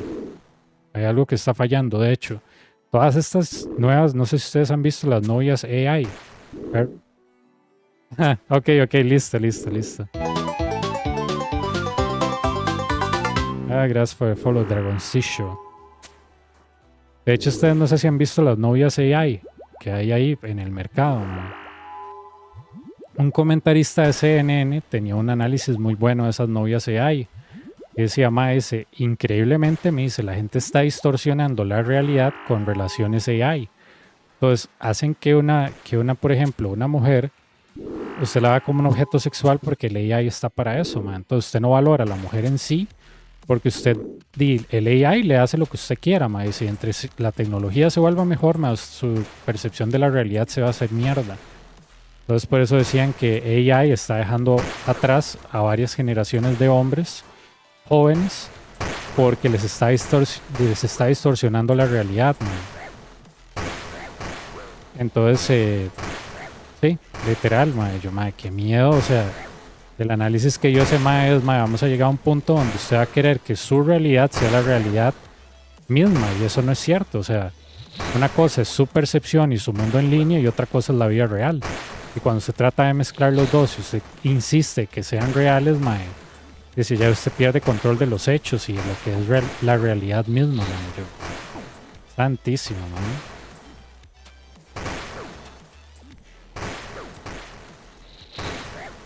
Yo pienso que es que todo esto de AI, o sea, y todas estas cosas han explotado, por la misma falta de información de la gente. Digamos, Vean TikTok, la hora o sea, explotó, mae, y nadie habla de los riesgos de seguridad. O sea, muy poca gente le dice a usted, mae, TikTok no es un lugar seguro, mae, eso es del gobierno chino. O sea, esa hora le, le graba a usted lo que usted está escribiendo, literal, mae, le hacen recording de keystrokes.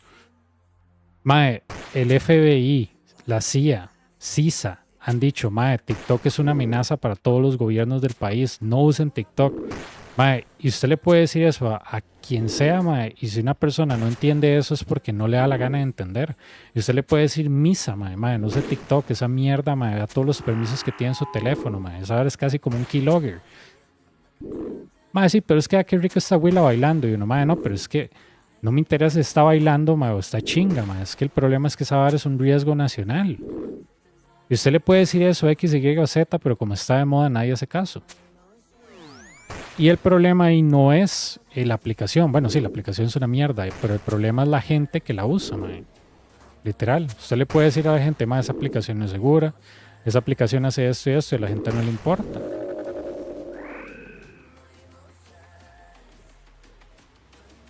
Oh. Me dejaste primero y yo quemé tu granero. Me hiciste llorar y tu casa hice volar. Me engañaste y te burlaste de mí. Menos mal que tu rancho y tu granero destruí.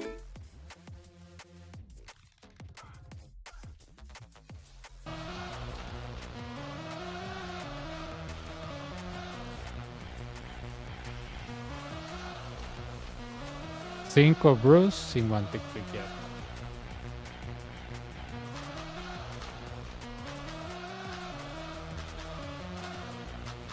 Una locura total.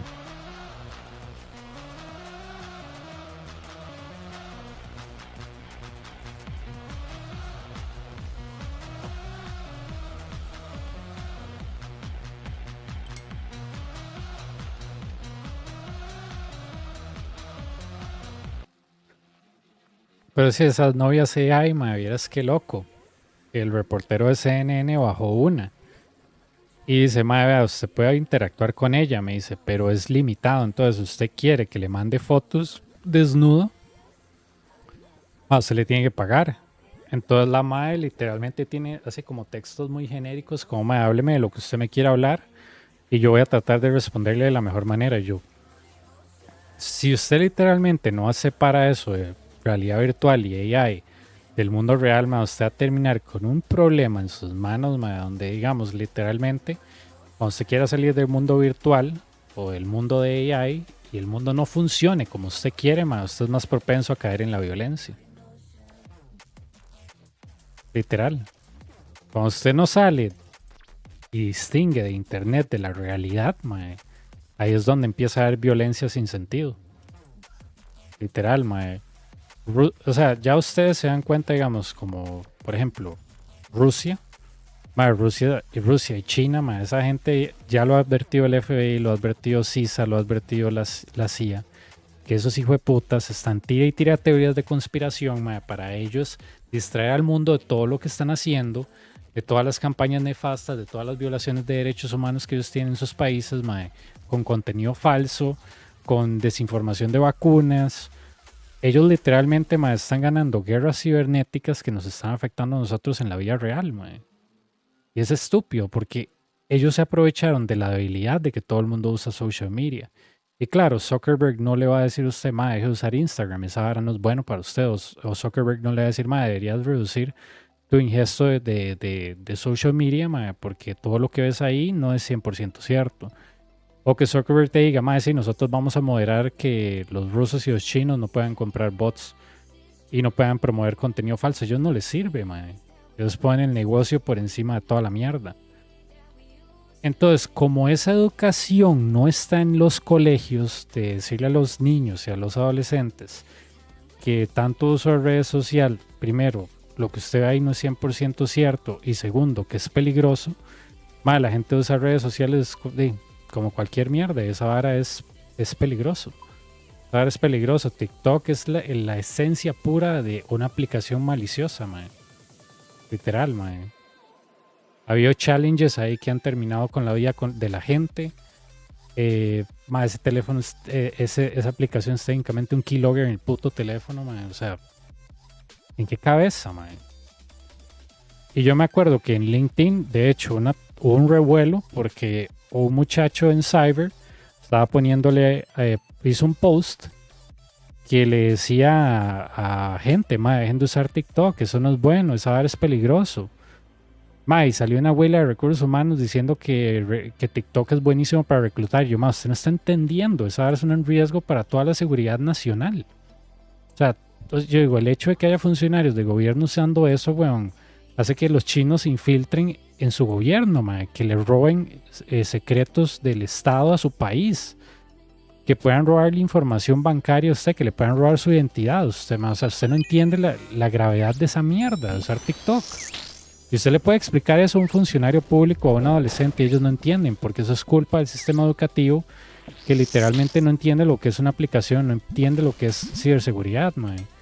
Y entre más ustedes sigan aplazando no ver la verdad, van a seguir siendo esclavos de contenido falso, ser propensos a la violencia, eso es todo. Literalmente por eso en este documental de Agentes del Caos decía que Putin tiene el armamento perfecto con el menor costo. Un montón de troles y pagos que el MAE hace hacia Twitter y Facebook para que su contenido sea promovido y que genere desconfianza entre personas, entre el mismo gobierno y se autodestruyan, literal. Esa es la mejor arma que usted puede usar, no atacando a una persona directamente, sino que ellos ataquen a ellos mismos. Entonces usted puede tirar una bomba y deshacerse de un estado entero, de un planeta entero, lo que usted quiera, weón, pero no hay nada más fuerte que usted haga que la gente pelee entre ellos mismos. Y para eso es social media, Social media no trae ninguna cosa positiva a la vida. Twitter, lo único bueno que tenía antes de que el mongoloide Musk los comprara, era que estaban tratando de abrirle un poco más las puertas a la gente de Arabia Saudita que no tienen libertad de expresión. Entonces, sí, pero ya ahorita ya no. Pero o sea, eso era como lo único significativo que ha hecho Twitter, y el resto es basura. El resto literalmente es basura. Twitter, redes sociales no sirve para nada, Ustedes tendrían una vida más feliz si no lo usaran. Literal, Por ejemplo, en mi caso, yo las únicas dos personas que me interesa saber cómo están es mi hermana y mi mamá. Y ya, el resto, yo no ocupo saber cómo están 24/7. Yo necesito saber si se fueron a la playa, si no sé qué, si los promovieron, no me interesa. Ok, te cuidas. Ahí me cuentas cómo te dan el infierno después, si es que vas otro día o más tarde o mañana o lo que sea.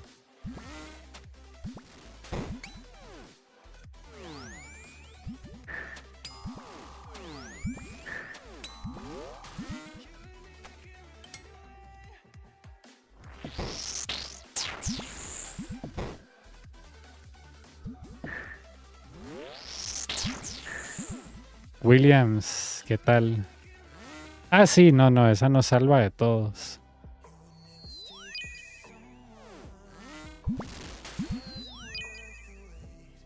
Ella nos salva de todo. Y para ella es esta canción. Me dejaste primero y yo quemé tu granero. Me hiciste llorar y tu casa hice volar. Me engañaste y te burlaste de mí. Menos mal que tu rancho y tu granero destruí.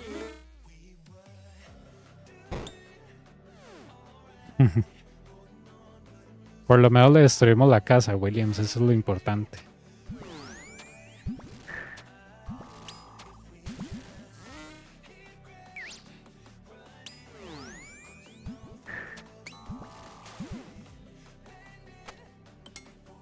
Williams, ¿vos en qué has estado en RuneScape? No, se me olvidó preguntarte porque... ¿Qué has estado haciendo? Peleando, PBMing.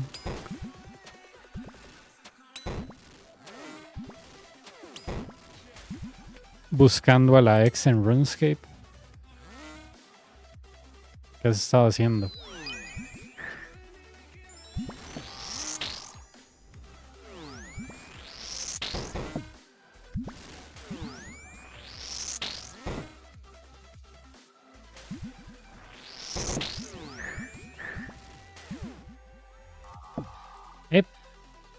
Es solo distracción. Por lo menos, mae, yo sí le rescato. Cuando yo usaba Messenger, si ustedes son tan viejos como yo y usaban Messenger, Messenger literalmente yo me metía para decirle a un compa, en vez de llamarlo por teléfono porque era muy caro, yo le decía, Tomás, hablemos por Messenger. Y verdad, y hablar para nosotros era mandar mensajes, ¿verdad? No mandar audios.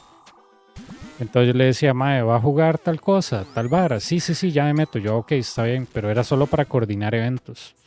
Messenger era eso. Necesito decirle algo, mae, conéctese.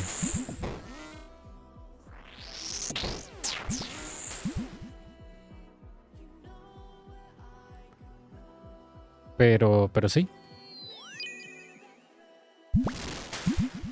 Messenger era eso. Yo me acuerdo que yo veía, digamos, yo me conectaba, pero no sé si ustedes se acuerdan, Windows XP tenía Messenger por default, pero una versión vieja. Bueno, ¿verdad? Ustedes son como contemporáneos míos.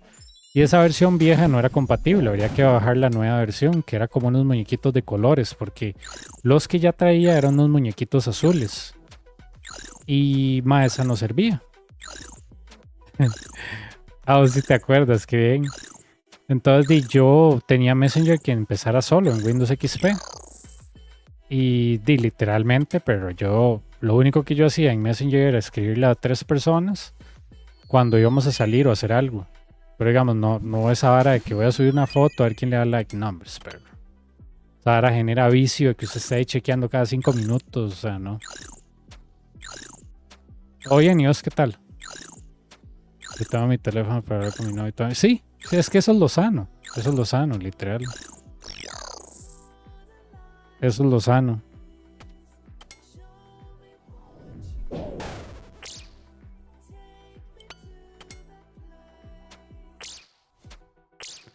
Es que dañen más de lo que dañen más de lo que ayudan. O sea, dañen más de lo que ayudan, man.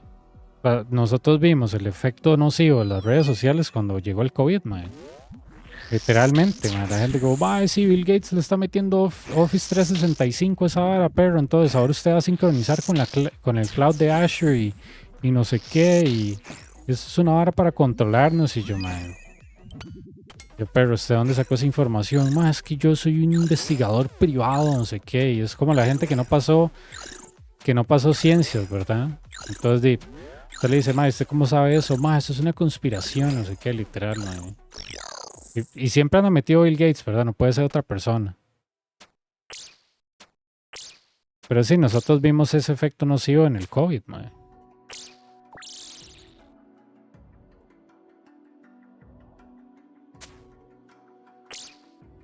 Sí, yo también usé mucho Messenger. De hecho, yo estuve cuando llegó el éxodo de High Five, bueno, de Messenger a High Five.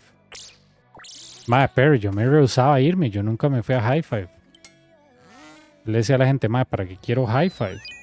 Más que todo el mundo está ahí, yo, pero es que a mí qué me importa, madre, si sube fotos, yo, pero yo no tengo cámara en mi celular, o sea, que quiere que suba, no importa, madre, puede comprarse una cámara y sube fotos, yo.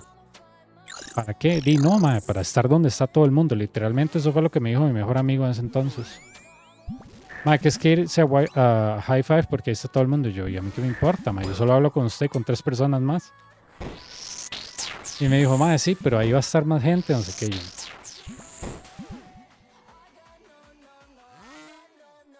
Literal, perro. Literal.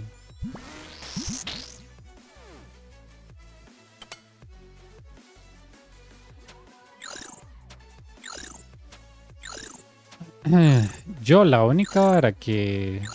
Ay, de redes sociales que tengo es LinkedIn. Y eso es cuando ocupo buscar trabajo, pero actualmente no lo necesito. Y LinkedIn lo tengo muteado. Le quité todas las notificaciones. Entonces, si yo me quiero meter para ver algo, yo me meto y listo. Pero yo tengo todas las notificaciones muteadas de WhatsApp y de todo. Las únicas personas que no están muteadas en mi WhatsApp es mi hermana y mi mamá. El resto de la gente le contestaré cuando le conteste, man, porque estar hablando así, nombres. Pero sí. Yo me acuerdo cuando empezó el éxodo ese de Hi-Fi, de MSN a Hi-Fi y a MySpace, mae. Yo siempre le decía a mi amigo, mae, pero ¿por qué hay que pasarnos ahí? Y me decía, porque ahí está todo el mundo. Y yo, ¿y qué? Y me decía, ay, perro, que imagínese los fiestones a los que podemos ir. Y yo, deme otra razón. Y me decía, mae, ¿cómo que usted ocupa otra razón, mae? Esa es toda la que usted ocupa, mae. Imagínese la cantidad de muchachas que vamos a conocer. Y yo, Tomás, mae, usted sabe que, ¿verdad? Así como usted piensa, mae, yo digo, van a haber más personas detrás de la abuela que a usted le gusta, mae, y usted no va a llegar a ningún lado. Digo, nosotros no somos ni modelos y tampoco estamos cagados en plata, mae. O sea, ya tenemos las de perder. Digo, además, ¿usted cómo sabe que la mae de la foto es realmente la muchacha? ¿Qué pasa si es un mae? Me decía, no, mae, no sé qué, eso no va a pasar, no sé qué. Yo, ¿verdad? En esa época que ni siquiera había verificación de nada. Sí, TikTok ha usado mucho de eso, mae, las tendencias y de las modas, literal. Es súper estúpido, mae, y eso es por falta de educación en las escuelas, mae, donde les digan, mae, mira, TikTok es peligroso, las redes sociales son peligrosas, mae, te pueden robar la identidad, se presta para un montón de cosas, mira esto, mae, ¿no? Las escuelas están atrasadas en todo lo que es tecnología, mae, y como a veces son sectores públicos, usted no los puede tocar, literal. No puede tocar un sector público.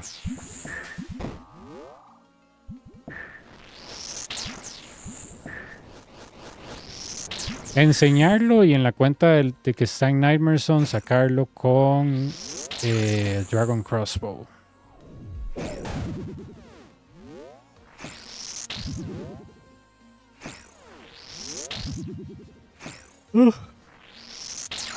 La beta de la cuenta de Nightmare Zone es eso. Sacar la capa. Y mientras tanto, mientras estoy en Nightmare Zone, lo enseño.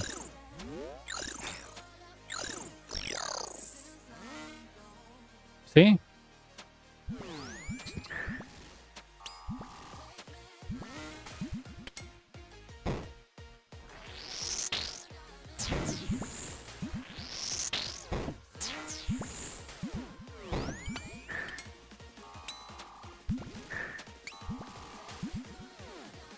Sí, no, o sea, la porquería de aplicación, más digo, un hijo de puta keylogger para el teléfono, man.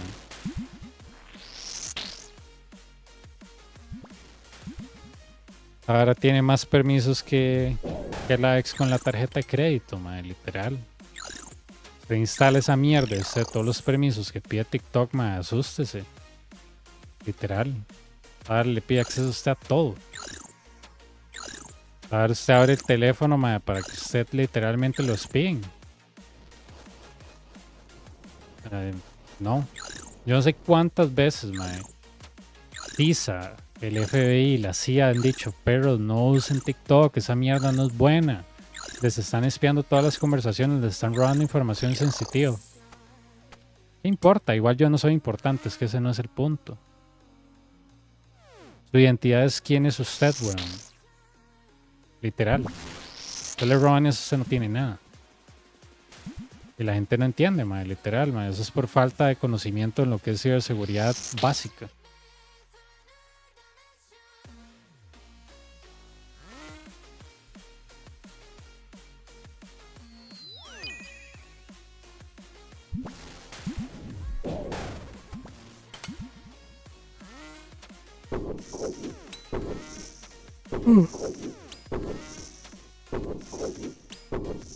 Nosotros creo que tenemos un policy que usted tiene una compañía, un teléfono de compañía, usted no puede instalar TikTok, mae. Y apenas usted trata de instalar TikTok, mae, genera una alerta. Y el equipo de ciberseguridad lo va a ir a buscar y le va a decir, perro, TikTok no está permitido. Te damos la advertencia de que no uses esa aplicación y te invitamos a no usarla en el uso personal, ¿verdad? Pero sí, todos los teléfonos de la compañía tienen TikTok bloqueado.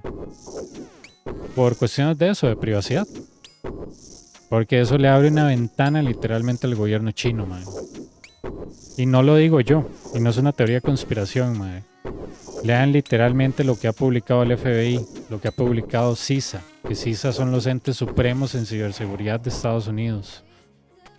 CISA ha dicho una y otra vez, mae, en LinkedIn, en todo lado, mae, dejen de usar TikTok, esa mierda les está espiando todo el puto teléfono. Ah, no, sigamos usando, yo, mae.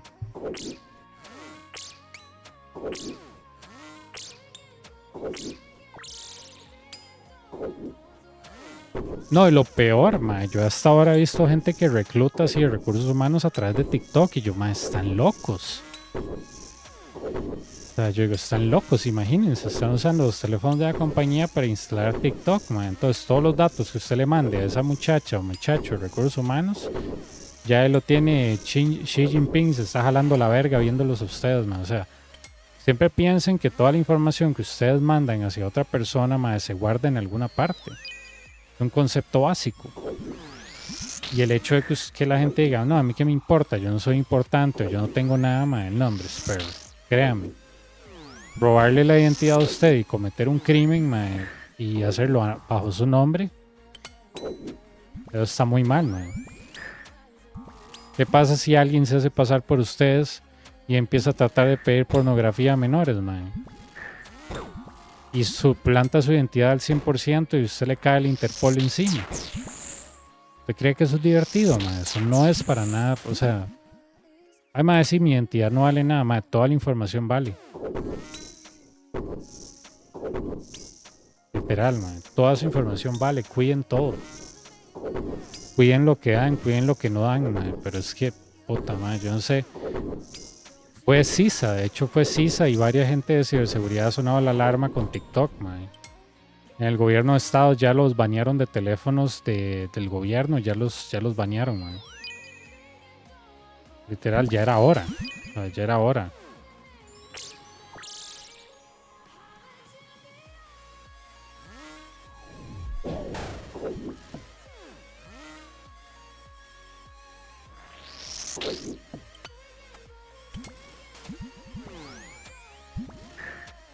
De hecho, si ustedes tienen Alexa, mae, Alexa, digamos, literalmente siempre está escuchando que está en mute.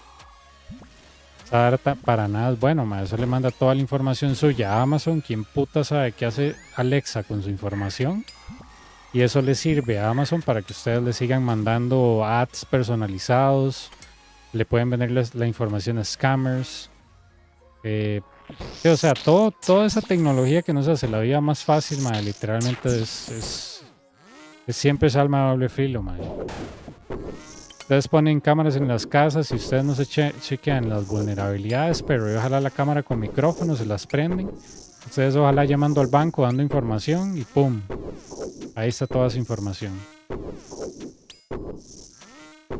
La tecnología es buena hasta cierto punto, mae, pero se tiene que ser cuidadoso cómo la usa, mae, porque todo el mundo cree que la tecnología es para simplificarnos la vida, sí lo es, pero tiene sus riesgos, mae, la gente no explica eso. De hecho, cuando yo estaba ya en una certificación de Network Security, bueno, no de Network Security, de Network Plus, que es una certificación básica de Network, el señor que lo está dando, creo que se llamaba Mike Myers, él explicaba que wireless, o sea, Wi-Fi, como ustedes le quieran llamar, wireless salió y nadie pensó en ciberseguridad. Nadie pensó en seguridad, en ciberseguridad, no, nada. Dijeron, mae, queremos tecnología que pase por ondas, sí, no sé qué. Y cuando se dieron cuenta, uy, mae, sería bueno un password, porque a todo el mundo se me está montando encima. Entonces, seguridad siempre es lo último que uno piensa en tecnología. En aviación es igual. Ustedes escuchan el dicho de que la aviación se hace más segura con cada accidente, y es cierto. Nadie pensó que, no sé, que iba a entrar humo a la cabina del piloto, entonces vamos a hacer una vara anti-humo. Entonces, así es cyber y así es network security, man. Hasta que no pasa un incidente gigante, ustedes no empiezan a pensar más allá de lo que ya está. De hecho, a mí mi jefe me decía algo muy cierto. Me decía, mal, el departamento de nosotros de InfoSec, me dice, solo brilla cuando pasa algo malo. Me dice, literalmente, a nosotros nos pueden cuestionar el salario que recibimos y todo, me dice, pero cuando pasa algo, me dice, ahí todo el mundo está agradeciéndonos por todo lo que hicimos, me dice, porque nosotros literalmente somos los que resolvemos las varas que pasan. Dice, por la negligencia del usuario. Literal, me dice, pero nosotros, me dice, mae, no nos menciona en ningún lado, nosotros trabajamos ahí en las sombras, pasa algo y somos los primeros en brincar y en responder. Y es cierto, porque cyber es siempre lo único que usted piensa, lo último que usted piensa.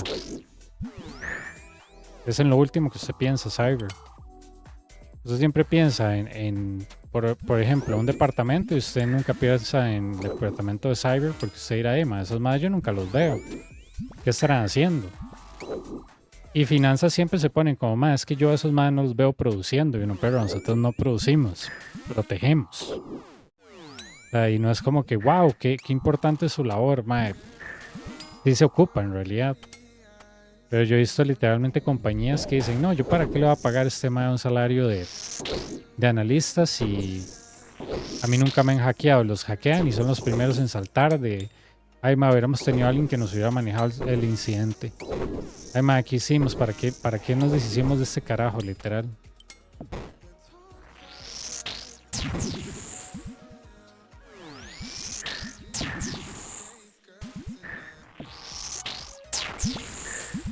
Creo que ese es un Ranger, ¿verdad? Siempre en tecnología, seguridad es lo último que se piensa. Debe serle la historia de cómo se inventó wireless, creo que es 802.111a. Algo así como 802.1 no sé qué, man. Los estándares de tecnología de redes que siempre tienen como ese 802 al principio, porque es como en los años 80 que se empezaron a desarrollar los primeros estándares de tecnología y no sé qué. Entonces siempre tienen el 802.1 no sé qué. Y por eso, digamos, si ustedes tienen un proveedor de servicio, le dice, esto es tecnología 5G, ¿verdad? No confundir la tecnología 5G de las antenas, sino la tecnología 5G por decir, de wireless. Y le dicen, esta área tiene BIMO o MIMO, no sé qué. Ese es un tipo de estándar de tecnología. Que ese BIMO o MIMO lo que hace es que puede transferir el password sin que usted lo ponga. Usted puede copiar la llave. Hey man, how's it going? How was the stream?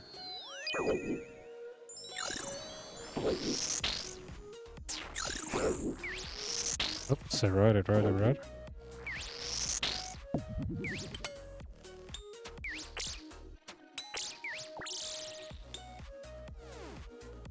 Doing good. Doing some nightmares on an Inferno. Trying to teach people. And how was your stream? Did you do some more CAs or what did you do?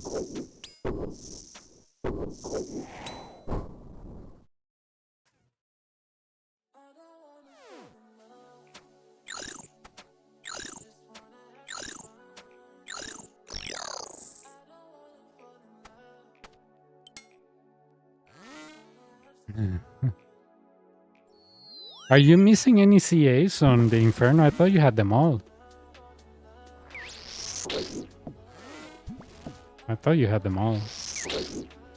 Just speed. Okay.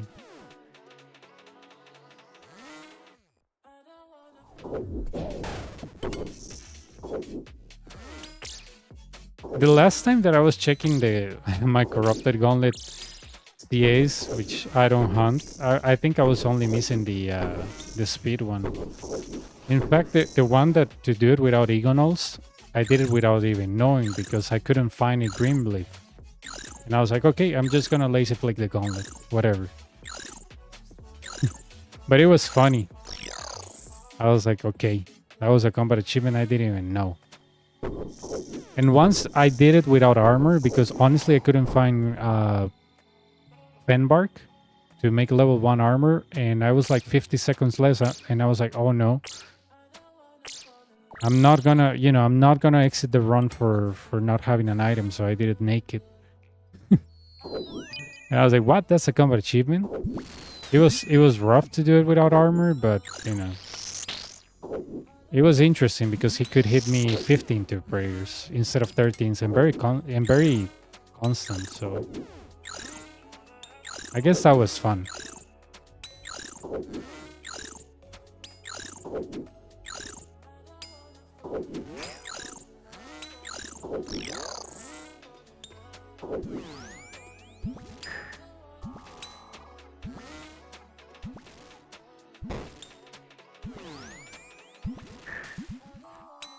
How do you speed run that? Do you don't use armor, or how does that work? I usually do it in like 10, 8 or 9 minutes, depending on the room.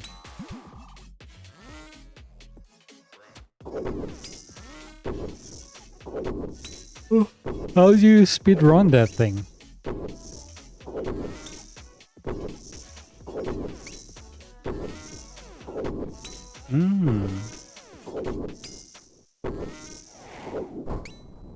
And do you make two weapons, two perfect weapons, or just one perfect weapon and one attune?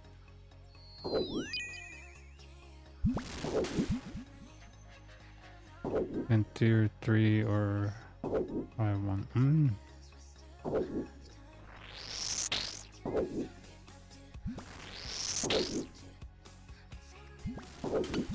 Okay. Yeah, I thought so. I was like, there's no way that's gonna give you a chance to make two perfect weapons. You will have to be extremely lucky that you enter a medium room and there's like, I don't know, a bear. And on the next one there's like, I don't know, a dragon. And you'll be like, oh yeah, this is it. But I guess that speed run relies more on luck than anything, right? Depending on what you get on the rooms. Because that's the thing about the CG, you never know what you're gonna get.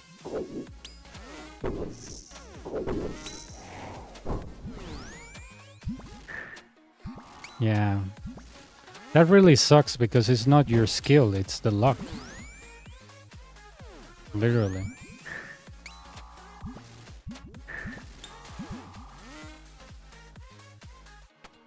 Yeah. Yeah, it is. It is. It is. I like that boss, but money-wise, it's garbage. It used to be good when the armor set was like, what, 12 million, 8 million, but these days, it's, you know, crap. It's Iron Man content, literally.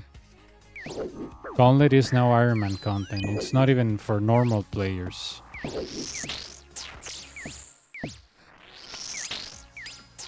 It's a shame because it used to be my favorite boss.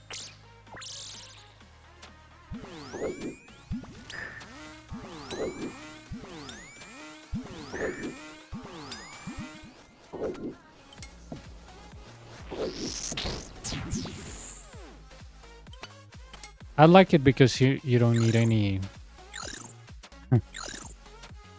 I like it because you don't need any gear or anything, but... I mean, it's the perfect boss if you don't have gear. But...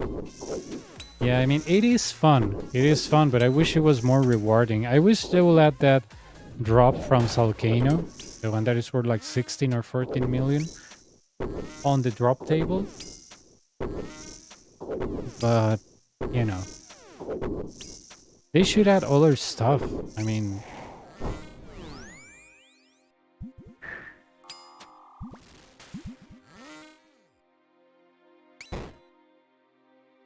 yeah, I don't know.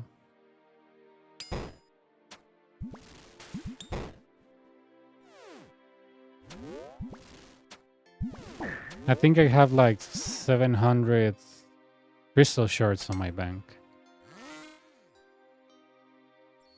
And usually I gather 1,000 and I make them potions, but lately I've been lazy.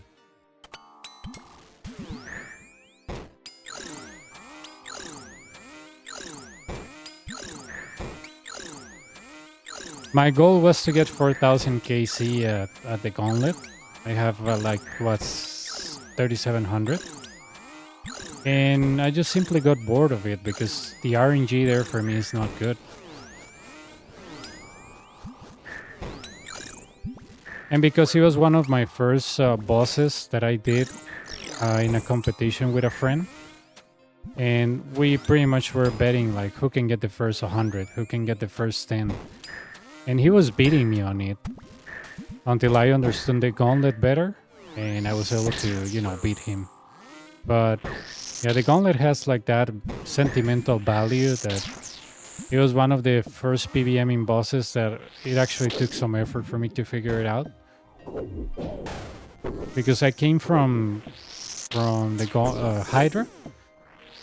I mean, Boardcat. Hydra took me a while to figure, but not so much. But the Corrupted Gauntlet for me was like a culture change. I was like, oh my god, there's no way that I'm gonna finish this on time.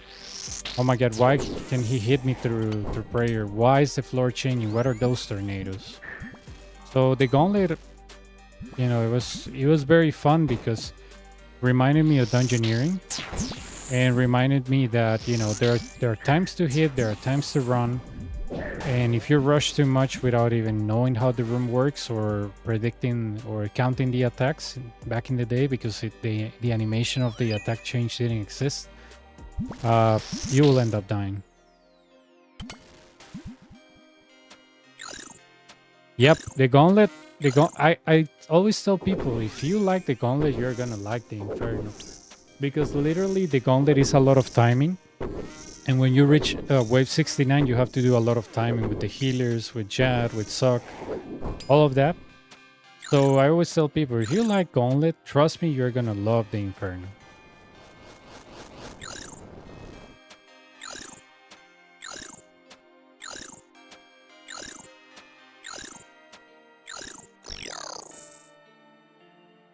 It also teaches you that not always what you see is true. Like when a tornado is one tile away from you and it's actually next to you and it hits you and you're like, what the hell? That teaches you not to rely on animation.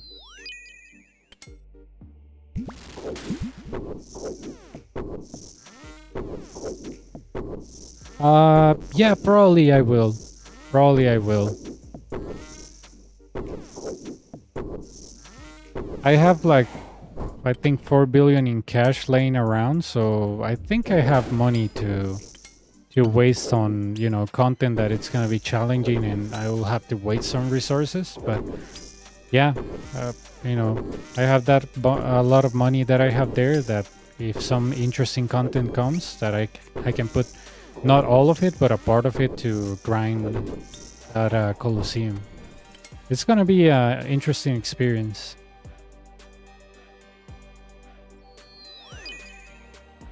I have like 20 days of vacations. Maybe I can, when it comes out, I can see myself, you know, asking for PTO to play the Colosseum, you know. That way I can play more. So yeah, I have like 20 days plus worth of PTO. So I know that I can take like 10, that's 2 weeks of work, and start the grind when it comes out.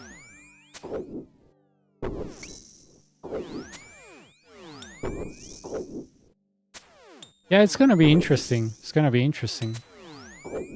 Something that it's better than the Ava's assembler. That's interesting to me.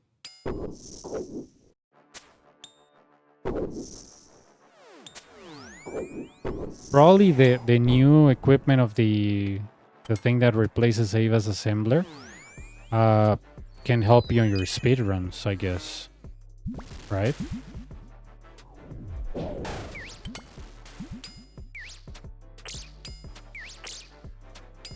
And obviously I would love to grind those new items to sell them, you know, to desperate people that are gonna pay billions for that. I would like to do that.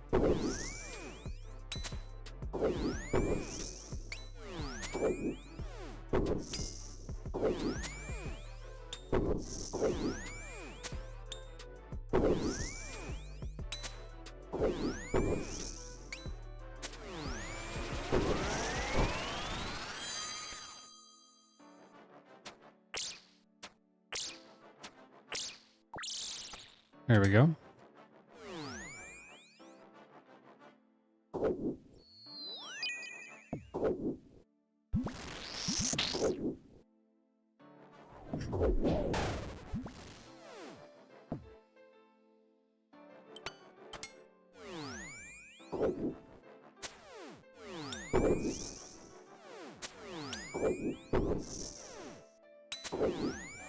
And that Colosseum is like some type of Inferno, right?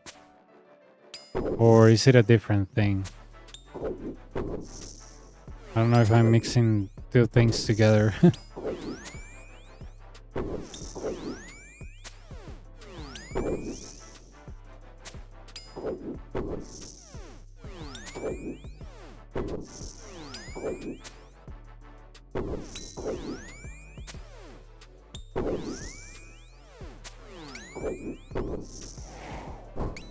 Fifteen wave Inferno. Okay.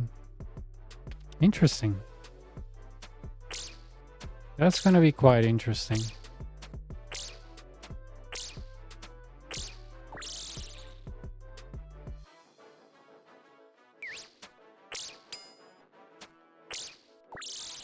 Well, definitely if I get another drop or if I get some good money, I'll keep on saving it for that.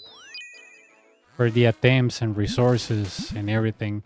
I don't even decant my potions because, you know, I know that if I'm gonna do that content, I can decant them all and I'll have like 1,000 brews and 1,000 restores all on 1 doses, 2 doses, 3 doses and crap like that. So I usually don't decant my potions. I just leave them there and I use them later. And I pretend that I use them, even though I use a few doses of it. If it's not 4, I use an entire dosage and I leave it hanging there. So yeah, when that content comes out, I might decant my entire stack of 3 doses, 2 doses, 1 dosage. The last time that I did that, it was when my best friend came back to play OSRS. Well, he quit. And I had a bunch of prayer potions with 1 dose, 2 doses, 3 doses, and I decant them all, and I ended up giving him like 400 prayer potions. And the guy was like, dude, you're insane. Why do you have so much stuff laying around there? And I was like, well, for situations like this.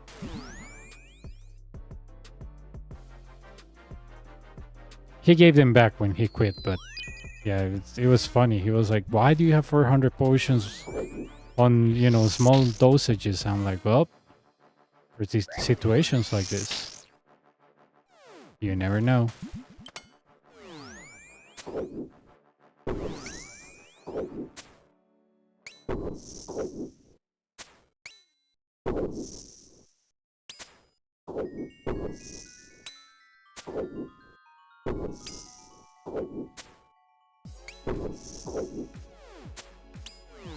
I hope that that Colosseum is not a big expectation and then it's a big fiasco or something like that.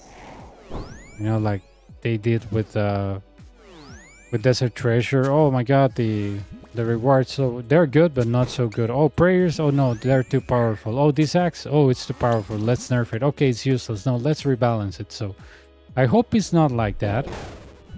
But knowing how Jagex rolls content is like, I don't have a lot of faith in like good content moving forward. I think sailing is gonna be a disaster. I don't think they even have good plans for sailing and think it's gonna be a crappy skill.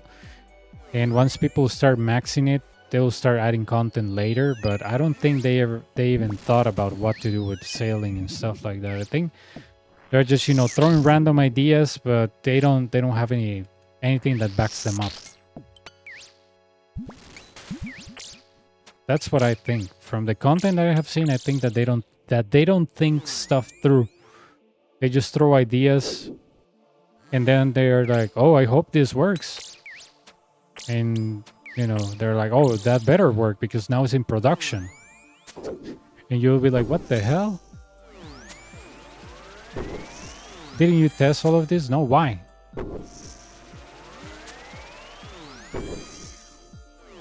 Just throw it as it is, people will like it.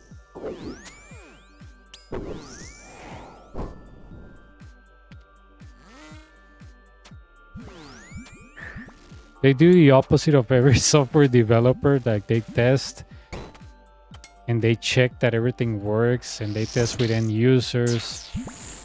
No, they just throw content and they're like, oh my god, I just realized this item, you know, hits a 400. Let me fix that. I didn't realize that when I made the item, so... Oh my god, I just realized this item has too much prayer. Let's nerf it.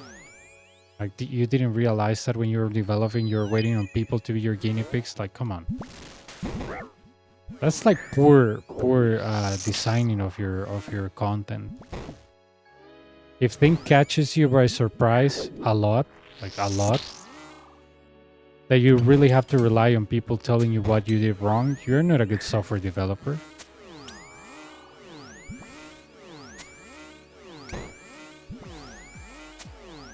Or that, or you don't plan good enough in advance, or you don't test stuff.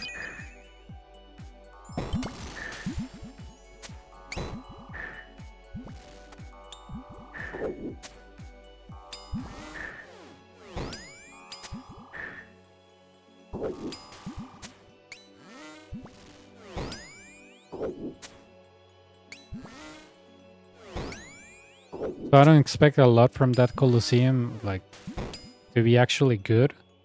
Nah.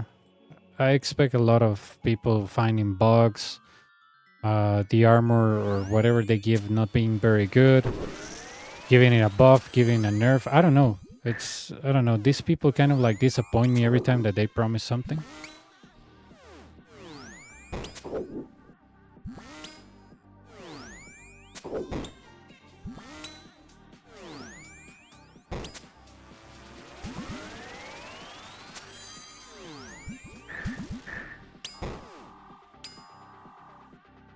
Now look at that line of bluffs. It's so funny.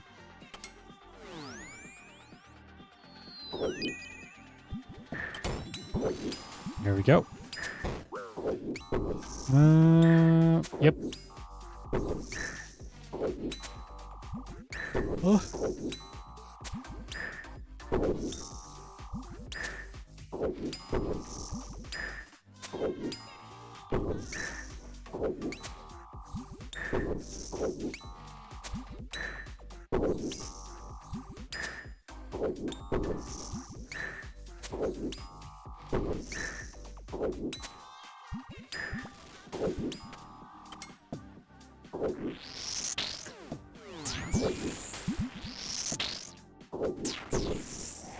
No way I kill him with magic. That is so funny.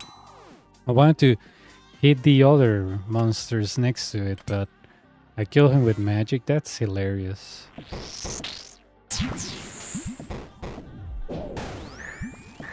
Usually my magic bonus is garbage. Like, in order for me to kill the major with magic, that's, you know... It is way too funny. There we go.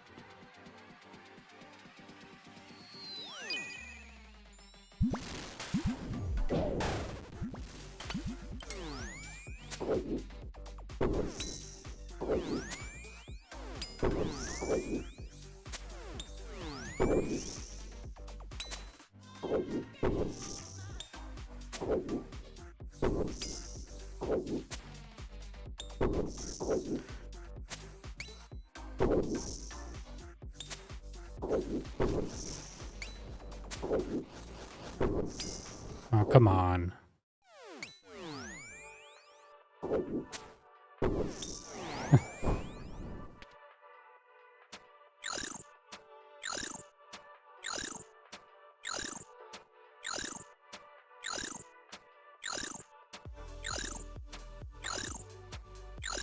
¿Cuánto estará el bond? Ah, bueno, ya no está en 10. Que ahora le tengo que comprar a mis alts bonds. Entonces yo decía, "Oye, ma, prepárese para el gasto de 20 millones. Pero... no, por dicha. Range.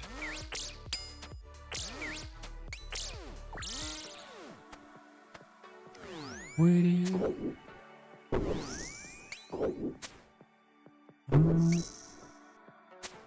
would you...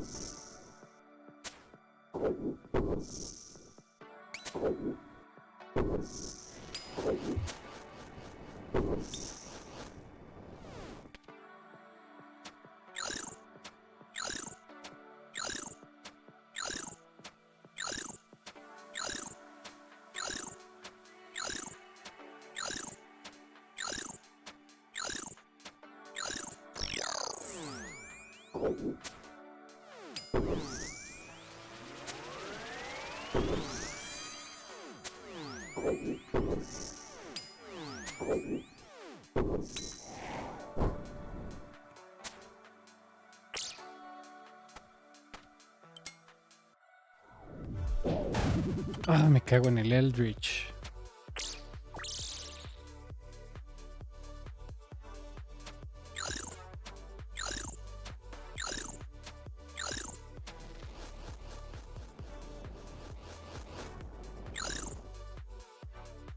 Le voy a regalar una tarjeta adicional de crédito para que vaya de compras para todo lo que quiere, pero que no me deje. ¿Y vos, Williams, qué le vas a regalar?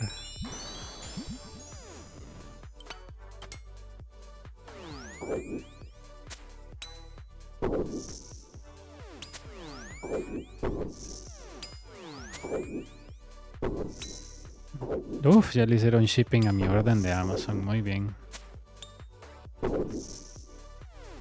Yo me emociono y eso que son pastillas. Ni siquiera es como decir, madre, me compré unos audífonos, no, literalmente son pastillas de la lactosa. Que no puedo comprar en Costa Rica porque Costa Rica es tan estúpidamente caro, madre, que un hijo de puta alegra vale $5 la pastilla y en Estados Unidos vale como $30 y vienen 90. Así de ridículo es Costa Rica de caro, entonces...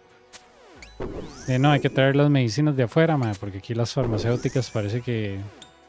como que nada que ver.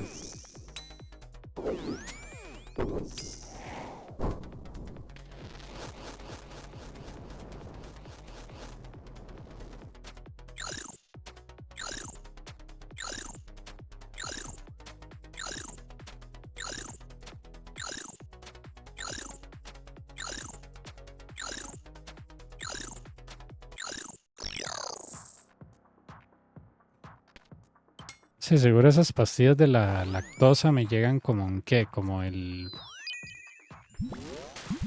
Más que aduanas ahorita ya cierra. Me llegará como en... que seré mongolo, me llegará como... Ay, madre. Quiero decir que me va a llegar como en enero. Ah, porque este puta Nibbler no se muere, man. Qué hijo de puta dolor de huevos, ven. Ganas de joder.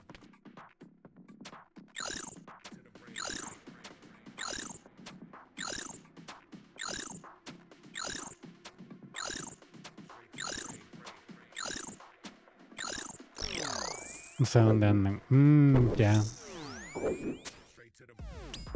¿Y va a hacer algo especial para Navidad, Williams? ¿O no?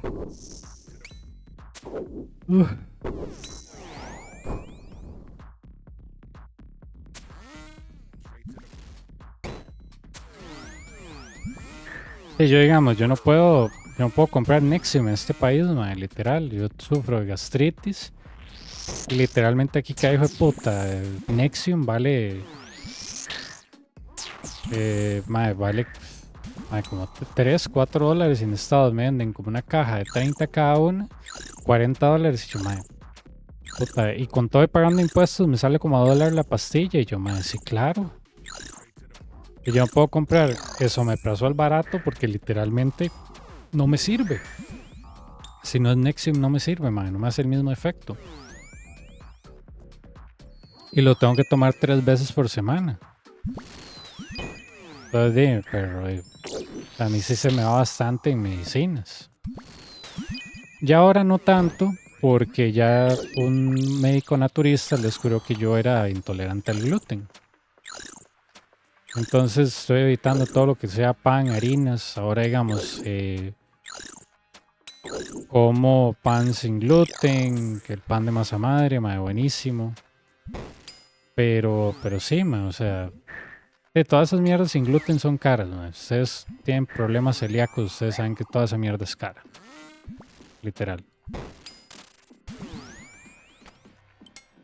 Ahora estamos, mi mamá compró una harina de yuca, mae, para que ella me quiera hacer algo. Entonces, digamos, como que a ella le gusta la repostería. Entonces ella hace un queque para la casa y literalmente ahí me queda a mí, pero sí. Pastillas para la lactosa porque a mí me gustan los helados, la verdad, pero solo cierto tipo de helados, porque digamos, aquí usted compra los helados nacionales, mae, yo no sé qué putas le echen. Tiene que dar un componente o algo que me jode a mí el estómago. Pero yo me compré helados gringos, que literalmente los ingredientes yo los entiendo todos y no me pasa nada. Digamos, ahora descubrí un lugar que queda aquí como a los 2 kilómetros que vende nieves de fruta que no tienen leche. Entonces mañana voy a ir a comprar esos helados, mae, porque a mí me gustan. A mí los helados me encantan. Pero digamos aquí, estos helados Ben Jerry's, mae, son carísimos, perro. Una pinta que ni siquiera es medio galón, mae, vale como que, como, ¿cuánto es 5.000 colones? Como, puta, como $10 medio galón de helado, mae, mae, no, perro. O sea, es muy rico y todo, pero no, muy caro. Entonces me estoy comprando unos helados que son de nieve y así no tengo que gastar en pastillas de la lactosa. Yo creo que me voy a ir a almorzar con mi mamá a un restaurante coreano, que ellos abren Navidad y todo, entonces el sábado, el domingo vamos a irnos allá a almorzar. Probablemente no hagamos nada,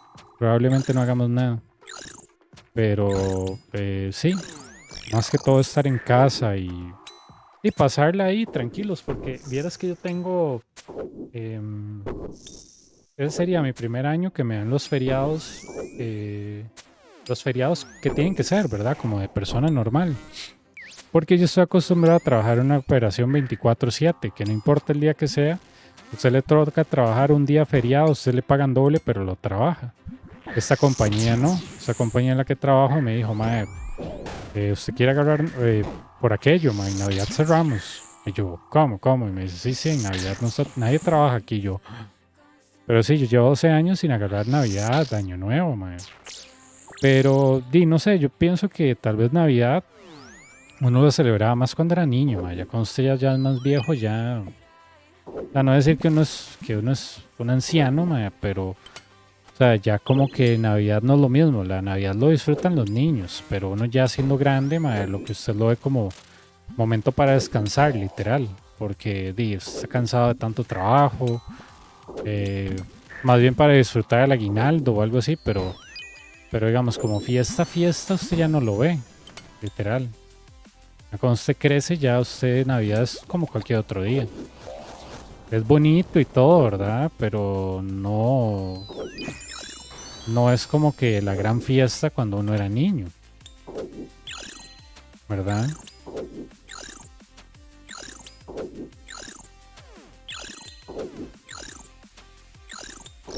Por lo menos yo lo veo así, ¿verdad?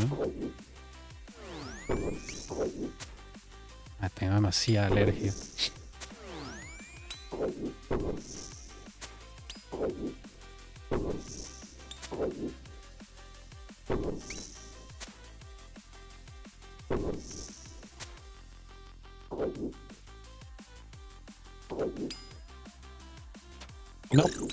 No. La tolero, pero en pocas cantidades. Digamos, en un helado, si no me tomo la pastilla, me da un poquillo como de acidez. Pero he tratado con todas las leches, sin lactosa, de cabra, de todo, y me da súper mal. No puedo. La lactosa y el gluten son cosas que no tolero, literal. Y casi todo tiene o lactosa o gluten, mae. Lo tolero en pequeñas cantidades, digamos, en chocolates lo tolero. Pero digamos, ya como que vos me des así como una leche con chocolate, me voy corriendo, ¿verdad? Al baño ya sea en diarrea o vomitar, mae. Pero sí, no tolero, no proceso bien la lactosa, mae. La lactosa y yo no somos amigos. Pero también como está ahí mezclado el gluten, mae. ¿Verdad? Yo tengo de todo un poco. Como dice mi mamá, usted me salió mal de fábrica. Yo dije, sí, mae. Helicobacter. Bueno, eso no viene en nacimiento, ¿verdad? Eso usted lo adquiere. Helicobacter. Intolerancia a la lactosa, intolerancia al gluten, y alergia a los ácaros. Entonces por eso a mí me sale alergia dentro del cuerpo, del intestino, por los ácaros, man. Porque literalmente usted no se puede deshacer de los ácaros. Siempre hay ácaros por todo lado. Entonces, hasta cuando uno respira, traga ácaros. Y yo soy alérgico a los ácaros. Qué gracioso, mae. Yo soy alérgico a muchas cosas, pero mi gata no me da alergia. Pero a mi hermana sí. A mi hermana le da alergia a mi gato. De hecho, cuando viene a mi casa se tiene que tomar la pastilla de la alergia. Porque ella no puede estar en el mismo lugar donde está el gato sin pastilla.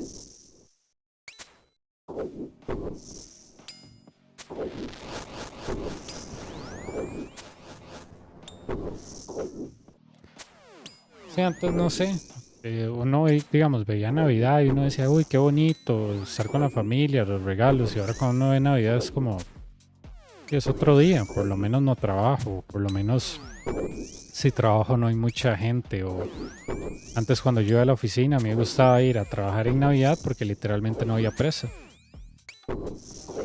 No había presa, no había gente y no había mucho que hacer. Literalmente usted le pagaban solo por ir, pero usted no hacía nada.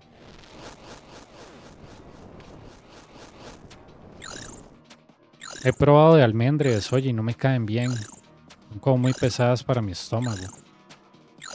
Y yo sé que no tienen lactosa, pero madre, es que no. No.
Bueno, por el lado de mi familia, mi prima tiene problemas estomacales toda la vida. ¿Verdad? Mi tía tristemente se murió de cáncer de estómago, man. Entonces digamos como que nosotros siempre hemos tenido problemas de estómago toda la vida, literal. Mi hermana también, ya ahorita creo que no. Pero sí, man, esa intolerancia a la lactosa yo la tengo desde siempre. Lo del gluten es reciente, lo del gluten yo no lo tenía. Pero yo me puedo acordar de que yo siempre tenía muchas llagas en la boca. Y eso era por el mismo reflujo que a mí me daba. Entonces, digamos, yo no sabía que era eso. Mis papás creían que era como yo comía muchos dulces. Me decían, sí, eso le está jodiendo los labios o algo así, man. Sí, aquí estamos dando. Pero sí, o sea, mis papás creían que era por eso.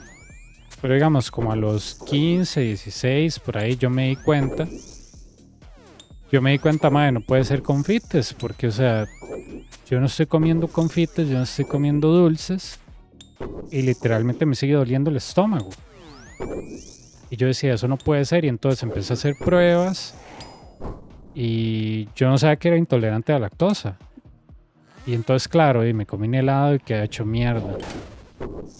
Y yo antes me mandaba así fuerte limón y todo, y no puedo.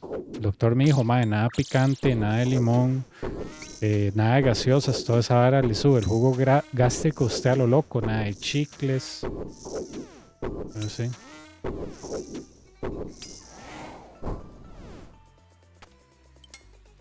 Sí, es que a mí vieras que había un mae que creo que le decían como el Anunnaki, una vez así, porque el mae siempre estaba metido leyendo sobre cosas ahí alternativas, medicina alternativa, que no es mala idea. Y él me decía, pero ¿usted sabía que los seres humanos no estamos hechos para procesar la lactosa? Y eso me decía Human, que en realidad el ser humano no está hecho para procesar la lactosa. A mí este muchacho, Brian, me decía, usted de hecho está bien evolucionado, pero me dice, la lactosa no está hecha para ser de consumo humano, mae. Me dice, se encuentra más calcio en la soya que en la leche misma. Me dice, se encuentra calcio en muchas verduras más que la leche misma. Entonces, yo creo que Human fue el que me dijo que solo cierta parte del mundo, por un clima, algo así, la gente empezó a consumir la leche, pero que en realidad la leche no es apta para los seres humanos. Por ejemplo, que usted puede encontrar más calcio en la soya que en la leche misma. La leche no tiene como un valor nutricional tan alto, ¿verdad? Leche de vaca, ¿verdad? Eso fue lo que me decía Human, y yo, más que yo nunca he tolerado la leche, pero yo digo, o sea, desde niño no podía. Y ya claro, cuando usted se va haciendo más viejo, literalmente ya a usted le empieza a afectar más las cosas. Usted tal vez de niño se manda un helado, usted no se da cuenta. Pero ya conforme pasa el tiempo, usted se da cuenta que las cosas le caen mal. Sí, eso es genético, man. Literal.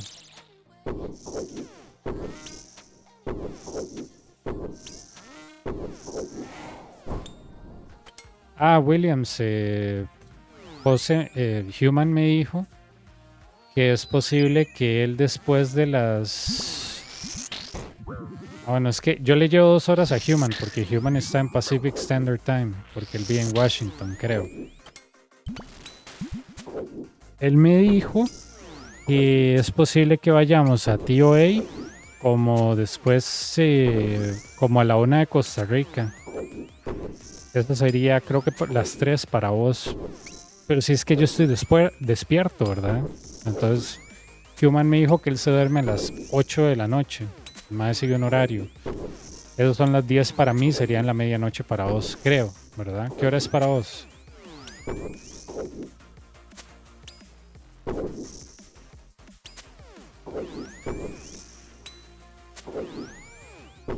Human me dijo, dígale a José, dígale a Williams que mañana vamos a hacer tío ello.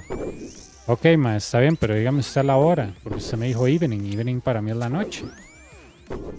Pero yo no sabía que yo le llevaba 2 horas a él. Yo creí que Human, por estar en primer mundo, él me llevaba 2 horas a mí. Pero yo le llevo 2 horas a él, ma, entonces...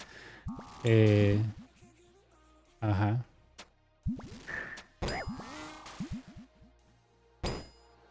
Sí, soy intolerante al oxígeno. Tengo que respirar monóxido de carbono, nada más. No, mentira.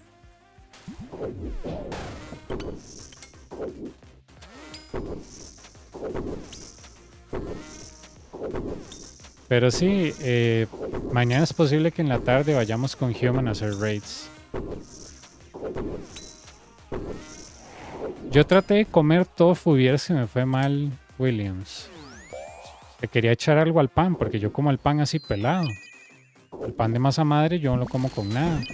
Y compré tofu, mae, vieras esa vara, lo que me hizo en el estómago, perro. Yo parecía un dragón de Komodo, mae, botando ácido, mae. Vieras qué hijo de puta. Yo decía, mae, ¿en qué hijo de puta mierda compré esta porquería? Y mi mamá me dice, pero usted come el tofu de la sopa miso que usted se pide cuando vamos a este restaurante coreano. Y yo, mae, sí, yo no sé, pero es que no sé, aquí seguro es muy puro para mí, no sé, mae, no sé qué es esta mierda. Vieras esa vara, mae, yo parecía un dragón de Komodo escupiendo babas por todo lado. Porque a mí cuando me da la gastritis, me da, o sea, me da así, me da que se me sale el jugo gástrico de control. Y me empieza a quemar la boca y me empieza a joder el estómago.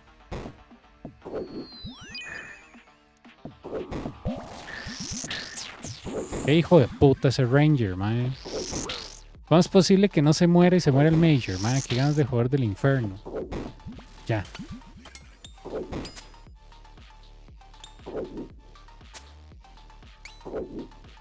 Sí, es que no es para consumo humano. La leche no es para consumo humano. Eso me decía este muchacho Brian.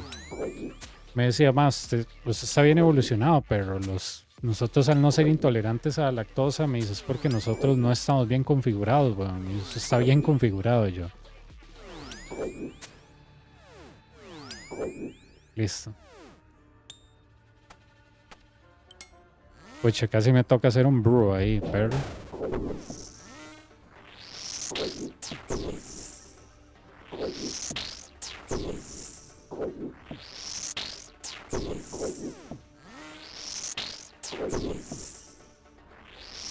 De hecho, el otro día mi mamá se compró un queso. Un queso, ay man, no me acuerdo cómo se llama, mascarpone, una hora así. Y le estaba cayendo mal y yo le dije, ¿por qué no se manda una de mis pastillas de la lactosa? Y me dice, es que yo nunca he sido intolerante. Y yo, pruebe. Y sí, mae, con la pastilla le fue bien y yo, es un indicio de principio de intolerancia a lactosa, mae.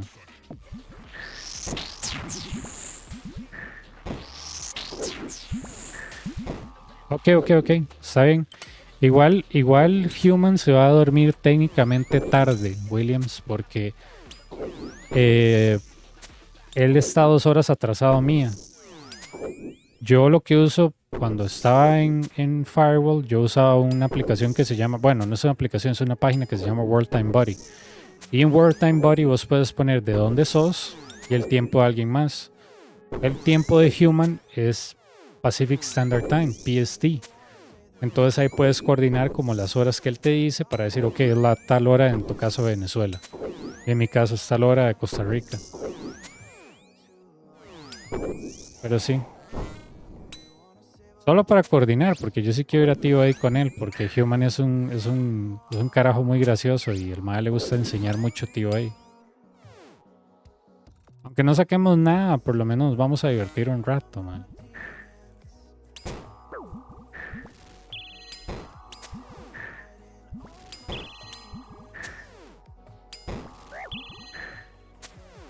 Qué pereza con este Major, perro.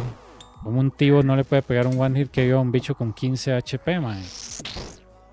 Qué puta arma de 1.4 billones, mae. Literalmente es un puta iPhone, no hace nada. Dios mío. Ya.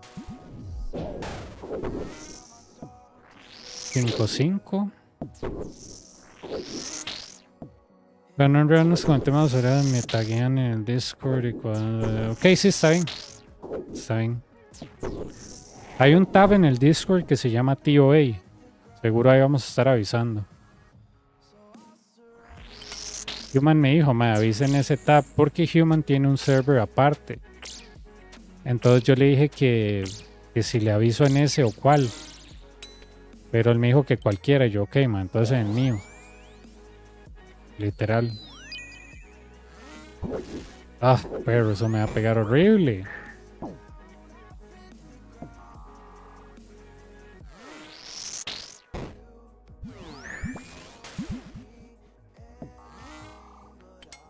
Bueno, eso pudo haber sido peor, ¿verdad? Me quedó un Niveler, pero no importa. Ustedes saben que yo creo que no tengo que hacer esto. Vean esto.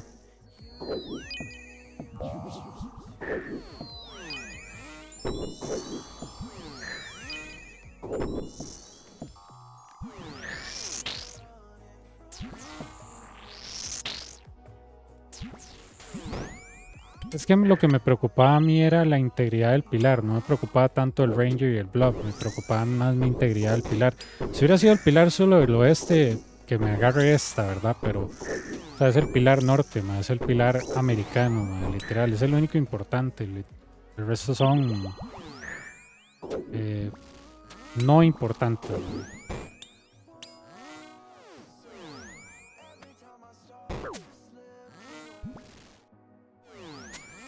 Listo. Sí, pero yo te aviso ahí en el Discord, Williams. Creo que solo tenemos a vos y a José confirmado. Entonces Human me dijo, lleva a quien sea. Yo no, yo sé, mae, pero por lo menos llevemos gente íntegra, ¿verdad? Porque me dijo, no, usted puede llevar a quien sea. Yo no, yo sé, perro, pero la gente que sea íntegra, ¿verdad? Que no es que yo sea buenísimo en TI porque no lo soy, pero gente que tenga integridad, ¿verdad? No hay cualquier soplagaitas que me diga, ah, sí, mi hermano, yo me voy a unir, ¿verdad? Y yo, mae, no. O sea, sé quién es y. No, pues. Yo prefiero gente que yo medio conozca para decirle a Human, mae, por lo menos yo confío en esta persona un poco, ¿verdad? Pero no como los hijoputas que llegan al chat y dicen, ah, va, me da rango, porque yo quiero ser el rango alto ahí en el clan, ah. Y yo, mae, no, no le voy a dar ni mierda, pero. No, no. Entonces, sí, yo creo que solo están confirmados, vos y José, pero como te digo, Human me tiene que confirmar a mí. O sea, él me dice que en la tarde, pero yo no sé qué tan puntual es él.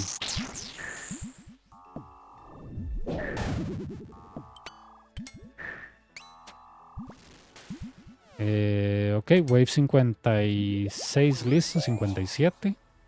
Range. Ah,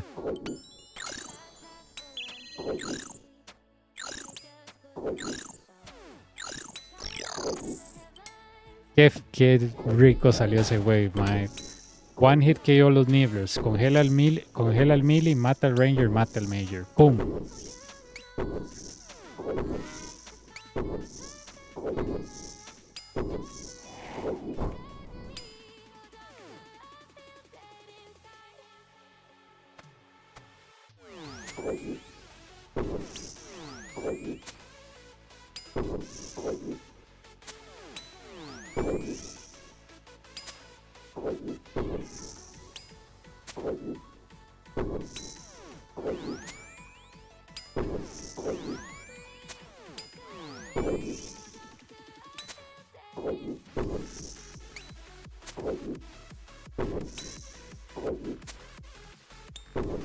Sí, este pilar que está acá es el pilar americano, mae. O sea, esto es primer mundo donde estamos. Allá, eso de que ustedes ven ahí a lo largo, eso es México. Por allá se ve Sinaloa. Y eso que ustedes ven ahí es como El Salvador o Guatemala. Y eso sería como ahí las Bahamas, mae. Literal. Pero digamos, el pilar importante, ¿verdad? El que les da de comer a ustedes es el pilar americano, el norteño, mae.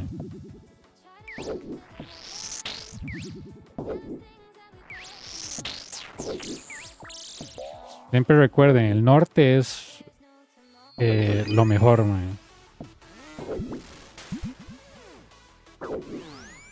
Mae, qué pereza con ese hijo de puta Ranger, mae. Puta para pegar más duro.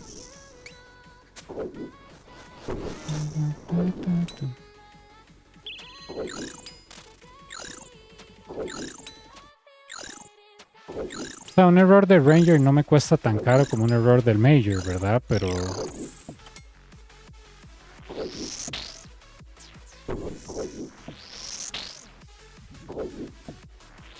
¿cuánto XP llevamos? Ah, 300k. Yo me acuerdo cuánto hice en la mañana, pero yo creo que yo hice 200 o 300. Voy a ver si mañana le pongo un ratillo fuera de stream para probar la teoría de José con los con el blowpipe.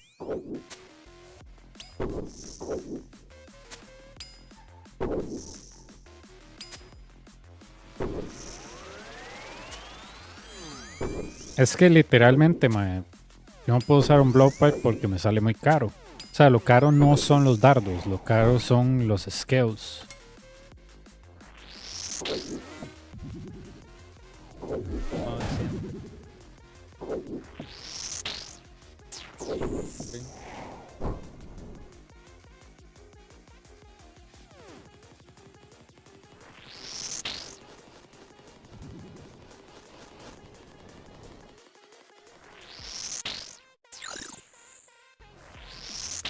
Sí. No solo es por el aspecto de troll, o sea, literalmente es por el hecho de que si la persona tiene integridad, cómo vamos a lavar, si va a ser free for all, hay que aclarar todo eso antes de ir, porque después alguien nos sale ahí con, ay no, yo es que a mí nadie me dijo, no sé qué, entonces yo prefiero ya ver gente que no es que sepa hacer el raid, o sea, eso es lo de menos. Porque Human, él tiene mucha paciencia para enseñar, eso no es gente que tenga integridad, mae. No como esa vez que nos metimos ahí a Raids 3 con invocaciones que la persona ni siquiera sabe cómo funcionan, nos morimos todos y jijiji, eso a mí no me da risa. O sea, si usted va a perder mi tiempo, mae, todo bien. O sea, si usted quiere perder su tiempo muriendo, todo bien, pero a mí no me ponga mierdas que yo no conozca para yo perder mi tiempo. Porque literalmente, o sea, para ir a perder tiempo y plata, mae, para eso podemos ir a hacer fila a la Apple, mae, o sea. ¿Qué tal?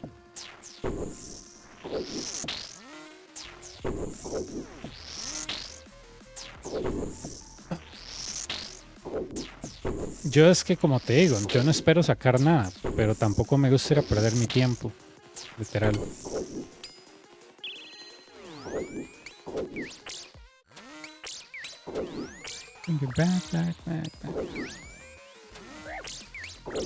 Ok, lo que voy a hacer es que me voy a volver donde Ranger, encajono al Major, no mato al Ranger y ¡pum! Ajá, dependiendo cuál es. Sí, Williams los cobra. Y es por adelantado todo, ¿verdad? Yo me imagino que hay más de un streamer que hace esa mierda, mae. Si literalmente cobran por coaching de Inferno, pero ya a mí nada me sorprende. Me siempre preguntan, ¿usted cuánto cobra por coaching de Inferno? Y yo, pero ¿cómo le va a cobrar por esa mierda, weón? ¿Usted qué cree con quién está hablando? Digo, el Inferno es un contenido de un juego, pero enseñarle a alguien a jugar es como literalmente que yo le dé un control a usted de GameCube y le diga, madre, le voy a cobrar por ser su coach personal de Super Smash. O sea, no tiene sentido, madre. ¿Cómo se me va a cobrar por enseñarme un videojuego, madre? También que usted quiera capitalizar en algo que usted sabe, pero eso ya es ridículo. Y listo, magia. Hijo de puta, Dios mío. Range. Eso no era lo que quería hacer. Ma, qué pereza con este hijo de puta Quick Prayer, man. Dios mío. Ok. Sí, no, aquí hay una mejor solución. Esta. ¿Ves? Ahí literal me comí un hit del Ranger por darle misclick a los Quick Prayers. Dios santo.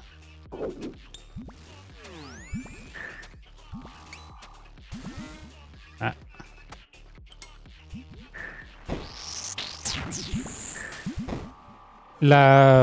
Eso no es una pantalla real.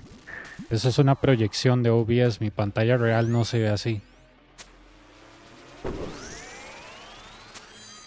Eso es una proyección de OBS. Así no se ven mis pantallas realmente. Así se ve mi pantalla realmente.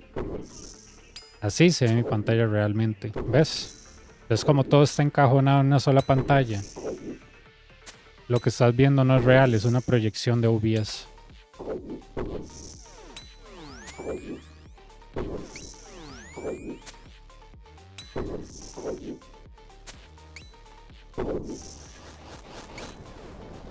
OBS te puede mostrar hasta pantallas tan pequeñas que parecen hormigas, porque vos escoges el tamaño de la proyección porque es un proyector.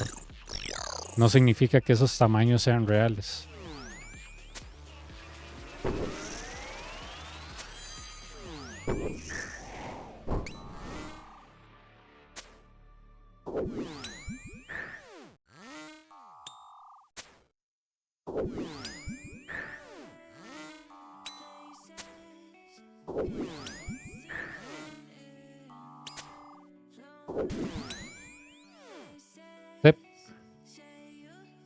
Yo lo acomodo así por cuestiones de ¿cómo se llama? De integridad. Para que la gente vea que sí estoy jugando en mi cuenta de la serie. Y que estoy haciendo Inferno. Pero la cuenta de la serie no se necesita ver mucho porque solo está en Nightmare Zone. Sí. O sea, yo como te digo, Williams, yo no soy pro en raids. O sea, yo no lo soy. Pero a mí sí me gusta ir con alguien que uno que sabe y dos, otra persona que no va a perder mi tiempo, man. Que me ponga invocaciones que ni él entienda, ¿me entiende? O que literalmente haga estupideces y nos mate a todos. O sea, no. No. Yo podría, digamos, divertirme y hacer tonteras a veces, man. O sea, el Inferno en sí es una pérdida de dinero y todo, pero, o sea, perro, sea un poco consciente, ¿verdad? O sea, mi tiempo yo sí lo valoro. Yo sé que es un juego y jijiji y todo, man, pero no. O sea, si usted me hace perder el tiempo, man, está hablando con la persona equivocada. Yo sí valoro mucho mi tiempo. Por eso yo raids a mí me gusta hacerlo con gente así como vos, como José, como Human. Porque yo sé que ustedes sí, no van a empezar, uno, a trolear. Y dos, Dima, yo sé que integridad en ese grupo hay. Pero digamos, si vamos con otra persona X que literalmente solo, vamos a raid, qué lindo, y yo, mae. Usted va con ellos y literalmente pone invocaciones, ellos ni entienden ni qué están haciendo y no comunican nada.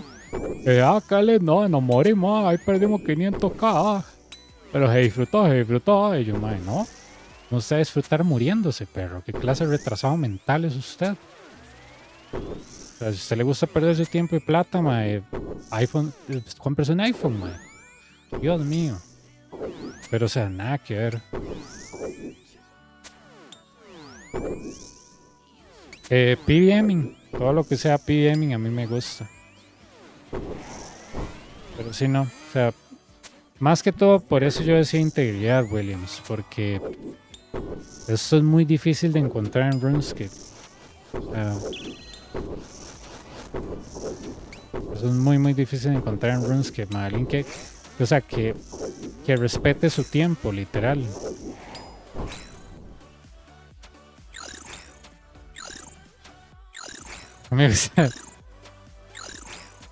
A mí lo que sea PBMing me gusta. Más me gusta el Inferno para enseñarlo, el Corrupted Gauntlet. Esos son los dos contenidos que yo soy un enfermo con eso, pero PBMing más que todo.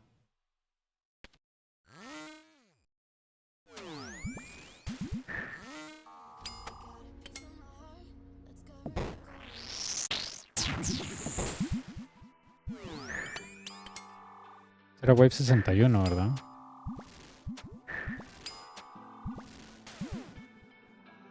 Depende de cómo estés jugando. O sea, hay gente que con máxima eficiencia llega muy lejos muy rápido, pero yo, que digamos, yo desde el 2017 al 2020, fue el tiempo que me duró maxear, pero tienes que tomar en cuenta de que yo no tenía ni un 5. Yo maxeé de las maneras más estúpidas que puedas imaginar. Llámese, hice crafting con diamond necklaces, que no es tan eficiente como otros métodos. ¿Qué más? Sí, o sea, mis métodos de maxear no son eficientes. A mí me tomó 3 años maxear la cuenta entera. Todos los estimados que la gente te den tienen mucho que ver con tus horas que le pones al juego y eficiencia. Yo maxeé mi combat con Nightmare Zone. Justo así como estás viendo esta cuenta, yo maxeé el combat así.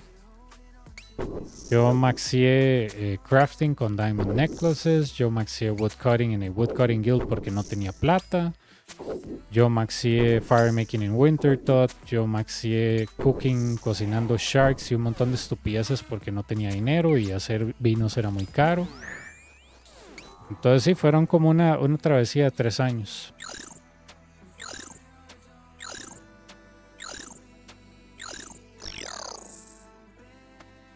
Y yo maxeé lo más fácil primero para venderme la idea falsa de que estaba avanzando muy rápido y no era cierto.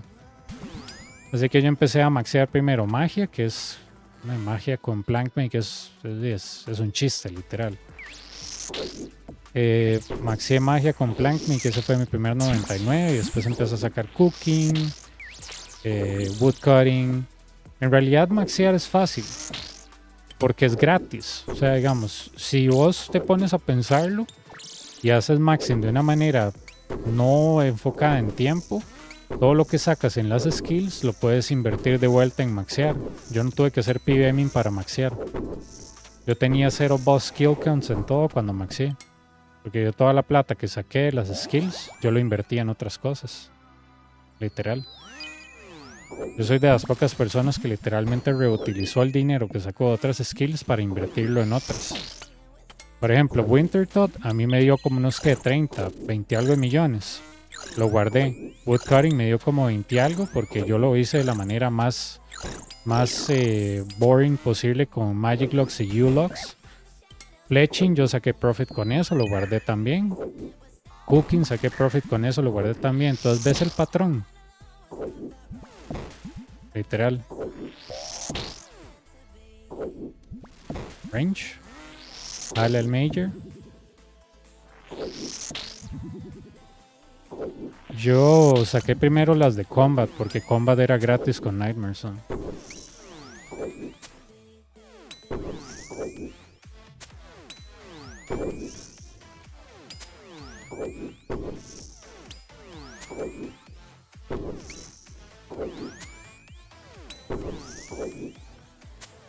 Sí, yo sé que José, no José Marcos, sino el Seakeeper, él dice que él siempre va free for all, pero le va a preguntar si él quiere hacer split. Porque si no quiere hacer split, le va a decir, Dima, entonces y nosotros sí haremos split si nos queda algo, pero con vos no, ¿verdad? Que es un poco feo. Entonces yo quiero ver si él quiere hacer split o no, porque José es como muy honesto. Yo le voy a decir, man, nosotros con Human hacemos split por aquello. Aquí sí hay integridad, cuando nos cayó un token lo repartimos entre 3. Pero, o sea, si usted quiere hacer free for all, yo le pregunto a Human si él todavía quiere ir, man. Porque Human yo sé que él hace split siempre. Que las únicas veces que no ha hecho split es cuando va free for all en TOA, que hace rato no va. Pero sí, o sea, si es un raid de 4 nos cae algo y nos va bien a todos, ¿verdad? Pero yo eso fue lo que hice con esta cuenta de la serie. Obviamente no le transferí nada, pero yo hice primero los quests de free to play, le saqué el bond y después empecé a entrenar y le mantuve el bond y así fui sacando mejores money makers y listo.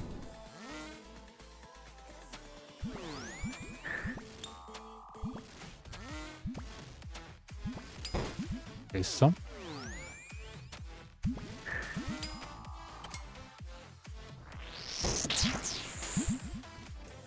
Todavía no puedo creer que gasté un zip de brew en un wave tan estúpido, man. Listo. Protect from range. Digo, from melee. From range, óigame a mí, pero. Ya este wave está resuelto. Vean cómo quedaron divididos el Ranger y Major. ¿Los ven? Voy a irme acá más bien para que este melee no me haga dick, porque qué pereza.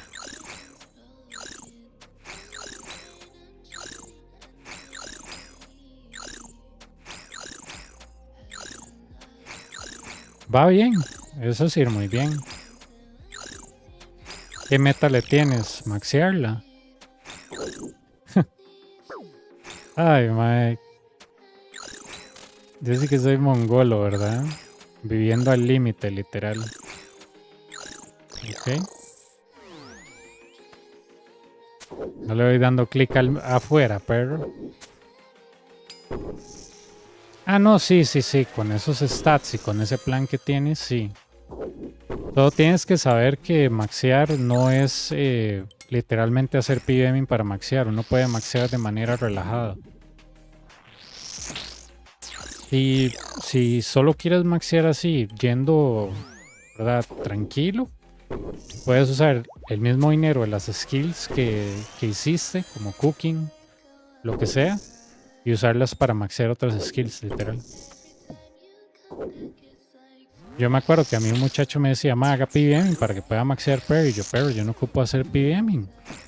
A mí toda la plata que yo guardé de todos los skills que maxeé me sirven para esos 3.99 caros. Y me decía, no puede ser. Yo, claro que sí, pero ¿quién le ha dicho a usted que eso no se puede? Mae, pero es que usted qué fue lo que hizo. Yo, perro, yo no hice nada. Cociné sharks de 80 a 99, guardé esos 20 millones. Otros 20 millones en cooking. Yo le decía otros 20 o 30 millones en firemaking, 10 millones en crafting, como 15 en smithing, como 40 en motherload, a puro motherload mine. O sea, yo digo, mae, hice plata con agility, con los cristales de Amalise. Yo digo, mae, la plata está ahí. O sea, yo no sé qué métodos quiere hacer usted, pero cuando usted está entrenando, usted puede hacer dinero mientras entrena. Yo saqué un montón de plata con cajitas de Nightmares de Herb Boxes y toda la vara. No, mae, pero ¿cómo es posible eso? Hay que hacer PBMing. Y yo, está loco, perro. Pero yo no hice ni un solo día de PBMing cuando estaba maxeando y no me hizo falta. Y el hombre, mae, me insistía de que no, que con PBMing se sacaba más rápido. Yo, pero a mí no me interesa ser más rápido, solo me interesa conseguirlo. ¿Verdad?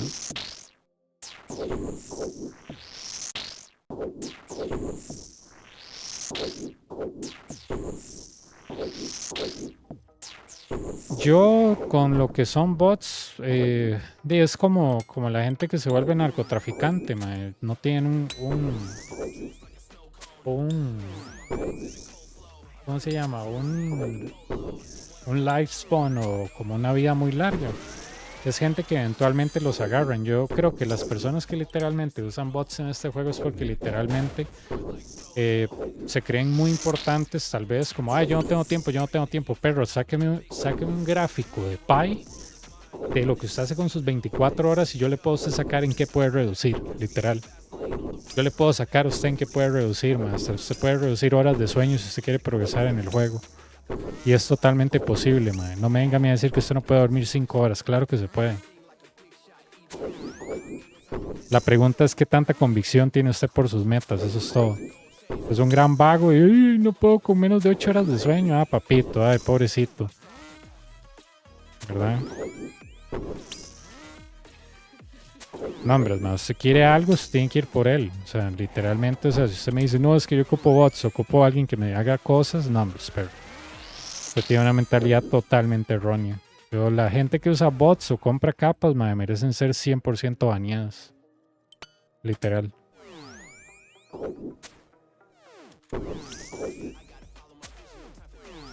Feliz cumpleaños, Dylan.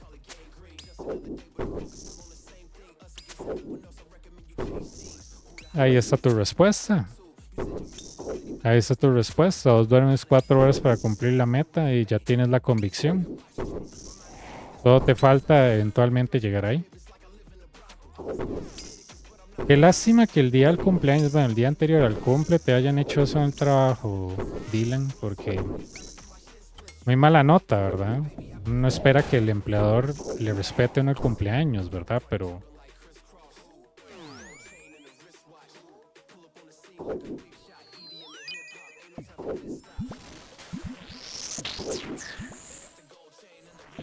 yo no puedo creer que gasté un zip de brew en web como 50 y algo por un error, man. O sea,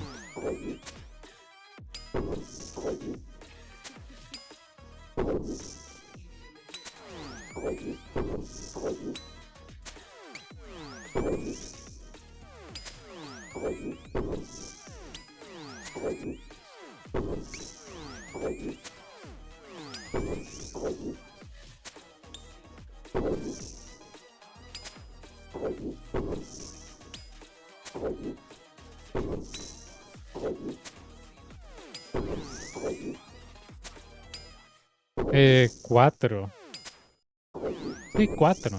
Ajá, 4. 2 alts y la cuenta de la serie, 3 más main, 4.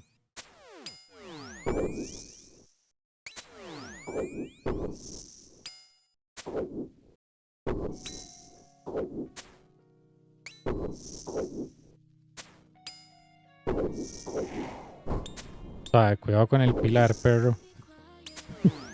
Cuidado con el pilar, me cae esa mierda encima y me pega un 50. Ok, perfecto, perro. Ya, ahora sí. La diversión ya.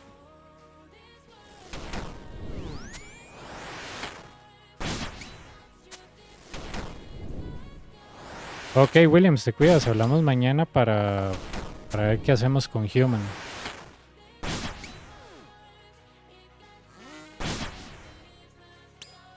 Estaba jugando COD Mobile, pero la verdad me aburrí de él. Verás que, no sé, COD Mobile me pasó lo mismo que me pasó con PUBG. Tuve ahí como la fiebre y como juego literalmente solo, uno se aburre. Uno juega con gente random, son gente que se queda Rambo, va y se muere y están ahí gritando estupideces, mae. Tiene el hijo de puta teléfono en speaker mientras van al baño y están comiéndose una pizza y ponen ahí como ese hijo de puta reggaetón que está como distorsionado por el mismo audio del hijo de puta speaker del teléfono o de la tableta. Entonces parece que es como, no sé si ustedes usaron Skype y cuando empezaba el internet a irse que suena como... Y entonces entre que ese hijo de puta reggaetón que no se entiende ni mierda, más la mala conexión, madre, no, hombre, pero yo no puedo con eso. No puedo con esa mierda, madre. El hijo de puta mete al chamaco y un perro ahí atrás y una señora, mi amor, se le están quemando los frijoles, acuérdense de sacar la ropa, yo, madre. Entonces, sí, antes jugaba COD Mobile, pero esta semana ni lo he tocado, porque ya me aburrió, madre. Ya me aburrió. Siempre agarraba a sacar el rango de leyenda y ya no volví a jugar, pero ya me está hartando, madre. Magia. Range y listo. Antes estaba jugando Warzone con un compa, pero madre, verás que madre, es aburrido. Es aburrido, literal, madre. Usted literalmente no puede entrar a ningún lugar, ningún edificio, madre, porque todo el mundo está acostado ahí. Y yo, madre. O sea, eso ya deja de ser divertido, literal. Antes le daba juegos de 64 y Play 1 en emuladores, madre, pero la verdad es que también me aburre.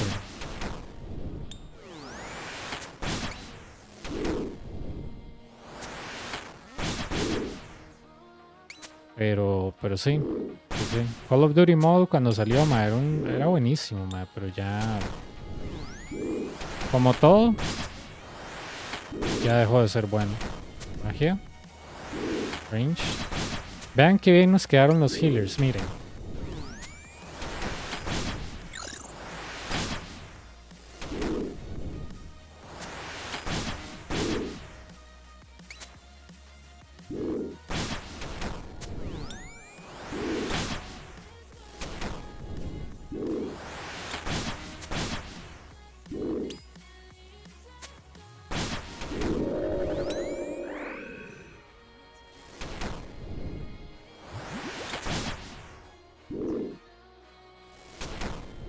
So my main got hacked and I've been logging in for 8 hours plus. I don't know what else to do.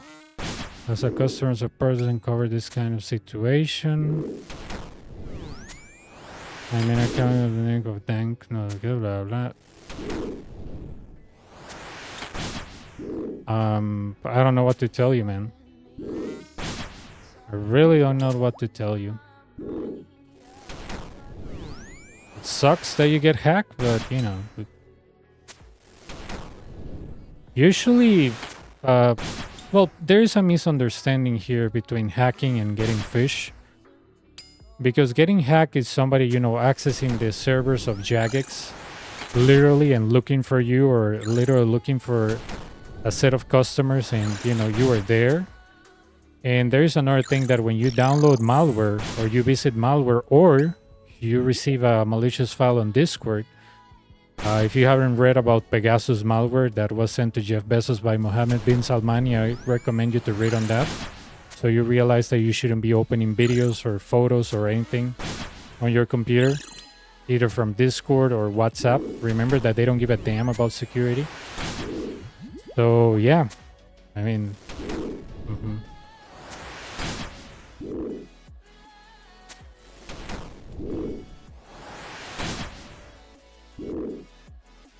You can try to message them on Twitter. I mean, that's the only way mods actually reply. You can message them on Twitter. But, the customer support of Jagex is, as good as a traffic light on a highway. Nobody's going to respect them. Let me tell you a story. My best friend from high school got banned because he was botting. And he was botting like a moron, but it took Jagex 3 months to respond to his appeal saying, we have undeniable evidence that you were botting. So your appeal is denied. Please don't contact us back. But it took them 3 months to send them a script. Literally. Exactly. Let me send you a website and you can check your email. And if it appears there on Have I Been Pwned, it means that you have actually your account email was compromised. And if you got the same password that you do on RuneScape, you're pretty much screwed. If your phone number, your email appears on Have I Been Pwned, those are databases that were leaked on the dark web. If your phone number or email appears there, surprise, wherever you register that email, you're screwed, pretty much. That's why I have like 7 Gmail accounts, and they're all for different purposes, all with different passwords. SSO and all of those things, to help you, like to make your life simple, it's not making your life simpler. It's making it less secure. But let me send you the website that it's actually an open database for people that have been hacked. It's Have I Been Pwned? And if your email appears there, even when your username is with login and password, if your email appears there and it's associated with the RuneScape account, there's nothing much you can do. Right now, I'm not reading the chat a lot because I'm at SUP, but I'm gonna send you that website. Just give me a second.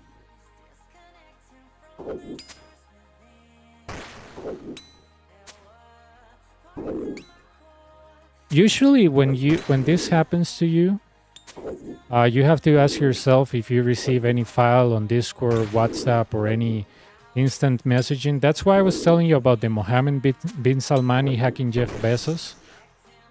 Mohammed bin Salmani sent a video to Jeff Bezos through WhatsApp with a malware attached called Pegasus, and he took control of his entire phone. Just with a single video. That's why I don't open videos or photos that people send me on WhatsApp. Or even on Discord. If I'm gonna open an image, I open it on a virtual machine. Literally. Like, okay, try to steal something from a virtual machine. Good luck.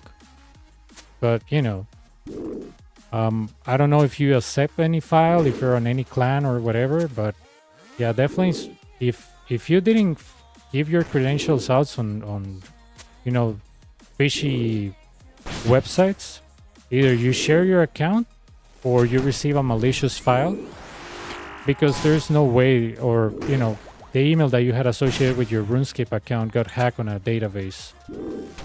But these things don't happen at random, trust me.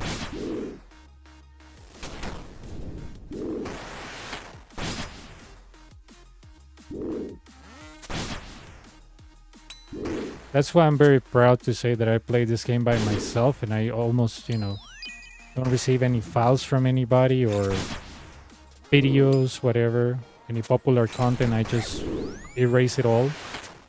I don't care, but yeah.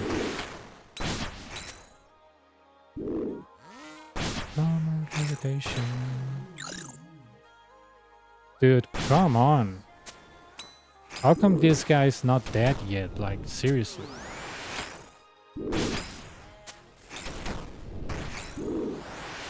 Dude.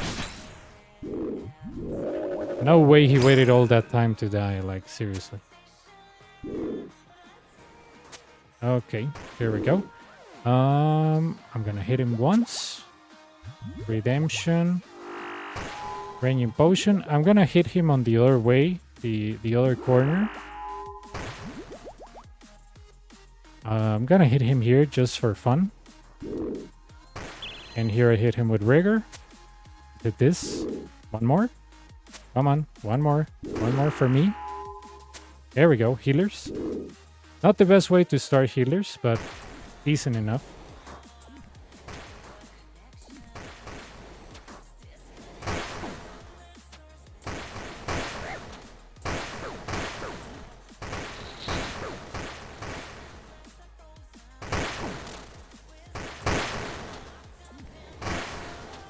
But yeah, your best chance of contacting a mod is through Reddit or Reddit, Twitter, X, whatever.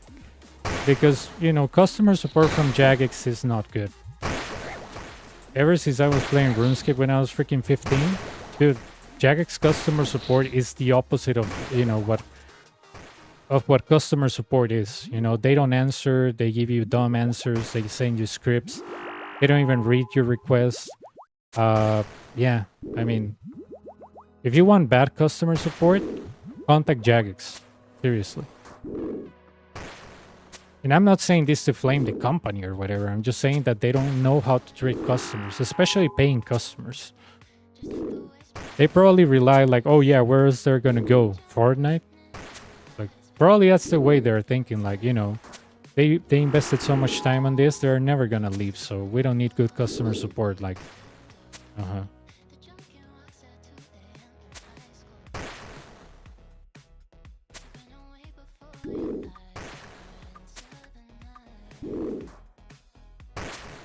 Yes, the malware of Pegasus works on everything. Android, iPhone. I don't know if you noticed, but back in 2022 or 2021, some Russian hackers infiltrated on the App Store and they deployed a bunch of fake apps, and Apple didn't even notice. Malware exists on iOS, it's just that it's not that common, but it does exist. I mean, come on, don't attack me, dude. Yep, and they stole millions and millions of bitcoins because they deployed fake apps with fake reviews, and Apple didn't even notice until somebody reported, oh my god, my $500,000 on bitcoins are gone. And yeah, it was just, have I been pwned? You can check this website, Nate, copy link address, haveibeenpwned.com. This website, if your email or phone number appears there, dude, you're done. You're done, because this means that your information has been sold over hacking forums and the deep web. So if your information is on Have I Been Pwned, you're gone. That's it. And if that's associated with RuneScape and you use the same password, oh man. If they did the proper enumeration techniques, you're done.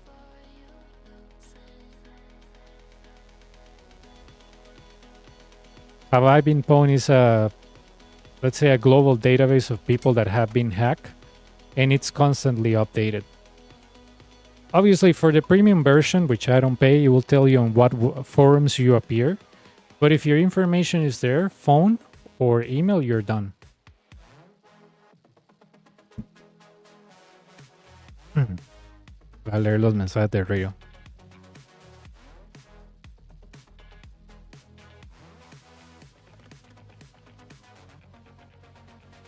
Sí, es que, Alejandro, ¿sabes qué es? A mí Call of Duty me gusta, pero el problema es que los juegos de shooters o los juegas solos o los juegas con gente que vos conozcas, porque jugar con gente random es perder el tiempo. La gente, digamos, es como ir a raids con gente random. Si no saben lo que están haciendo, pierdes el tiempo. Y la gente es como, jijiji, nos morimos. Y yo, más, eso para mí no es gracioso. O sea, seguro usted tiene un sentido del humor muy extraño. Pero para mí eso no es gracioso. Literal, para mí eso no es gracioso. Para mí se siente bien ganar. O por lo menos tratar lo suficientemente duro para decir que hicimos un esfuerzo. Pero si a usted le parece divertido irse a morir en un Battle Royale, a mí no me parece divertido. Yo o gano o por lo menos dije que traté bien, pero no me venga a mí con que vamos a caer en un lugar y vamos a morirnos y nos divertimos. O sea, pero si ese es su concepto de diversión, más tiene un grave problema mental, literal. Si yo no hago progreso en el juego, yo siento que no estoy haciendo nada. Literal. A ver qué quiere la gata.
Sí, no.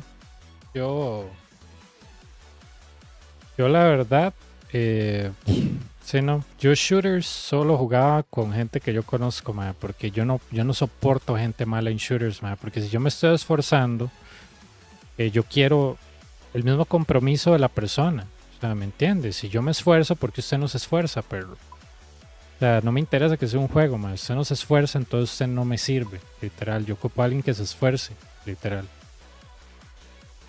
Not at the moment, no. I used to play COD Mobile, but I got bored of it because, you know, bunch of randoms doing a bunch of dumb stuff. Eh, you know, it pisses me off, so I just, you know. I used to play COD Mobile, PUBG Mobile. I played Warzone. At some point, but, you know, I was like, everybody's camping. This is not funny.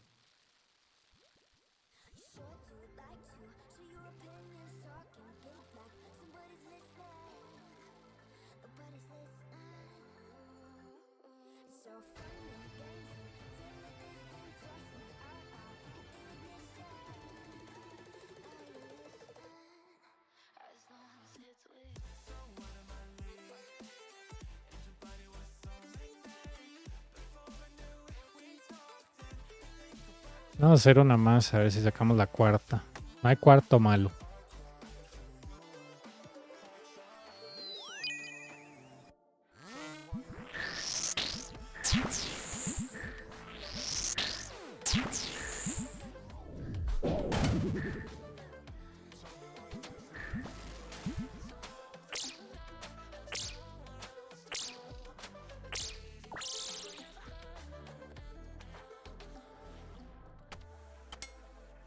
Yo es que literal, o sea, yo jugaba PUBG Mobile y teníamos un muy buen equipo.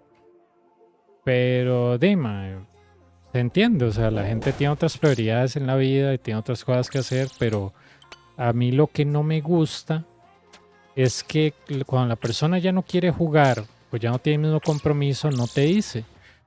Entonces uno le pone un montón, y la persona no le pone. Y Dios se queda como, pero ¿por qué no le disparó? Yo te dije, sí, es que no me di cuenta. Y no, pero yo te dije, te lo estaba repitiendo. Como que ya cuando la persona deja de tener ese mismo compromiso en el juego, ya se sabe que ya usted lo perdió. Literal, Y por eso shooters, o sea, a mí me gusta, pero es que literalmente se ocupa la colaboración de mucha gente, Ocupa que cada uno asuma un rol que le corresponde y que sepa lo que está haciendo, y que, no, coordinar en shooters no. Y que una persona ojalá no sea humilde y se ponga a jugar de vivo, no. Shooters me trae buenos recuerdos, pero son más malos que buenos.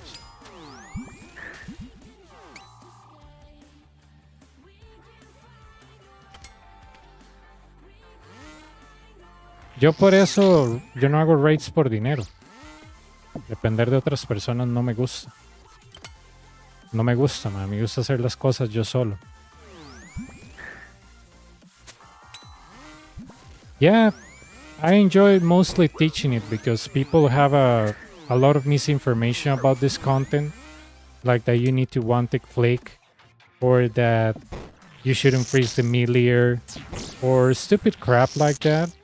So, you know, I've been teaching to people, mostly in Latin American community, that it doesn't seem like anybody did a half effort to explain it. So I was like, you know what?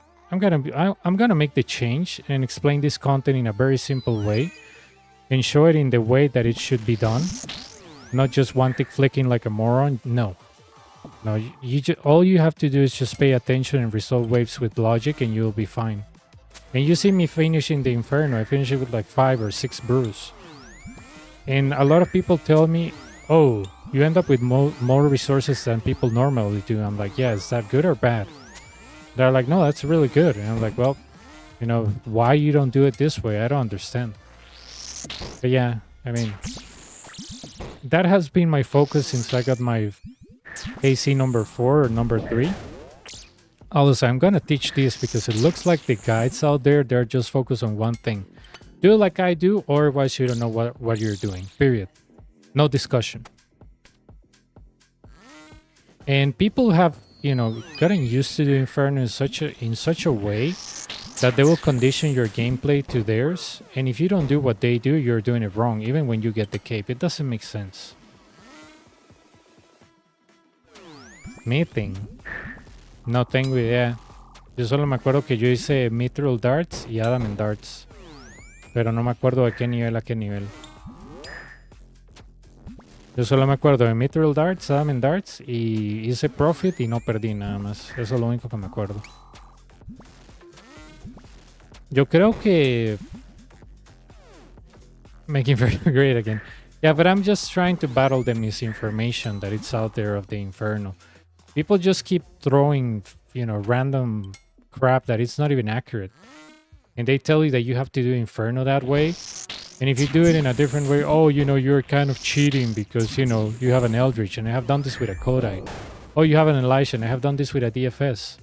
So, yeah, I mean, people will look for any excuse to belittle your commitment to teaching because you're not as one-tick flicking as this other guy that is so good.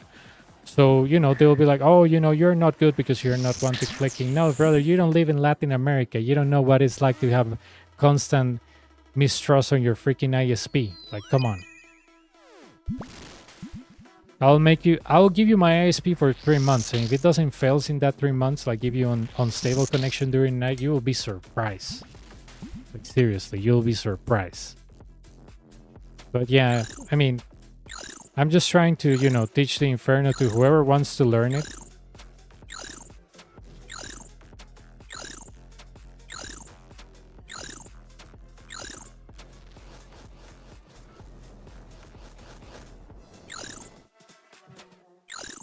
There we go.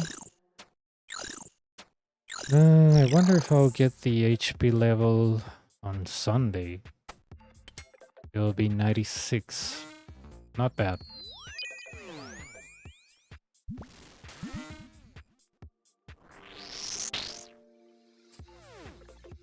Just trying to have the opportunity and the learning that I never had on the Inferno. Seriously, most of the people that I met that quote unquote teach the Inferno, they don't care about teaching you. They're just, oh yeah, follow me and then I will tell you how. Oh yeah, subscribe and I can coach you. Like, come on, brother. You're just trying to milk money out of me. Just tell me. Don't make me waste my time.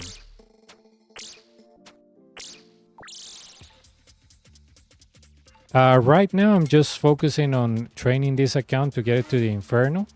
And afterwards, I want to do some Desert Treasure 2 bossing. Maybe get those pets because they look cool. What else? I want to get the Jet pet eventually and try the 6 Jet challenge. Those things are things that I have on my mind. Get better at TOA. And yeah, those are the goals at the moment that I have for my account.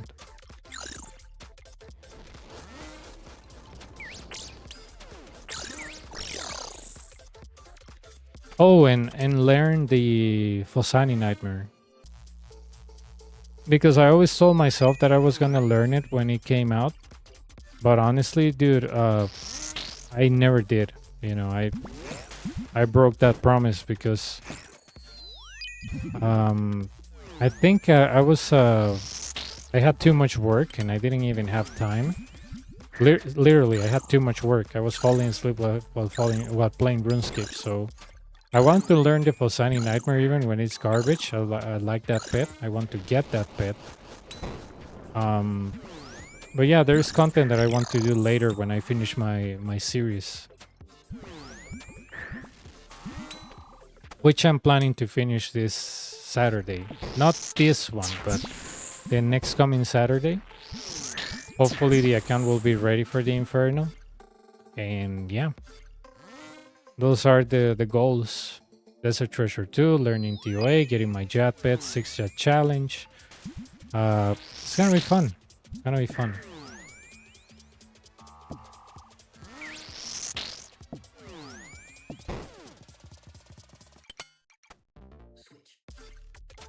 I want to get the Jet pet. I have a lot of resources that I saved for that, so yeah.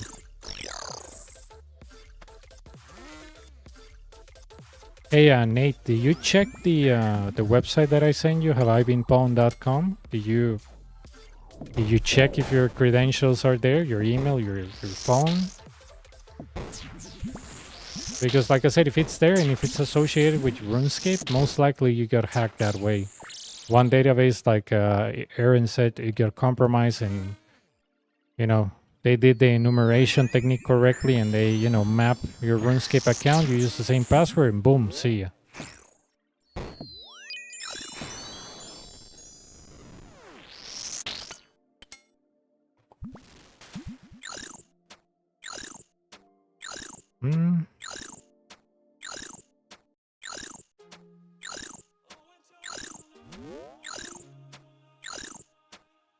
Dude, what is with this blowpipe? Like, look at all those zeros. I'm using Dragon Darts, come on.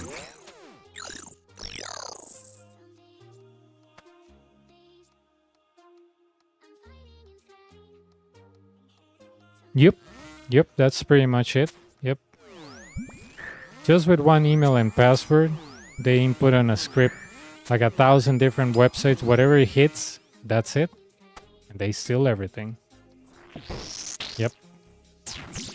And then they sell that information to somebody else on, you know, hacking forums on the deep web. Like, you know, I have these, I don't know, 1,000 RuneScape accounts with valid username and passwords. Give me $300. And people buy them, you know, for black market purposes and stuff like that. So, yeah. Have I Been Pwned is a good source to know if your email or phone has been manipulated. So, yeah.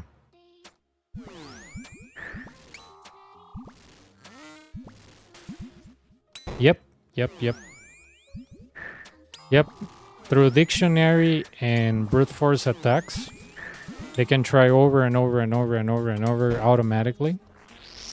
And if they match a password, that's pretty much it. I have an old Hotmail account that I don't use. I get the password. Yes, me too.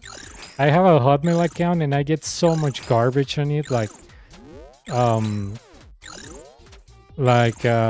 fake emails from supposed Microsoft, credentials needed. You know, that account always tries to get phished. I enable MFA with Microsoft Authenticator on it. I have never gotten a request on the Microsoft Authenticator, meaning they have never figured out the password. But dude, that account, and keep in mind, when I created that Hotmail account, I was like freaking 13. And I get so much phishing emails there that it's just crazy. I mean, Google, you gotta give it to Google. They do a great job filtering spam and phishing. You know, rarely you get an email that it's phishing on Gmail. It gets filtered pretty quick. But, you know, what it's, you know, Outlook and, well, Hotmail, then now it's Outlook. Dude, they do a terrible job filtering. I cannot believe that's Microsoft related, because Microsoft now it's more serious about security.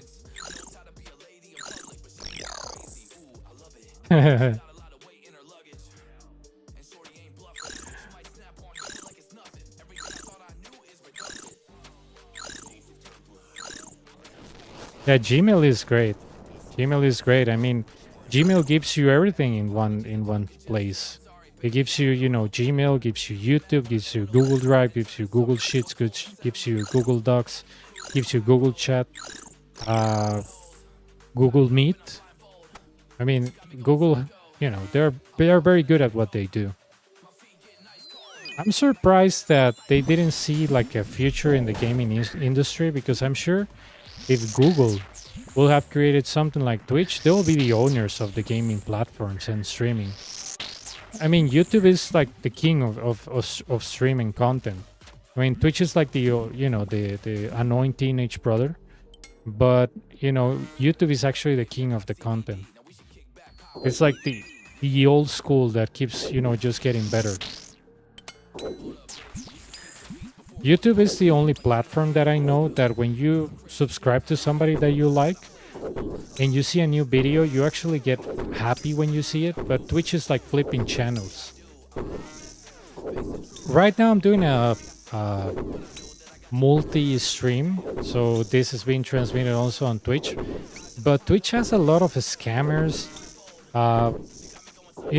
People that are generally like hateful to you, racist, xenophobic, and in general, it's not a nice community. It's just like a bunch of people that go, crazy about one specific person and they hate everybody else.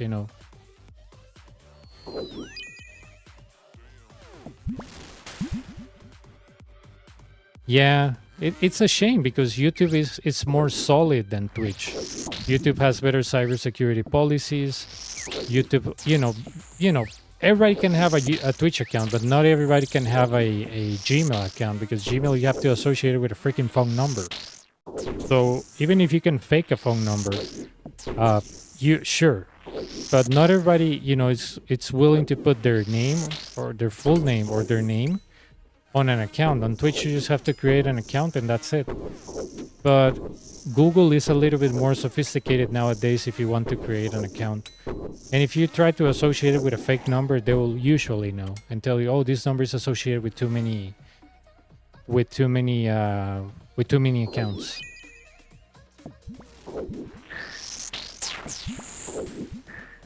But yeah, YouTube is great. YouTube is great. Most of the people that I found that are like authentic and now they're friends of mine on OSRS, I found them on YouTube. Twitch is like maybe I found like what 1, 2, 3, 4 people out of 170 something followers, and that's it.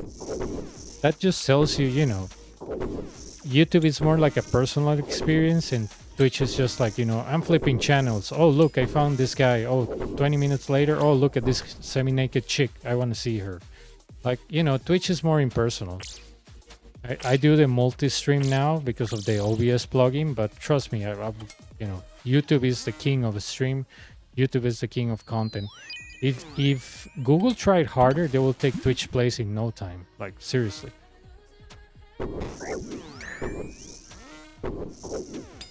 They were very bad when they tried to take over social media with Google Plus. It was crap. But in general, Google, I know that they can do a better job if they try. I mean, I'm not a super fan of Google because, their CEO is like, oh, everybody come back to the office because, I want to establish my dominance over you. But the company in general can do wonderful stuff if they actually try.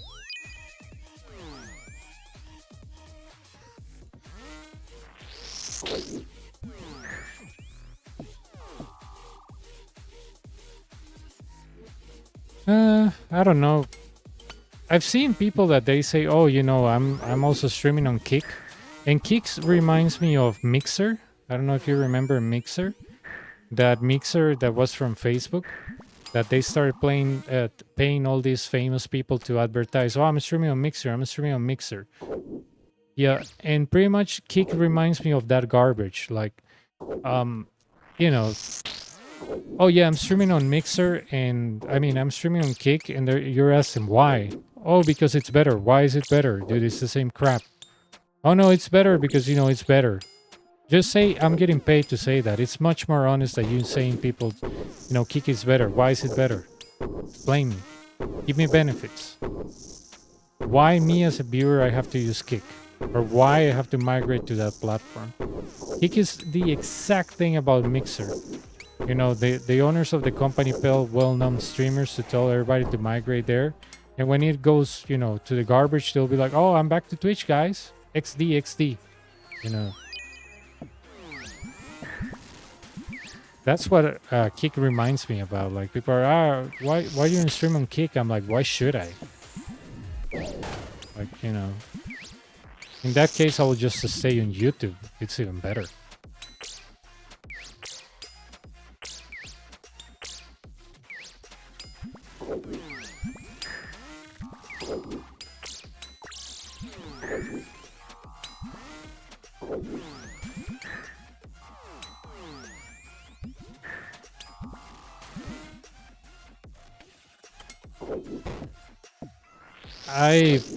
I created, I think, an account on Kick, and I was like, what's the deal about this platform? I don't understand it. Like why is it good? I'm like, it looks exactly the same as Twitch or the same as YouTube. Why I want to be here? And I never streamed there, honestly. Because, I don't know, I just don't see myself there. It's so weird, like, you know. I heard that people actually stream there because when you donate or subscribe, the profit is better for the streamer, but if that's the case, then you're not benefiting the viewers so much, just yourself. So that just tells me that you don't care about your viewers. Like, what benefit it gives to your viewers? Shouldn't you care about that instead of about yourself? Since you know you're all in for the viewers, right? Like, give benefits to your viewers, not give benefits to yourself. That's so selfish.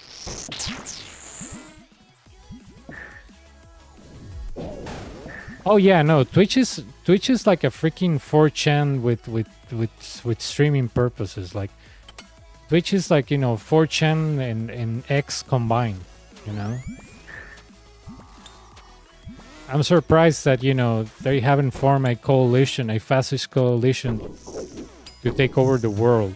Like, this is how you should talk, this is how you should express yourself. But yeah, I mean, Twitch surprises me because there's so many bots, so many scammers, so many garbage. The only thing that is good about Twitch is the integrations and the fact that you can separate the audio. But besides that, I mean, there's no actual reason for you to stay there. When I switched from Twitch to YouTube, I had a nicer community, and I still do. Seriously. On Twitch is, you know, more like somebody comes here and tries to sell me stupid art. Or somebody tells me, I can speedrun the stupid Inferno. Why don't you do the same? I'm better than you. And it's those kind of people that you realize that you visit their profile and it's completely blank. They don't even have a single follower. And I'm like, dude, if you're so good, you know, have the balls to stream. I mean, show what you got, or what? You're too ugly or too, you know, you don't have confidence in yourself to do it, or what? Like, if you're such a pro gamer, show it. But yeah, I mean, Twitch is just that, you know, that those people that, even it's like a subculture. I mean, I remember a guy told me something, I was like, dude, what does that even mean? And he gave me another reference. I'm like, dude, keep in mind that I don't have social media and I don't follow somebody, you know, somebody with a lot of followers. I don't follow anybody, you know, well known. If you give me a username, I probably won't even know who they are. So you're talking with your grandpa here. I don't have TikTok. I don't have Instagram. I don't have anything. You know, I just read the RuneScape news on the website. And I mean, if you want to tell me something like an insult or like a joke that it's Twitch based, I wouldn't even know who you're talking about. The guy told me, oh, you should change your name to I don't know what name. I was like, who the hell is that? And he was like, oh, he was the number something on the Inferno. I was like, dude, I don't even know what you're talking about. What the hell? And the guy was like, oh, yeah, you know this guy? I was like, no. What the hell are you talking about? Yep. Exactly.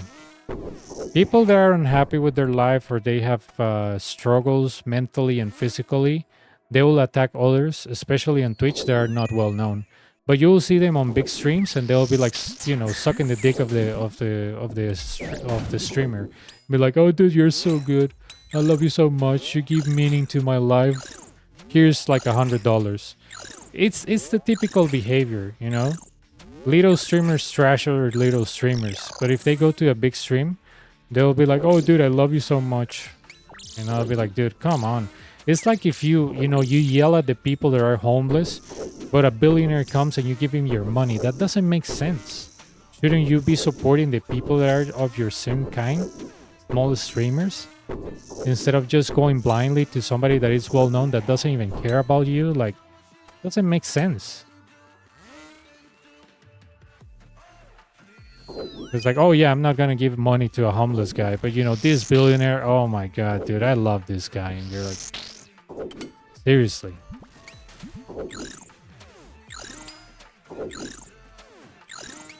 And I noticed that trend on Twitch. You know, people come to trash you on how you use stuff, and I'm like, dude, come on. I mean, you come here with your blank profile and tell me what to do. You don't even stream. You don't even have the balls to get on a camera, and you're telling other people what to do. Like, yeah, get real. Get real.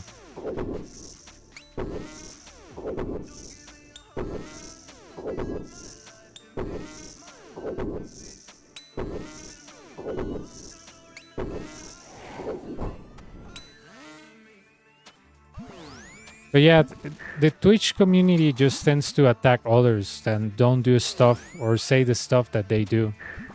It's like, you know, digital fascism, pretty much. YouTube is more like, I guess, serious people that just want to find entertainment and bond with others. You know, like the old days of the internet.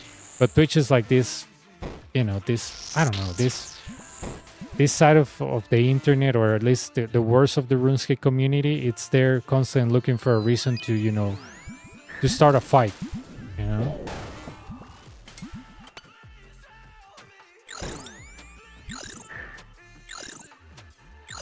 They're like gunpowder looking for a match. Pretty much. I remember there was a guy on Twitch that, you know, he was in my chat, and he was like, oh my god, ha ha ha, you almost died. Is this your first KC? And I was like, no, it's 150. Why? What's your KC? And he said, oh, I don't know, some stupid crap like copium. And he left, and I was like, dude, what the hell? Like, you don't even read?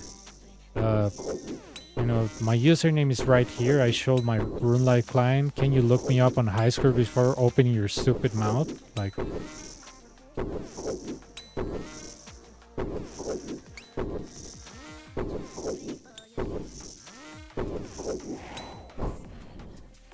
yeah, I mean, the weirdest people and the scammers that I encountered, they're all on Twitch.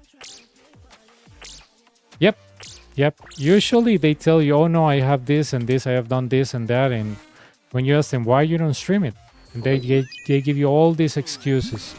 Like, oh no, I don't have a good camera. Oh, I don't have a good microphone. Oh, you know, I'm shy. Oh, my English is bad. Like, come on, dude. Stream it in your freaking language. It's not like you live in freaking Mars or something that people don't speak your language. Like, you know, get real.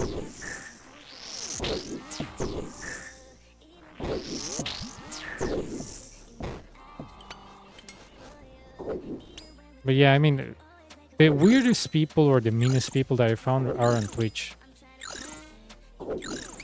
YouTube, probably maybe like, I encounter like, out of the 700 subscribers, I probably encountered like 5 or 6 morons, and that's not even, that's not a lot. But on Twitch, you know, you turn on the stream, and if somebody comes in, they're like, oh dude, you're not using pegations. I use pegations, you don't. Let's start a fight or a pointless argument because I'm insecure about myself. But yeah, I mean, that's kind of like Twitch, to be honest. I haven't tried Kick to see how the community is there, but I kind of have a feeling that it's copy and paste of Twitch. I don't think that it's actually a nicer community, because, you know, the streamers that advertise in Kick, they're big on Twitch, so it's pretty much copy and paste. It's like, you know, I don't know. It's like dressing a monkey in a dress. It's still a monkey. That's how I see Kick. You know, it's a platform that is like Twitch, same garbage, but different place.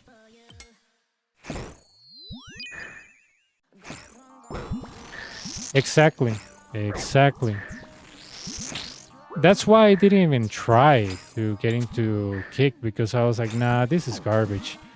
If people that are big on Twitch are advertising Kick, it's probably because it's the worst community ever. Like, probably Elon Musk is looking to buy Kick, because of how nice that community is. He's like, oh look, racism, I'm all in for that. Oh look, conspiracy theories about Nazis. Oh great, let me buy this company, it looks promising. Like, seriously. Oh my god, look, great replacement theory. Oh, this sounds promising, this will bring investors. Yeah, that's how I see Kick. And that's how I see, like, let's say 80% of the community of Twitch,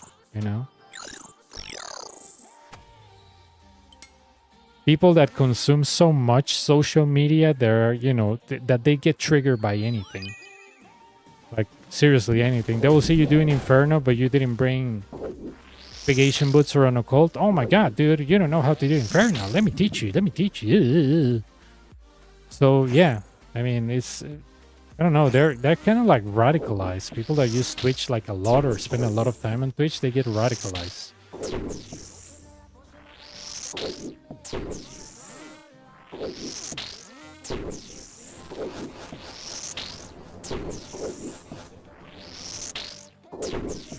Yep, and it's so sad that it hasn't been regularized. That thing should have some type of warning. What it does to your mental health, because it doesn't do anything to your physical health, but to your mental health, that thing is so bad for you. I had a friend, she studies psychology, and she used to do social media detox. So she will stay off social media for 3 months, and she will tell me, dude, you know what, I feel better about myself. Suddenly I don't feel ugly or fat or anything. I was like, you were never fat or ugly. And she was like, yeah, I know, but because of social media and all those girls posting their bodies, I felt guilty. And I was like, why? And she was like, I don't know, it just keeps popping everywhere, these girls with this amazing body, and I don't have it. So yeah, I don't have Facebook since 2013, and Twitter, I haven't used it since Musk turned it into X, so it has been a while. I used to post there, like, that I'm streaming and stuff, but I realized that Twitter is a waste of time. Like any social media.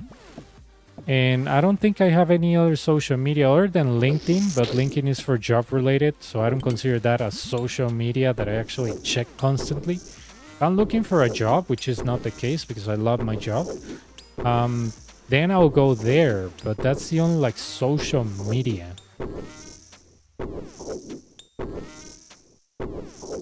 Yep.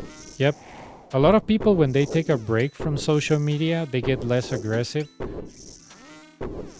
And yeah, I mean, I guess their lives gets better because it doesn't circles around a specific content or conspiracy theories or whatever people post there. But yeah, when Facebook had that massive info leak that billions of accounts were hacked, I was like, oh no, I don't want to be part of this.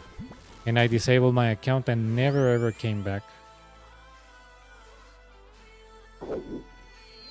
I think my friend made me create an Instagram account that I haven't used in like 1 year to give him likes about his drone pictures. And I was like, well, at least I'm going to help him a little bit. But he hasn't posted any drone pictures in months. So I was like, dude, this guy made me waste my time. YouTube I do like. Sometimes you find interesting content or music. So I do like YouTube. I mean, it's the only thing that I can tell you that I spend time on it, watching like old series or listening to music, but I think that's the only thing. And I don't know if it's social because, you leave comments and stuff and people sometimes reply, but it's not like you engage 100%. It's social media at some point, but I think it's more moderate. But yeah, I mean, I used to have a Snapchat like 4 years ago because a friend of mine on RuneScape only had a Snapchat. And, you know, in order to talk with him, I had to Snapchat with him.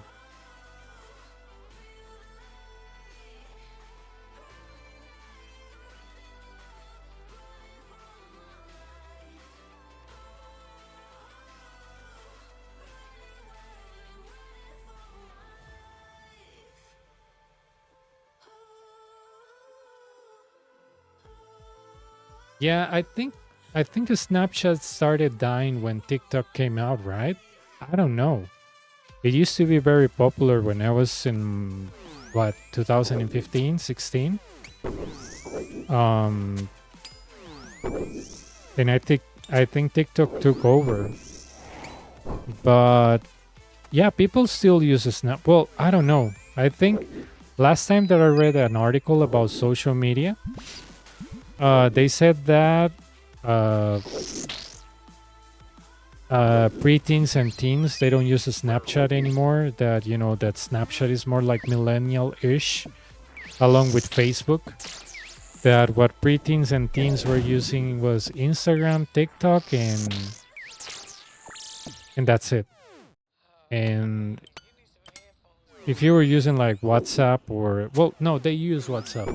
If you're using like Facebook or Snapchat, they know instantly that you're old.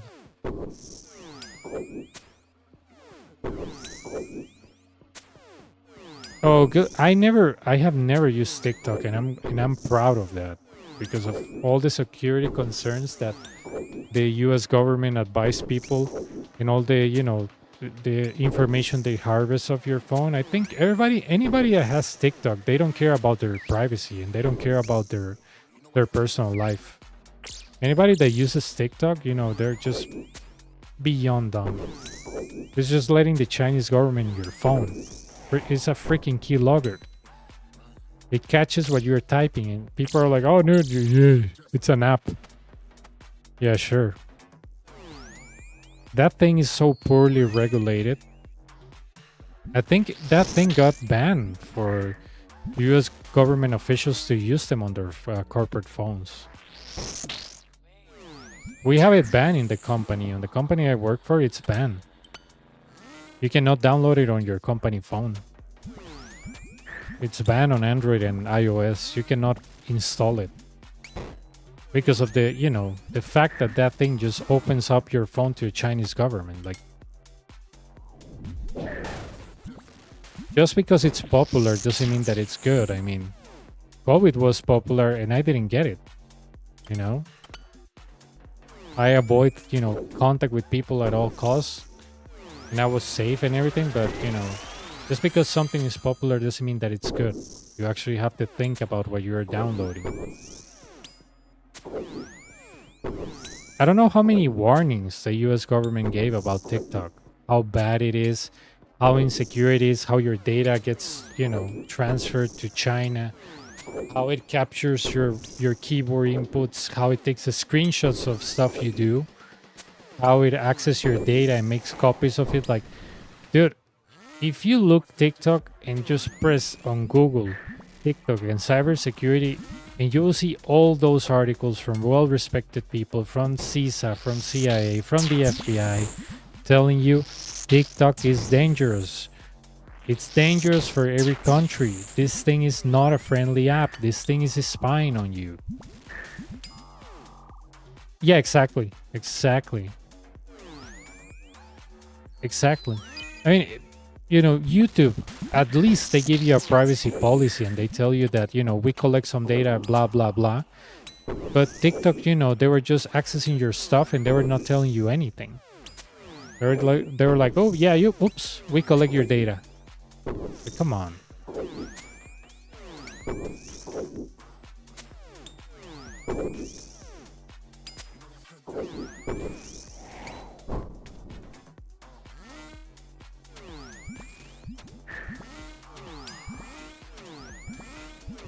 I don't know who started making TikTok trendy. I don't understand, because I don't know if you remember this app or website that it used to be called Vine. Vine was the predecessor of TikTok, where people will upload short videos, but that thing died. Everybody was like making videos on Vine.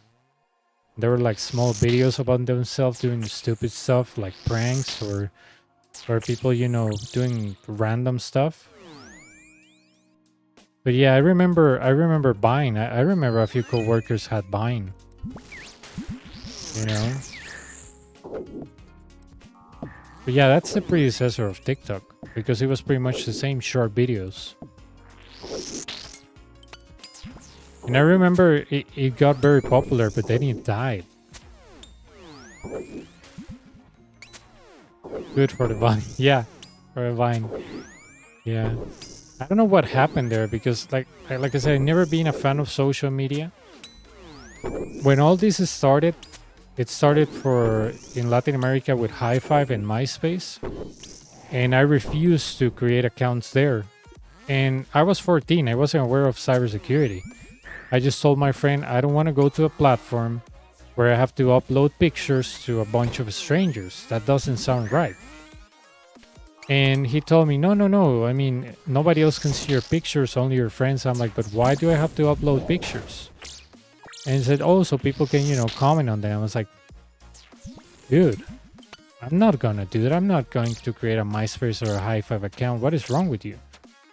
And basically my friend said, oh, dude, this is the, you know, the social media. You have to, you know, follow the trend, or otherwise we're going to be left out of parties and stuff.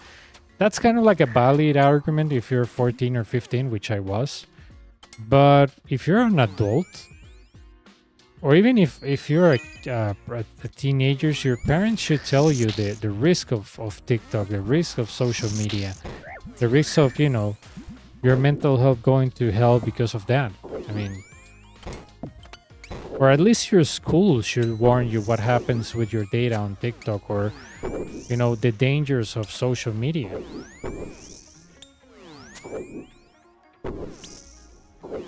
Yeah, I just don't remember. I remember that when I got off Facebook, I started exploring different options of social media, Tumblr, and Tumblr went to hell quickly. It was a good place, you know, to post stuff, to, you know, meet people, etc. But then I don't know what happened, and it's all like a Twitter thing. You know, they're selling you verified checks. They put so many ads. It's pretty much dead. Tumblr is dead. But it was a good alternative, and on Tumblr you will see a lot of vines, and that's how I noticed that thing existed. I didn't even know that Vine existed until I stumbled upon Tumblr, and I realized people were using it. I was like, I wonder what this thing is. And then you will see Vines uploaded to YouTube. But yeah, I, you know, ever since when I was 15 or 14 and MySpace and High Five were being born, let's say, I was never a big fan of that. And not because of cybersecurity, it was just that I didn't feel comfortable posting pictures about myself to random people. Or to people that I knew. And I was like, I wonder why they want pictures of me. I mean, I'm not the best looking guy in the world. Like, why they want pictures of me? And I always wonder, what does MySpace and High Five do with my pictures? And when I couldn't answer those questions, I was like, yeah, I better not create an account here. And then I asked myself, do I really need to have like 300 friends and, you know, I only speak to 2? Like, do I really need to have all this social media crap? And the answer is no. The answer is no. You can have like 300 or 400 contacts and you only speak to 5 people. It's a fact of life. There's no way that you keep track of your 400, 500 contacts. Seriously. I remember when I was working for a phone company, which was very bad, this guy's contacts got erased. He told me, dude, I had 1,200 contacts. And I was like, yeah, sorry. And he said, sorry? It's 1,200 contacts, man. I'm like, dude, I know, but, you know, it's not like you contact those 1,200 contacts. Don't tell me you speak with 1,200 people every day. That's not possible. And the guy was like, it doesn't matter if it's possible or no, I want them back. I'm like, well, you didn't back them up. There's nothing I can do. But, you know, keep in mind that probably people that speak with you every day, they'll probably message you back and you can get the contacts back. But when he told me 1,200 contacts, I was like, you're insane, man. Who has 1,200 contacts and who says I need 1,200 contacts? I bet you don't even remember the 10% of those contacts. Like, seriously.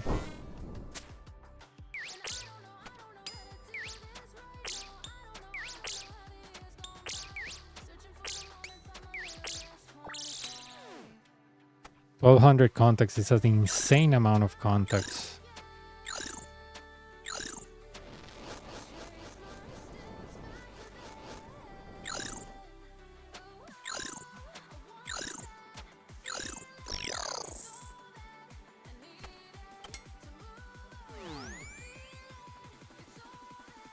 I felt bad for a guy, but the guy was like, oh, telling me, oh, this is your fault because this phone is crap. I'm like, dude, it's not my fault.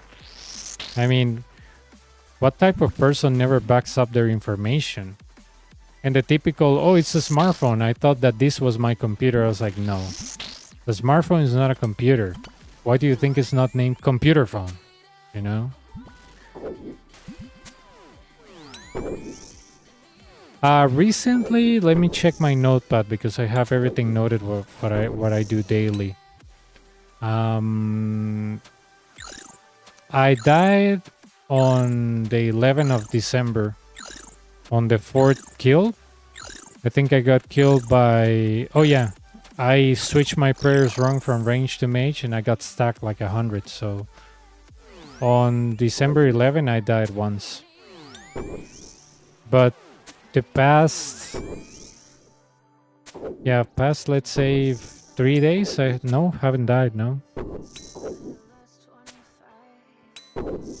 I have pretty much everything noted of my the Inferno attempts and my resources and the kills I get daily.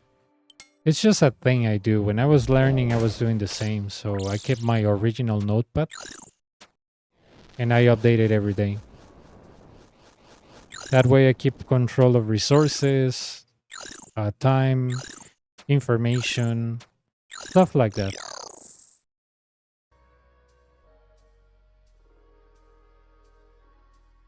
But yeah, last death was on December 11.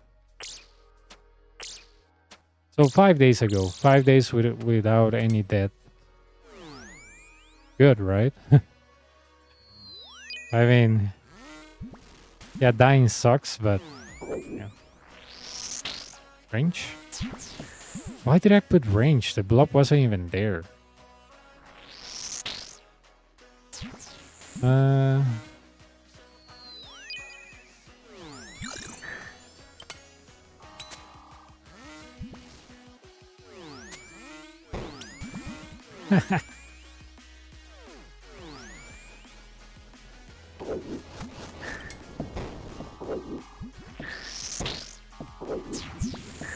There you go. There you go. The wave is resolved.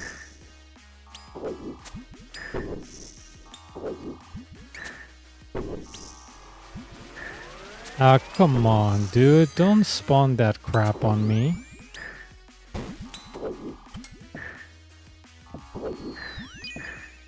I froze the melee, didn't I? Yeah. There we go. And the reason why I'm camping prayer of mage is because those little majors are off tick, so even if I lazy flick them, they'll always hit me, so I have to camp the prayer. So if anybody is wondering like, oh my god, why are you camping prayer? That's why. They're on different game ticks, even though that they are attacking for game ticks, they're on actually different game ticks, believe it or not. Not even kidding.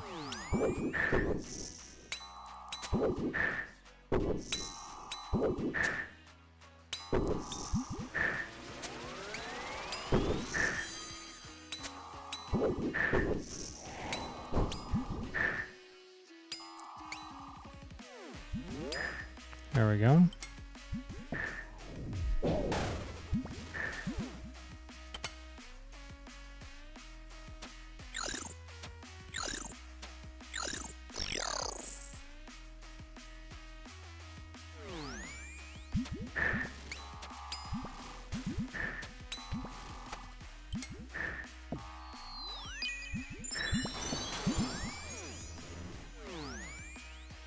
49.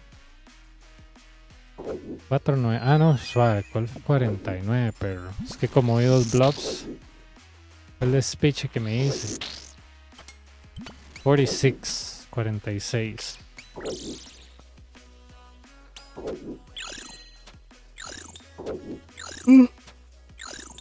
Corrió al blob 2 veces. Bueno, una vez, perdón. Vi 2 blobs, literal, man. Vi doble.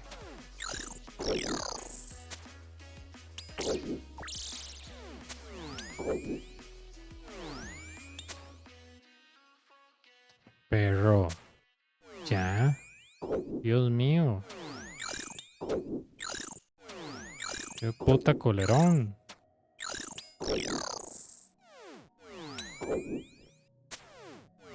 $343 or 330 something. I don't remember. I remember it was around 300 something.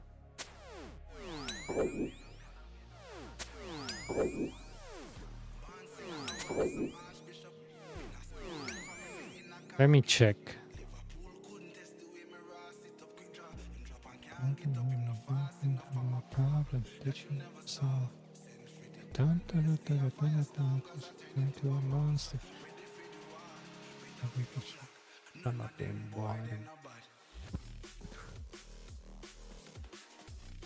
Pelis, publicaciones, pet, pelis, promociones, beta, que es esa mierda.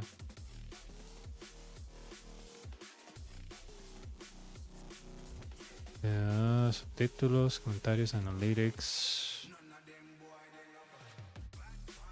I always forget where the clips, shorts. No. You're my clips, yeah, el pet.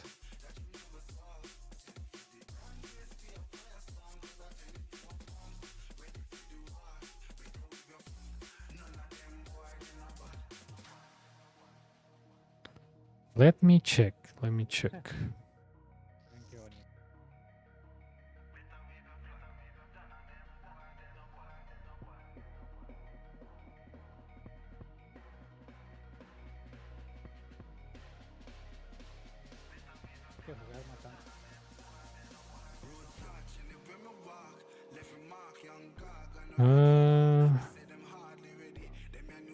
July 20.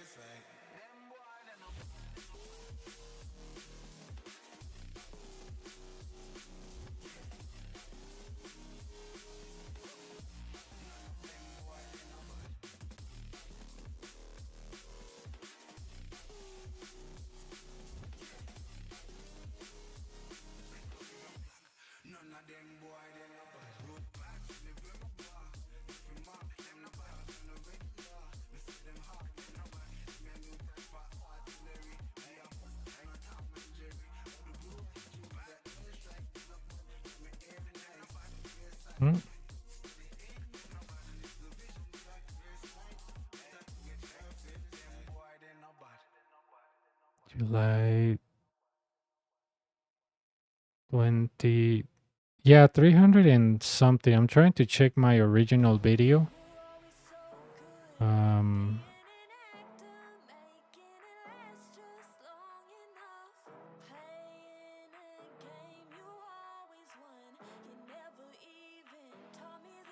Yeah, I think I can calculate this. I think I can calculate this. July 20, let me look at my notepad. October, July, September, July 20.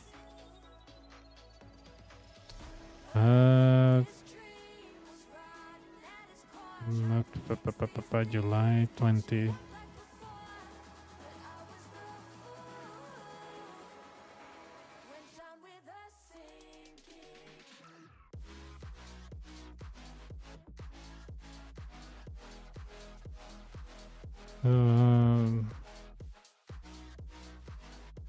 Well, my notepad says it was on KC 236, but I'm not sure.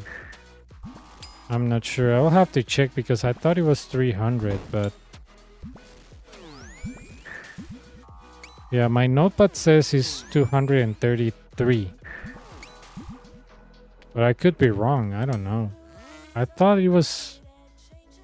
oh yeah, no, I think it was 231, yeah.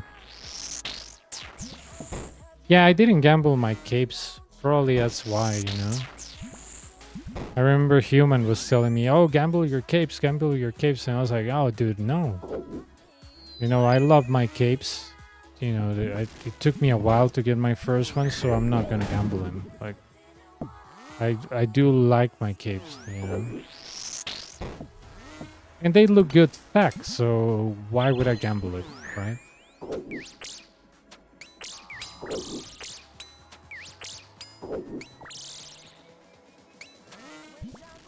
Oh, this was a mistake.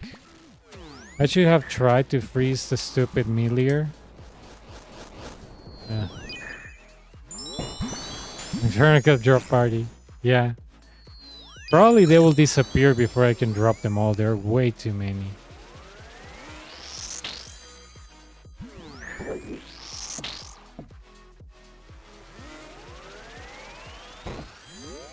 I remember when I got my first cape, I think I gave away like 3 or 4 onyxes. I don't remember because I had a lot of tokul because of failed attempts. So yeah, I mean...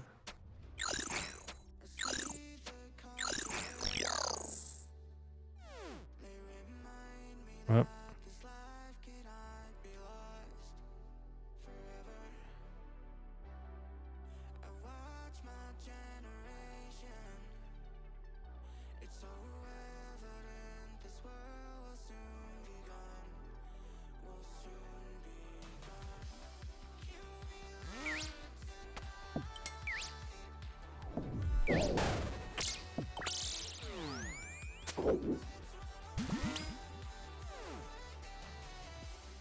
Yeah, but I'm sure they'll all disappear before I could drop them all. There are way too many.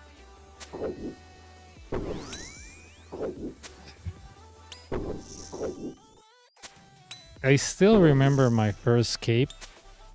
You know what's funny? I was at a birthday party of a friend. She's a good friend, but I don't talk to her that much. But that doesn't mean that we're not good friends. She's a great girl. I know her and her boyfriend, you know, they're very good people. I actually like, you know, the dynamic they have. It makes you even feel comfortable that the fact that they're a boyfriend and girlfriend and they're so chill, like they give you this thing that you feel good about around them.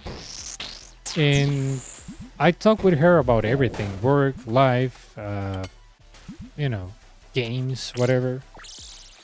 And basically I was at her party and you know, she made it like she had a party at a bar. I don't drink, so I was, you know, just sipping water. And since that place, it's like maybe not in a hill or a mountain, but it's kind of like up, so you can look at the, let's say, the center of the city from there, and it looks very, very beautiful. And I was just looking at the distance because I was talking with a girl that had the same stomach problems that I had, you know, ulcers, gastritis, gastroenteritis, lactose intolerance, gluten problems. So we were talking like, what medicines do you take? You know, that's my pickup line. If I meet a girl and she has stomach problems, that's my pickup line. Like, oh, what are you drinking, baby? Don't tell me Nexium. Are you drinking this for, you know, stomach reflux? Oh, that's hot. You know, stuff like that. So she was talking to me and she said, oh yeah, I had ulcers too. You know, I had all this type of problems. And I was like thinking, yeah, she's very cute. And then she just walked away. When I was looking at something else and she walked away. I was like, nice. I didn't even get to, you know, ask her for her number or anything. And I was like, okay, whatever. You know, I came here alone. I leave alone. I don't care. So I was looking at the distance while sipping water. And I was thinking like, dude, how can I get past the healers of suck? I mean, that's the only thing holding me back. I can get to suck, you know, no problems, but I die at the healers. And I was thinking and thinking and thinking, and out of nowhere, something comes up to my mind, and I said, I got it. And it was like, I don't know, 11 p.m. I arrived there at 7. And I told my friend, I have to go. And she was like, why? I was like, I have to go. And she said, but everything's okay. I was like, yeah, I just have to go right now. I just have to go. I just have to go. I took the Uber back home. I didn't even, change clothes or anything. I just came here to a computer. And I was like, okay, I'm going to get to suck and I'm going to make it. First attempt, I killed it. And I was like, that's it. I was like, no way. No way I had to go to a freaking bar and look at the distance to figure out healers. No way. And I was like, no way. This was what was holding me back. I wasn't killing a healer on the corner. That's why I was getting killed. I wasn't focusing on that one. So I saved my spec. I double spec the healer. It died. And I used that corner that was empty to brew and restore back. And then I was moving and hitting it. And I was like, okay, Ranger Major Wave time. And I killed the Ranger, Protect from Magic, and I killed Suck. And I was like, no way, man. No way. I was like, there is no way this was what was holding me back at the Inferno. And that's all I had to do. That's all I had to do. Pretty much, take a break from it. It wasn't a break, just go outside. And looking at the distance, I realized what I was doing wrong. Because I was looking at the Inferno on the clouds. That's how obsessed I was to get my cape. That I realized not playing the actual Inferno, what was I doing wrong? And I was like, no way. No way something this simple kept me up so much. And yeah. I was trying to do the move 2 tiles per every time, and that was killing me, because when you move 2 tiles, you can do 2 things, either move, eat, or hit. And you have to be very good to actually move 2 tiles, hit, and eat. But, if you're a first timer like me, that's the worst advice that you can give me. So I was like, okay, I'm gonna wait here, 2 balls from Suck, move, 1 ball, move, 1 ball, move, 1 ball, move, and then 2 balls on corner and move. And that's how I figure out how to move between the healers. And I was like, dude, this freaking crap of moving 2 tiles, it doesn't make sense. At least not for new people. And I was like, yeah, I'm definitely not gonna follow guides anymore. Like, the freaking guide that I watch was like, oh yeah, you have to move 2 tiles. And I was like, dude, that's so dumb. Because literally people die moving 2 tiles because they cannot coordinate moving and hitting. Because they're, pretty much panicking at that point because all the damage they take from the healers, it's massive. And then I realized how to move on Suck and Rage. And how to kill at least 1 healer. And I was like, I got it. And I was bringing like 9 brews and everything. So, yeah. It's kind of like fun how I realized what I was doing wrong without playing the game. And ever since March 19 of this year, I was like, yep, my mission is going to be to teach the Inferno to anybody that wants to learn it in a normal way. And that they don't want to click, they just want to get their cape and move on with their lives. And so far, like 17 or 16 people told me that they got the cape with my advices, which makes me feel good, because I wish somebody will give me the advices that I gave them when I was doing the Inferno. But what can you do? The only thing I can do right now is to actually make the change and set the tone. I was like, yep, on Twitch, if I start streaming on Twitch, which, now I'm multi-streaming, I was like, I have to kind of like set the example for Twitch people, because they won't believe you if you tell them how to do Inferno. But if you don't have like a ginormous KC, they won't listen to you. And now it's not the ginormous KC. It's now, oh, you don't speedrunner. You don't speedrun the Inferno, so you don't know. And that makes me laugh, First of all, it's what, oh, your KC is too low. Now my KC is the highest on the entire game, and somehow I still don't know how to do Inferno. Wow. It's like one of my dad's friends used to say, it's so hard to look good with my dad. If you do something right, you do it wrong. If you do it wrong, you do it worse. So That kind of reminds me of my dad friend that used to say, "Oh, it's impossible to look good in front of my dad. If you do something good, you do it bad. And if you do it bad, you do it worse." So I was like, yeah, there's no way to please such a stupid community. So I was like, if somebody tells me, "Oh, you don't know how to do Inferno," I was like, open high scores and tell me who is the number one. Just tell me. If that's all you need. "Oh yeah, but you know speed running." I was like, so? What does the high score say? Tell me. So high scores are not facts. You know, let's throw away the facts. You know, if you don't like it, you know, you can just live in an alternate reality where high scores don't matter. You know, I think I just tanked like 720 sock balls, and I'm the luckiest guy ever. Like, come on.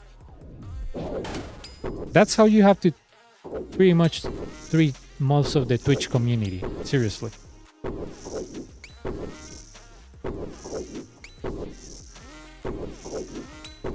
You pretty much have to call their bullshit all the time.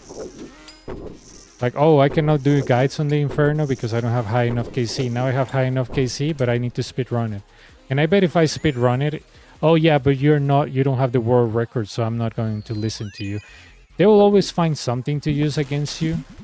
It's like when you're in a toxic relationship and you buy the girl that you like, I don't know, flowers, and she said, "I don't like flowers," and you give them chocolates. "Oh, this makes me fat." And then you buy her like yogurt, and she's like, "Oh, I'm lactose intolerant," and you buy her cookies. "Oh, I don't like cookies." And then you buy her, I don't know, something salty. "Oh, this is too salty." And you're like, "Oh, here's cash." "Oh, why so little cash? I want $100 bills." And you're like, "Dude, come on." And you buy her clothes even when she picks them. "Oh, I don't like them." But you pick those clothes. "Oh yeah, but I don't like them anymore. It's your fault." That's kind of like Twitch community in general. You'll never, ever, you'll be good enough for them because, you know, they have their idols, you know. And if you're not as good as their idols, they're just gonna trash you without any reason.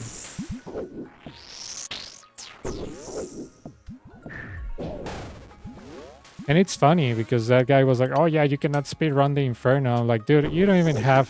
You cannot... I bet you you cannot even do more than 3kc without, you know, just going to the doctor because your hand hurts so much. Like, stop acting like you're so tough on a video game. Like, seriously. If you're trying to impress me for me to praise you or something, like, you're wasting your time. That's why on my Twitch description I usually put I don't beg for follows, subscriptions, or donations, because I'm not a typical streamer. It's like, guys, please follow me, subscribe, guys. I need the money. You know, I have a full-time job, but somehow I'm not able to make it to the end of the month. Oh, look, guys, look at my cat. She's so fat. She needs an operation to lose weight. Come on, that's so pathetic. People that make like followers-only chats. Or crap that, "Oh, follow me. Come on, dude. Earn your follows, earn your subscriptions. Don't beg for people to join you. Like, what the hell is wrong with you? Seriously, you earn the respect. You earn the things that the people that follow you. You just go and beg them. Like, come on.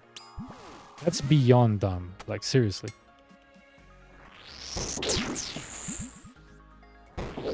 I remember a guy told me, "Oh man, you know, I love your content, but can you get me an Inferno cape?" I'm like, no. I can coach you on how to get one. Sure. But I'm not gonna get you a cape. You're out of your mind if you think I'm gonna break the rules for, you know, a random person like you. "Oh dude, but I'm following you." Like, I'm like, let me do you a favor. Unfollow me. I don't give a damn about how viewers like you. Like, you know, "Oh my god, you're following me. I should, you know, I should be so grateful to you because you follow me." No, I don't give a damn. I mean, if you want me to encourage, you know, rule-breaking crap just because you cannot do Inferno, that's not my problem. Yeah, it's pretty strange, you know. The RuneScape community is so like odd sometimes. I wonder if this will work. I'm not sure. Yep. I knew something didn't sound right there.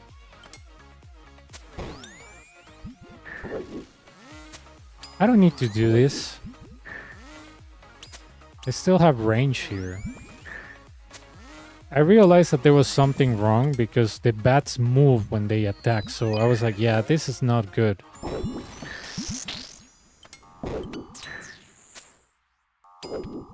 Bats are so small that when they move, they make a change. So, yeah. I wouldn't like to kill the ranger, if I'm honest with you, but if I have to do it, I will do it. Okay. Stop, stop, stop. Hammer time. No, just kidding. Up. Range.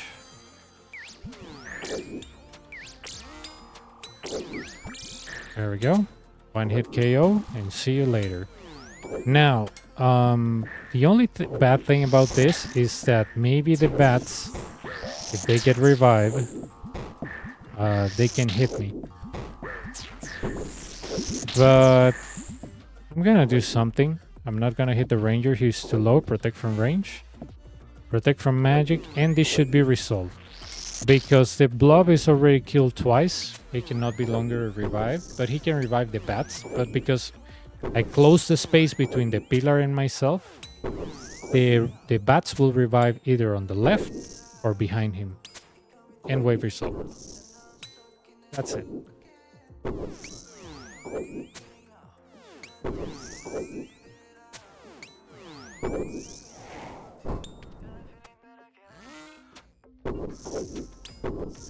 Always try to keep track of the HP of each monster, that way it's easier for you to decide what you need to kill first.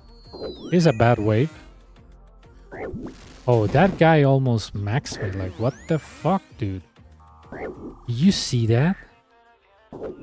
Yeah, I'm gonna brew. I'm not gonna tolerate that, like, what the hell? Yeah. Not a good wave, I could tell from the beginning. Two blobs saw me, and when they saw me, they could already hit me. Plus, you know, you start with Protect from Magic. It wasn't a good wave, honestly. Not a good wave at all.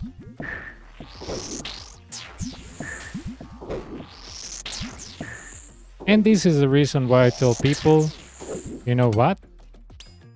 Emergency brews, definitely worth it.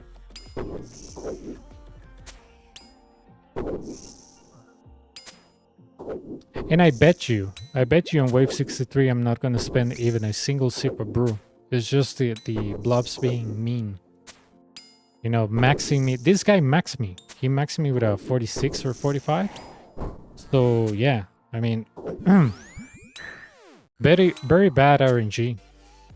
There's nothing you can do because you start with Protect from Magic always. So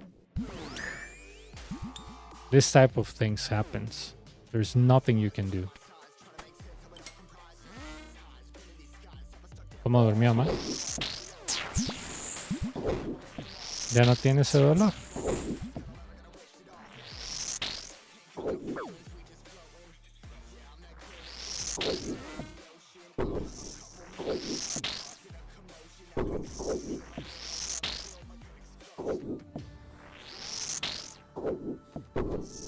Mejor vaya donde Marenco.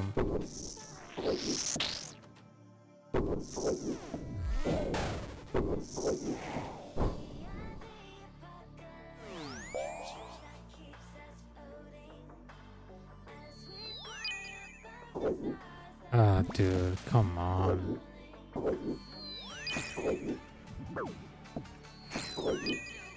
Oh, dude, don't do this to me. Like, come on. Yeah. Lights flicker, go. I used the melee and I went under him and that way he couldn't attack me. But yeah, I mean, it's not like the greatest strategy ever. I mean, it can have fatal flaws, but if you have been doing this as you know, as much as I have, soon you get used to it. I just had to find like a safe place. There we go. Protect from magic. Oh, dude, come on. You know what's funny? I have only used like a freaking 2 doses of a restore, dude, on 57 waves. Like, if I didn't had to brew by emergency because I got destroyed on 56, kinda, I will have so much restores. Like, it's ridiculous. I can use augury from here and rigor, and I won't run out of prayer. Not even kidding. I guess Eldritch has been hitting good. It's not always like that. It's RNG, but you know.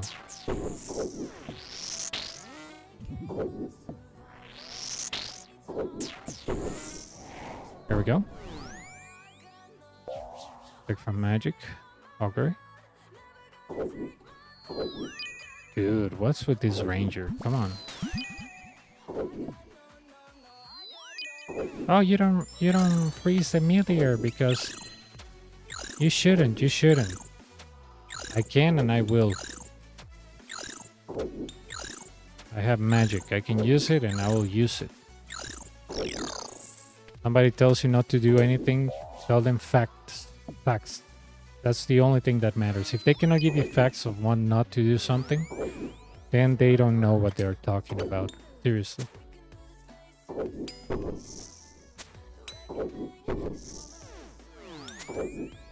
$58 done.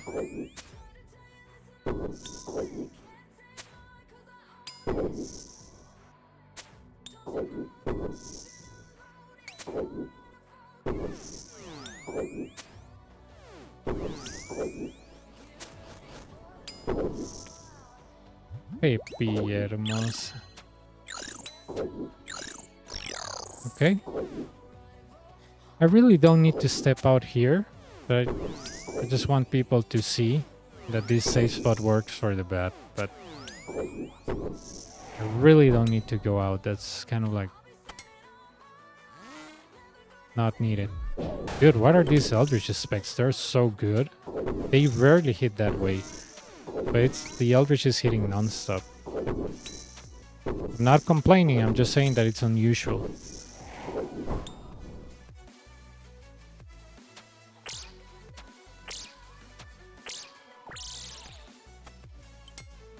Okay, wave 59. This is the wave of my friend Human. And I think that pillar is gone. Yeah, that pillar is gone. Oh, come on. Yeah, look at that Niveler. He's looking directly at me, like saying, "Oh, I hate you." That's the eyes of a predator right there. This Santa's elf or whatever. Santa's Niveler's help. Okay, here we go. Here we go. We're gonna do something very fun. Protect from magic, and that's it. Boom. We bypass the melee.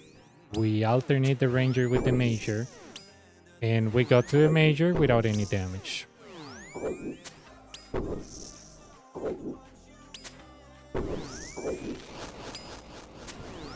Everything in the Inferno can be solved just by the right moves. You don't need like alternating everything. You know what I mean? Like, it's good if you want to alternate stuff, but is it needed? Not really. If you have a pillar, use it. If you're doing no pillars, well, that's another story. But if you have pillars, use them.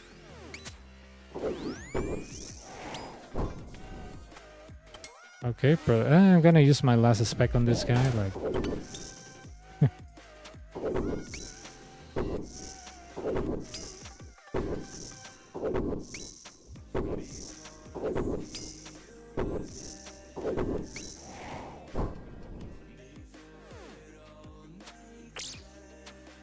Looks like I took the right choice between YouTube and Twitch. I mean, the multi-stream is great, but yeah, YouTube is my home. Range? I think I'm gonna get hit, yep. Okay, I'm gonna divide my priorities in the following. First, Nivelers. second melee, third range, and lastly the major and the blob. So take a look at this. I need to get rid of the melee ASAP, but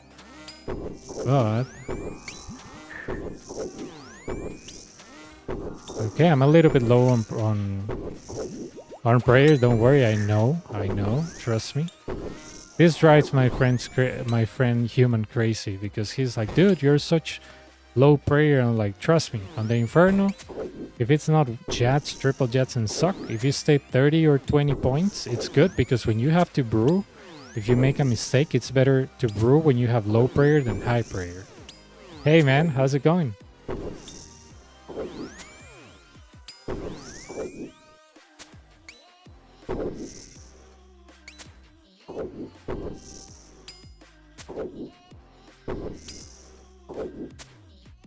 Ya llegamos a 85 range por aquello. Por si alguien se pregunta.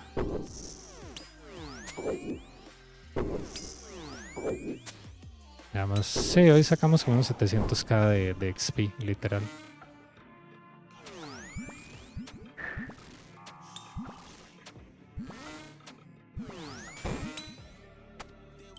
We get our HP back. Oh look, that's the first restore in 60 waves. Like, you know, that's beyond insanity. Not bad for not a one-tick flicker, right? 60, 61. Be careful, don't stay out much. Okay, stay here while this, you know, starts arranging. Okay, something that I can do here is this. I'm gonna use my rigor. I don't use rigor a lot unless it's triple jet suck. But I can use rigor to get rid of the major first, and hopefully he dies before the melee digs. But if in case he doesn't die, I have my ways to getting rid of the major. Here we go, perfect timing, beautiful. There's nothing more beautiful than that. Probably with Bofa you cannot do that, but with Tivo you certainly can.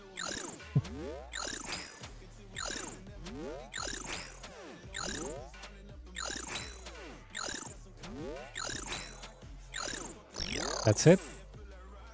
And heading to wave 62, the last bats of the Inferno. Ooh. Scary. Okay, the wave is resolved because nothing else can hurt us, so...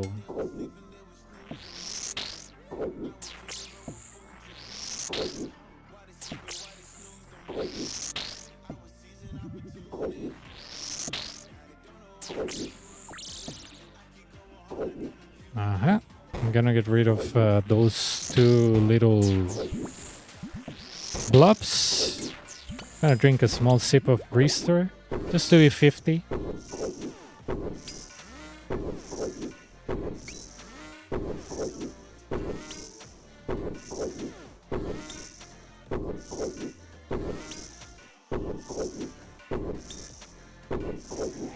Okay, 62. This one can get a little bit complicated. Let's just be ready for that. Okay, here's the first damage we're gonna take. And that is the freaking range. That is the freaking ranger. Okay, here we go. Alright. Come on. Come on, don't be mean. Oh, I didn't even have augury on. I'm a genius, dude. I didn't even have augury on and I was waiting to hit the melee. Like, come on. Here we go. See you later. That's why I saved my specs. See? Freeze the guy. Get your HP back with your blowpipe. Chilling here. And that's it. Do you see me alternating anything crazy? No. And people can argue like, oh, that's cheesing it, dude. Do you get the cape or not? That's the only question you have to ask yourself. If your question is how you get the cape, then you're at the wrong stream, buddy. It's not about how you get your cape. This stream is about getting your cape. That's it.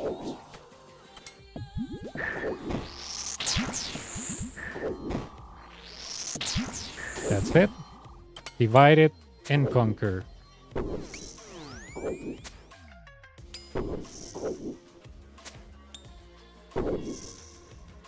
62 done. 63 is the next one. After 63 is gone, then it's double melees, double ranger, double major, jat, triple jats, and suck. You know the story. You know the story, man.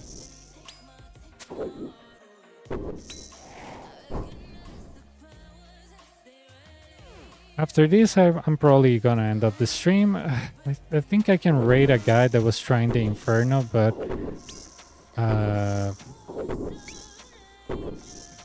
no, I don't think he's doing Inferno anymore. I think he gave up. I think he gave up, or he didn't give up, but he doesn't try hard enough. With Inferno, you need to be an obsessive, person in order to, actually be able to figure it out. I'm not even kidding. I'm not even kidding, dude. Inferno, if you're obsessive, you will do great. Not even kidding. People think I'm kidding when I tell them that. And it's true. The more obsessive you are with the Inferno, the better you will do.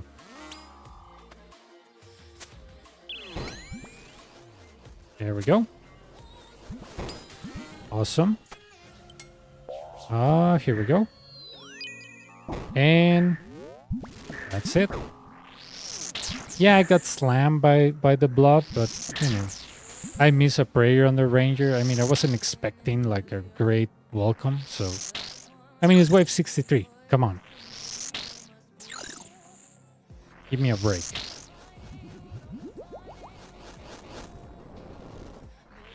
I'm not gonna lazy flick him because if I miss a flick, guess what? He can hit 49. So no. I have a lot of prayer. At this point, if you have been doing what I do, you should have a lot of resources left. So you can use your rigor and augury and whatever you want to use here and just camp your prayers on 63 plus. It's not even worth it like trying to I'm gonna keep on one tick flicking this crap. No. No. At this point, it doesn't even matter. I mean, look at me. 63, 10 restores, and 7 brews.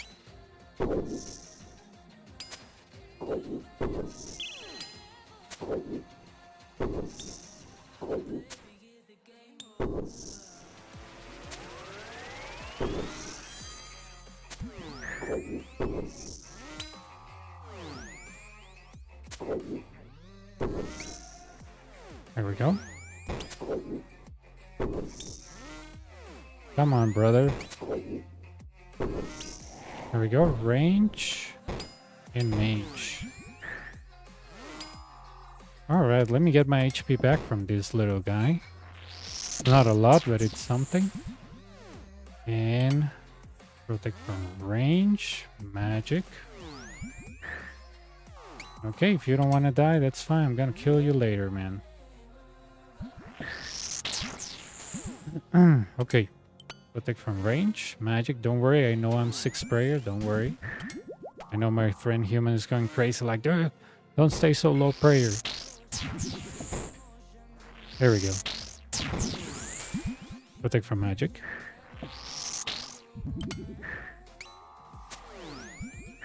And this is 64. Just be careful with the meleers. Okay. Good spawn. Not the best, but good spawn. We can save the pillar without any problems. The other meleer will dig, and we're good to go. We have our HP back. Nothing to worry. I'm gonna dump my specs on it. There we go. Why am I not going after the Mage and the Ranger right now?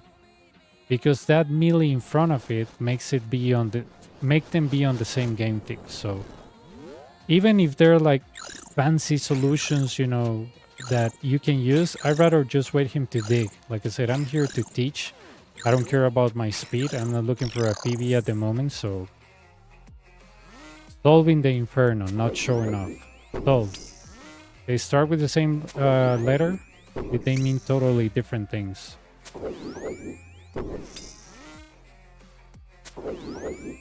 Here I could use rigor, but why? You know? This is the safest way to do this. You put the prayer that it's on the back, and as soon as your cyan square of the true tile indicator is out, you change your prayer. You come back and you keep redoing it. Then you can want the alternate if you want. But like I said, I don't trust my ISP, so better safe than sorry. I don't want to wipe out, 1 hour and 20 or whatever.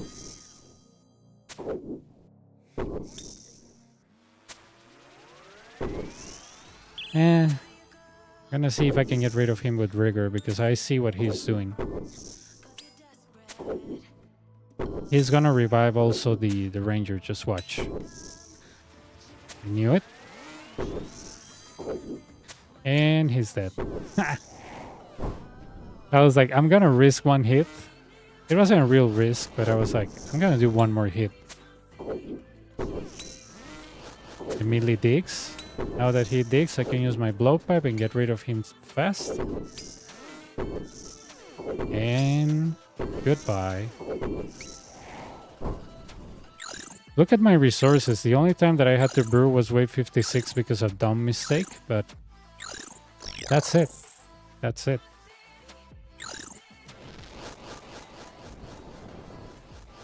I think the other 3 kills I reached with 8. Yeah, 8. Whatever, dude, just kill it,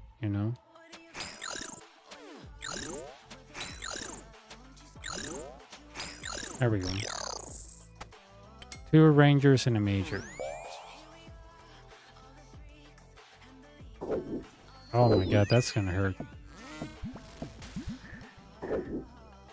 Wait. Here we go. Nice. This is the perfect spawn, actually. Look at this. As soon as he crouches, protect from magic and wave resolve. Simple as that, dude. You don't need to go out and alternate absolutely everything. Oh, it saves you 20 seconds. Right? Yeah.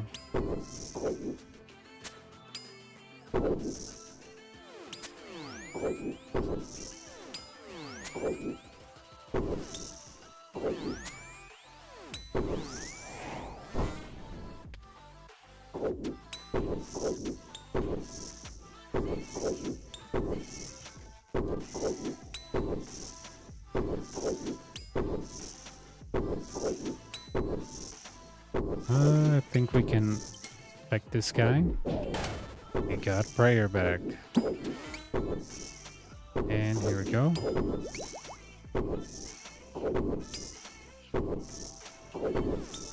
What's this song?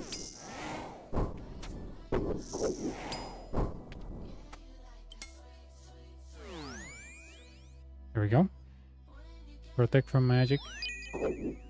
We just lost one pillar, the western one, but who gives a damn? The only pillar you ever need is northern one, so...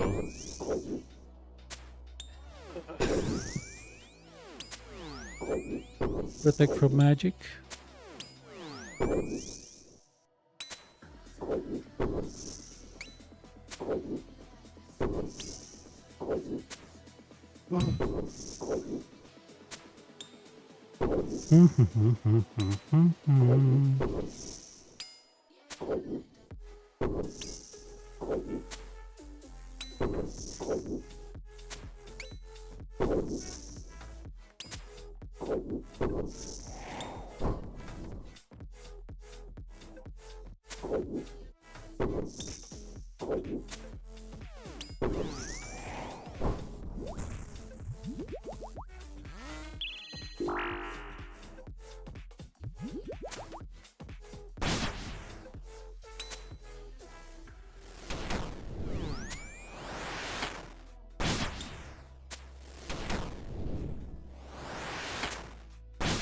Hey.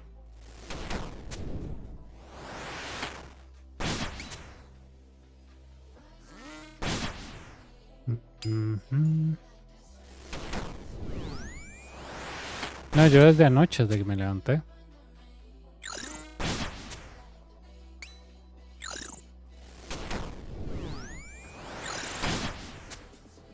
Come on.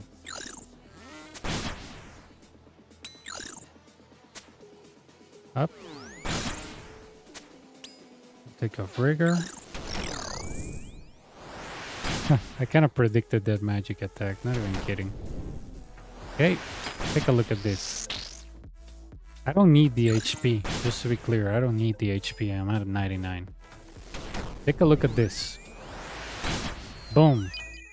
0 damage from Jet. 0, absolutely 0. I don't know why people waste brews doing, oh, I'm gonna attack them all and go through them like a moron. No. No. That's not how you should do it if you're a first timer.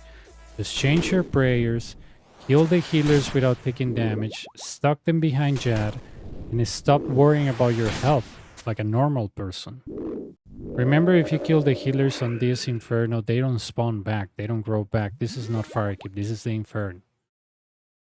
I don't know why people have like that thing where they wanna like, you know, do crazy stuff, like, you know, well, I'm gonna go through the Inferno, whatever.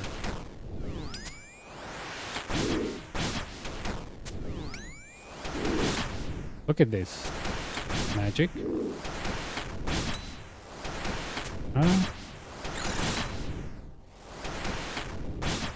Honestly, I could go back,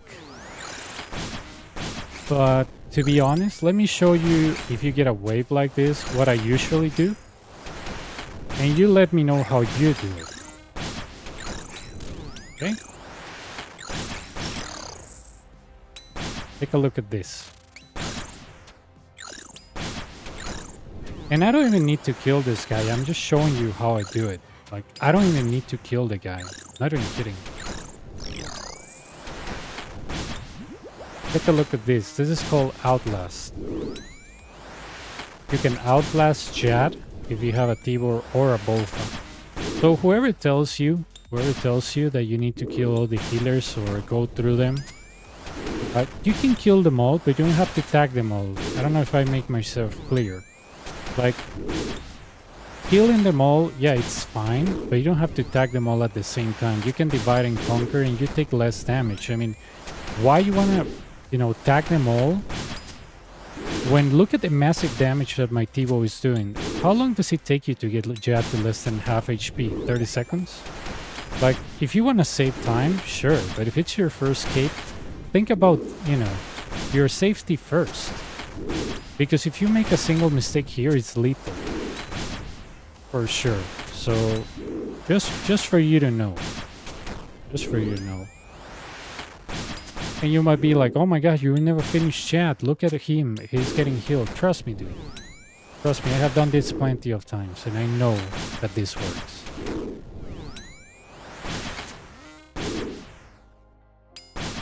This is bad RNG. I mean, nothing much that you can do. And if you don't like it, or if you want to finish it faster, then I guess you can tag the healer in front. But honestly, I have a lot of restores. I really don't mind waiting.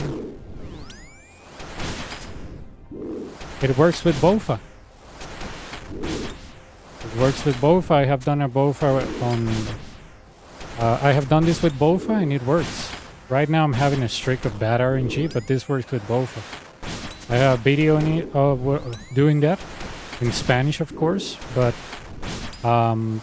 it works. Sadly, like I said, this is not related to the healer, it's related to my RNG. But, you know, we can pretty much outlast him. I don't have any hurries, do you? But this works with Bofa. Sadly, the RNG is just not there.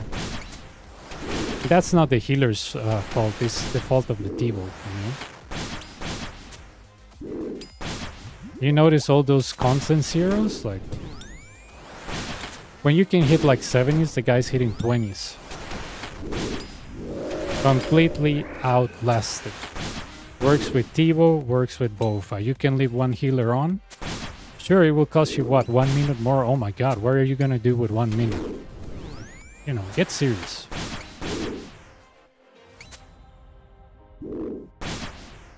I'm gonna drink a restore.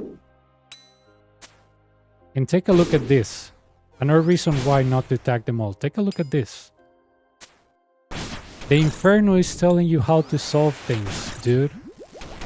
Take a look at this. I didn't even have to move. I don't know why people, you know, tag also the one on the back. The one on the back cannot reach Jad. The only healers that can heal Jad are the ones that can touch him. If they don't touch him, they don't heal him. Simple. You don't have to tag them all. It's a myth. It's a legend, like the deep web killers and, I don't know, the Michael Jackson or something like that, like Bart Simpson said. Like, seriously. If you believe that you have to tag all the healers, or if somebody told you that you have to tag all the healers, that's not true. That's just so not true. Like, seriously. Reconsider what's better, your safety, or do it like other people do.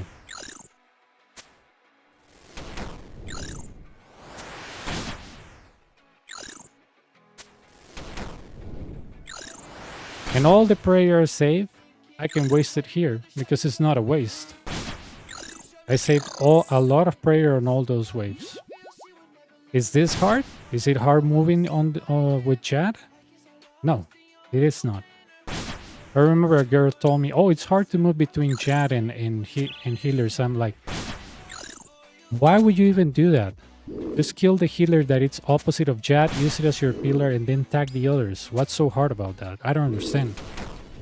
Can you walk and change prayer? Yes, you can.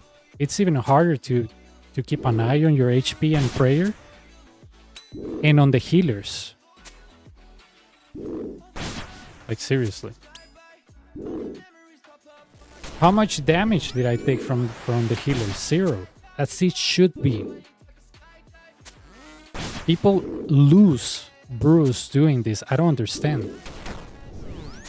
Save your brews for 69, brother. If you're a first timer, you will need them. And I don't care if somebody tells me, I only need 6 brews, huh? I saw this guide and this guy told me I only need 6 brews. If you need to bring 8, you bring 8. And if you need to bring 9, you bring 9. There is no like rules on the Inferno.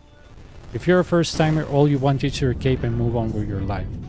That's my best advice. Do whatever works for you, not what other people tell you. Simple. Here, you can move with every ball of sock except for the middle one. The middle is not a safe spot until he is enraged, so hit him once and run. On the corners, you can stay up to 3 hits and then move. So you have a lot of room to for hitting him. See, middle spot is not a safe spot. I go immediately here. Gonna drink my stamina, and here we start our manual timer of 3 minutes 30. Hopefully I can hit the major good. Good hit. I'm gonna try to kill it first. So that way I take 0 damage from the set. Remember that the shield, if the ranger is hitting it, he won't take as much damage as the major hitting it. He hits the ball, I go here, and guess what? Guess what? We took 0 damage on the first set. Oh my god. I thought you had to, you know, tag them all. Yes, you have to tag them all if the shield is in danger. But you don't have to tag them all on the first rotation. Save your brews for the healers. You will need them. If you have Bofa, then just kill the ranger and, you know, protect from magic. Or if not, just kill the ranger and then protect from magic. Whatever you want to do, it's fine. But if you have a Tivo, use it. Especially if you start the shield on the left. Not even kidding. Guess what? This timer just paused. 540, and don't hit him more. Don't hit him more when he's so low if you have a Tivo. Yeah, Bofa, yeah, but not with a Tivo. You can spawn Jad by accident like I did once. I survived, but it wasn't fun. Here we go. He's dead, and guess what? Not even a single drop of brew was used so far. Okay, when he reaches below 480, guess what? The timer gets resumed and Jad appears. And then it's an eternal loop of 330 of Ranger Majors. Resume the timer, hit Jad. And this is a normal chat. The only difference here is that I'm gonna tag all the healers because I cannot hide from them.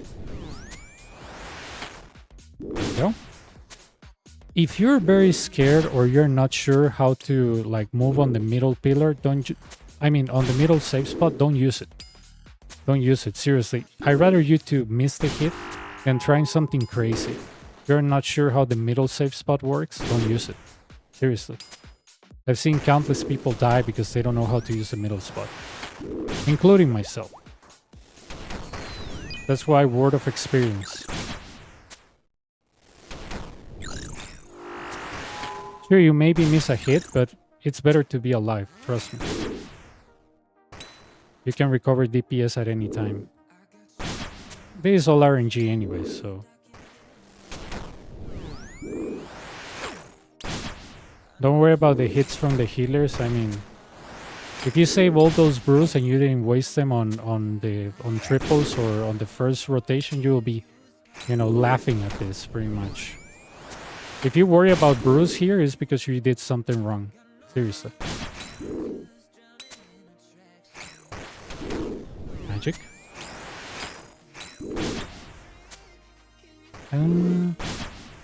I didn't feel that middle shot as a good shot, so I decided to skip it.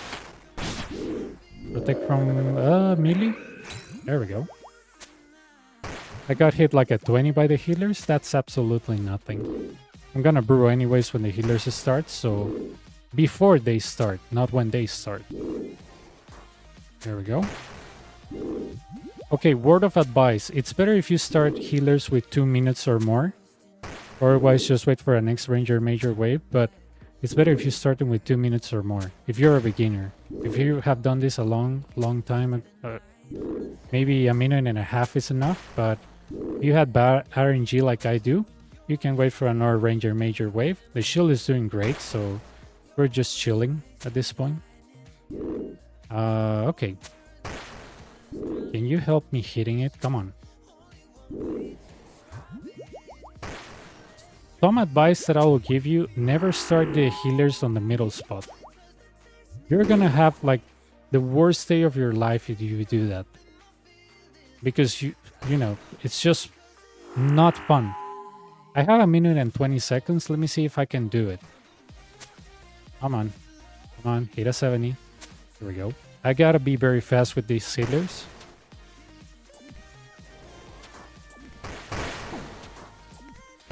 Because in 1 minute I will have the ranger major. Like I said, if you're new, don't try this. Just wait for the next ranger major, kill the ranger, leave the major on. Don't kill the major. There we go. Okay, all healers on the left side are gone. There we go. I think the corner one should be dead by now. Oh no, I thought he had less HP. What the hell?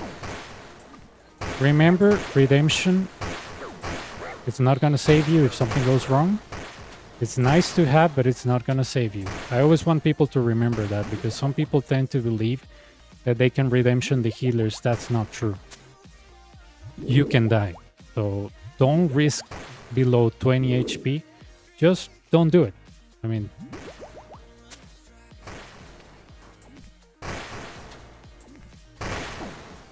There you go. We won't have much time to recover, so we gotta be fast, Outside of the pillar, nice, he didn't see me. Okay. Out of the safe spot, I will say. Here we go. Protect from magic, we hit the major. We drink this, we drink the stamina. I'm gonna try to get rid of the major, because I have a lot of time. Sadly, I don't think I can. Let's see. I didn't hit him, did I? No. Okay, I'm gonna do one more attempt going back and hitting him, but I don't think it's gonna work. There we go.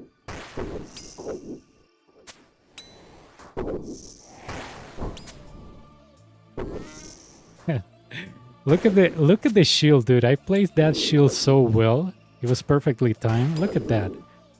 Not even a single drop of brew was used on the healer. I mean, on the ranger major. That's why I know the timing so well of this.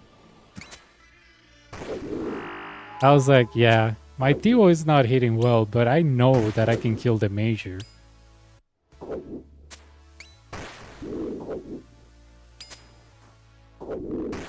And it's not like I'm gonna have a third set of Ranger Major, trust me.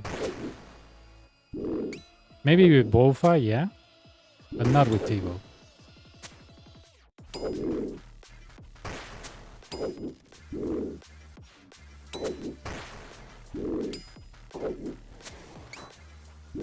One more, 25 is dead.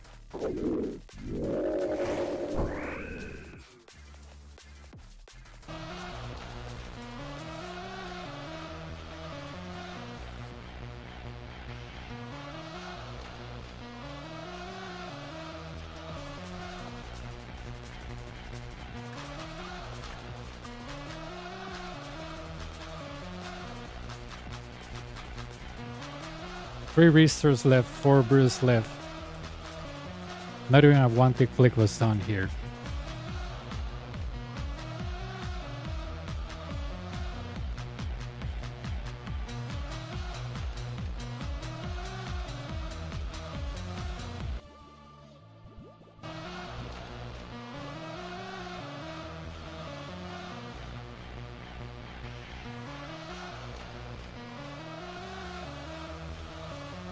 Insane, right?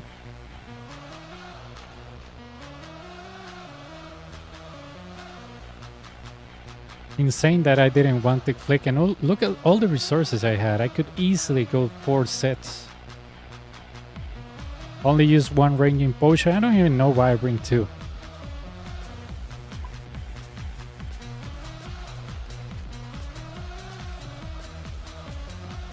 That just goes to show you that you don't need to one-tick flick. Where it tells you that's necessary, bullshit, dude.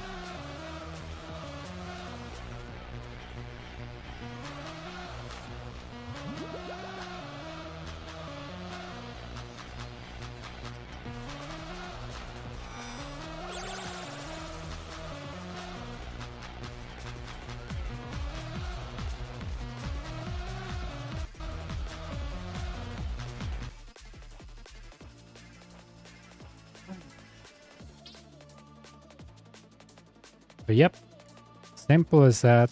Nothing crazy. No like I think I only wasted a brew on healers in wave 56.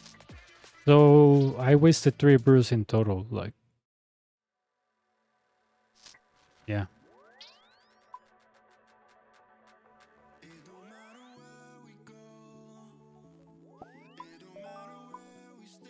But yep. And I just buy the resources back. Why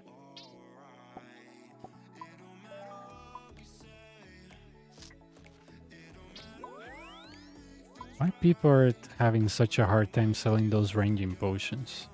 Oh yeah, and you notice I didn't use bastions. Bastions are a scam, honestly. If you use bastions, just give me a reason why besides, oh, they're very good. No. Bastions are a ranging potion with defense potions. So if you're brewing on Jad, because you're tagging all the healers like a moron, you already are brewed, so you already have the defense. So what the hell? Like, seriously. Whenever you're going to buy something, ask yourself why. Don't just buy it out of nowhere and say, oh yeah, I saw it on video, so I better use it. No. Question the person that recommends you that, and question him really hard. I mean, don't accept everything as facts because, oh yeah, this guy's like ranked something. No. Always question stuff and ask yourself if it's worth it. That's what I did at maybe like the kill 11. I was like, why am I bringing bastions? Those are a waste of money. Like, I'm already brewed up when I start suck. Because I do it for defensive and to get more HP. Like, why am I even doing this? And there was no reason. And I was like, what the hell am I even bringing stupid bastion for? Like 30k to the trash? No. No. Ranging potion, the regular ranging potion works fine. If you tell me why you don't bring divine, I don't like taking damage. I have preserve. I have a lot of prayer potions or restores, whatever, at the end of the Inferno, so I really don't need to bring divines or whatever. It's just, Oh, you get more DPS. Oh yeah, congratulations. Okay. Let me buy back the absorption potions. Call it a day. Let me see how many hours I have on the account. 61:18.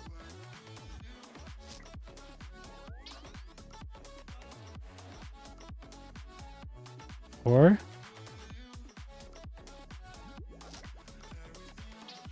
today's 15. Oh no, 16.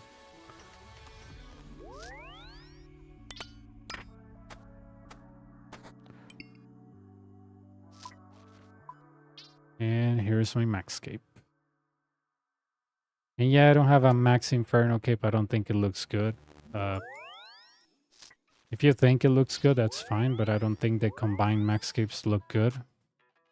I don't combine my max cape with anything, so yeah. You're wondering why we have a plain max cape. Because I like the plain max cape. The red color is beautiful, so yeah. Okay, let's see if we have somebody that we can raid before I go. Oh yeah, this guy was funny. This guy was funny. He is from Bulgaria, so raid. Yeah, that's it for me. That's it for me. I'm gonna raid my friend Destructor, whatever is his name. And yeah, see you guys another time.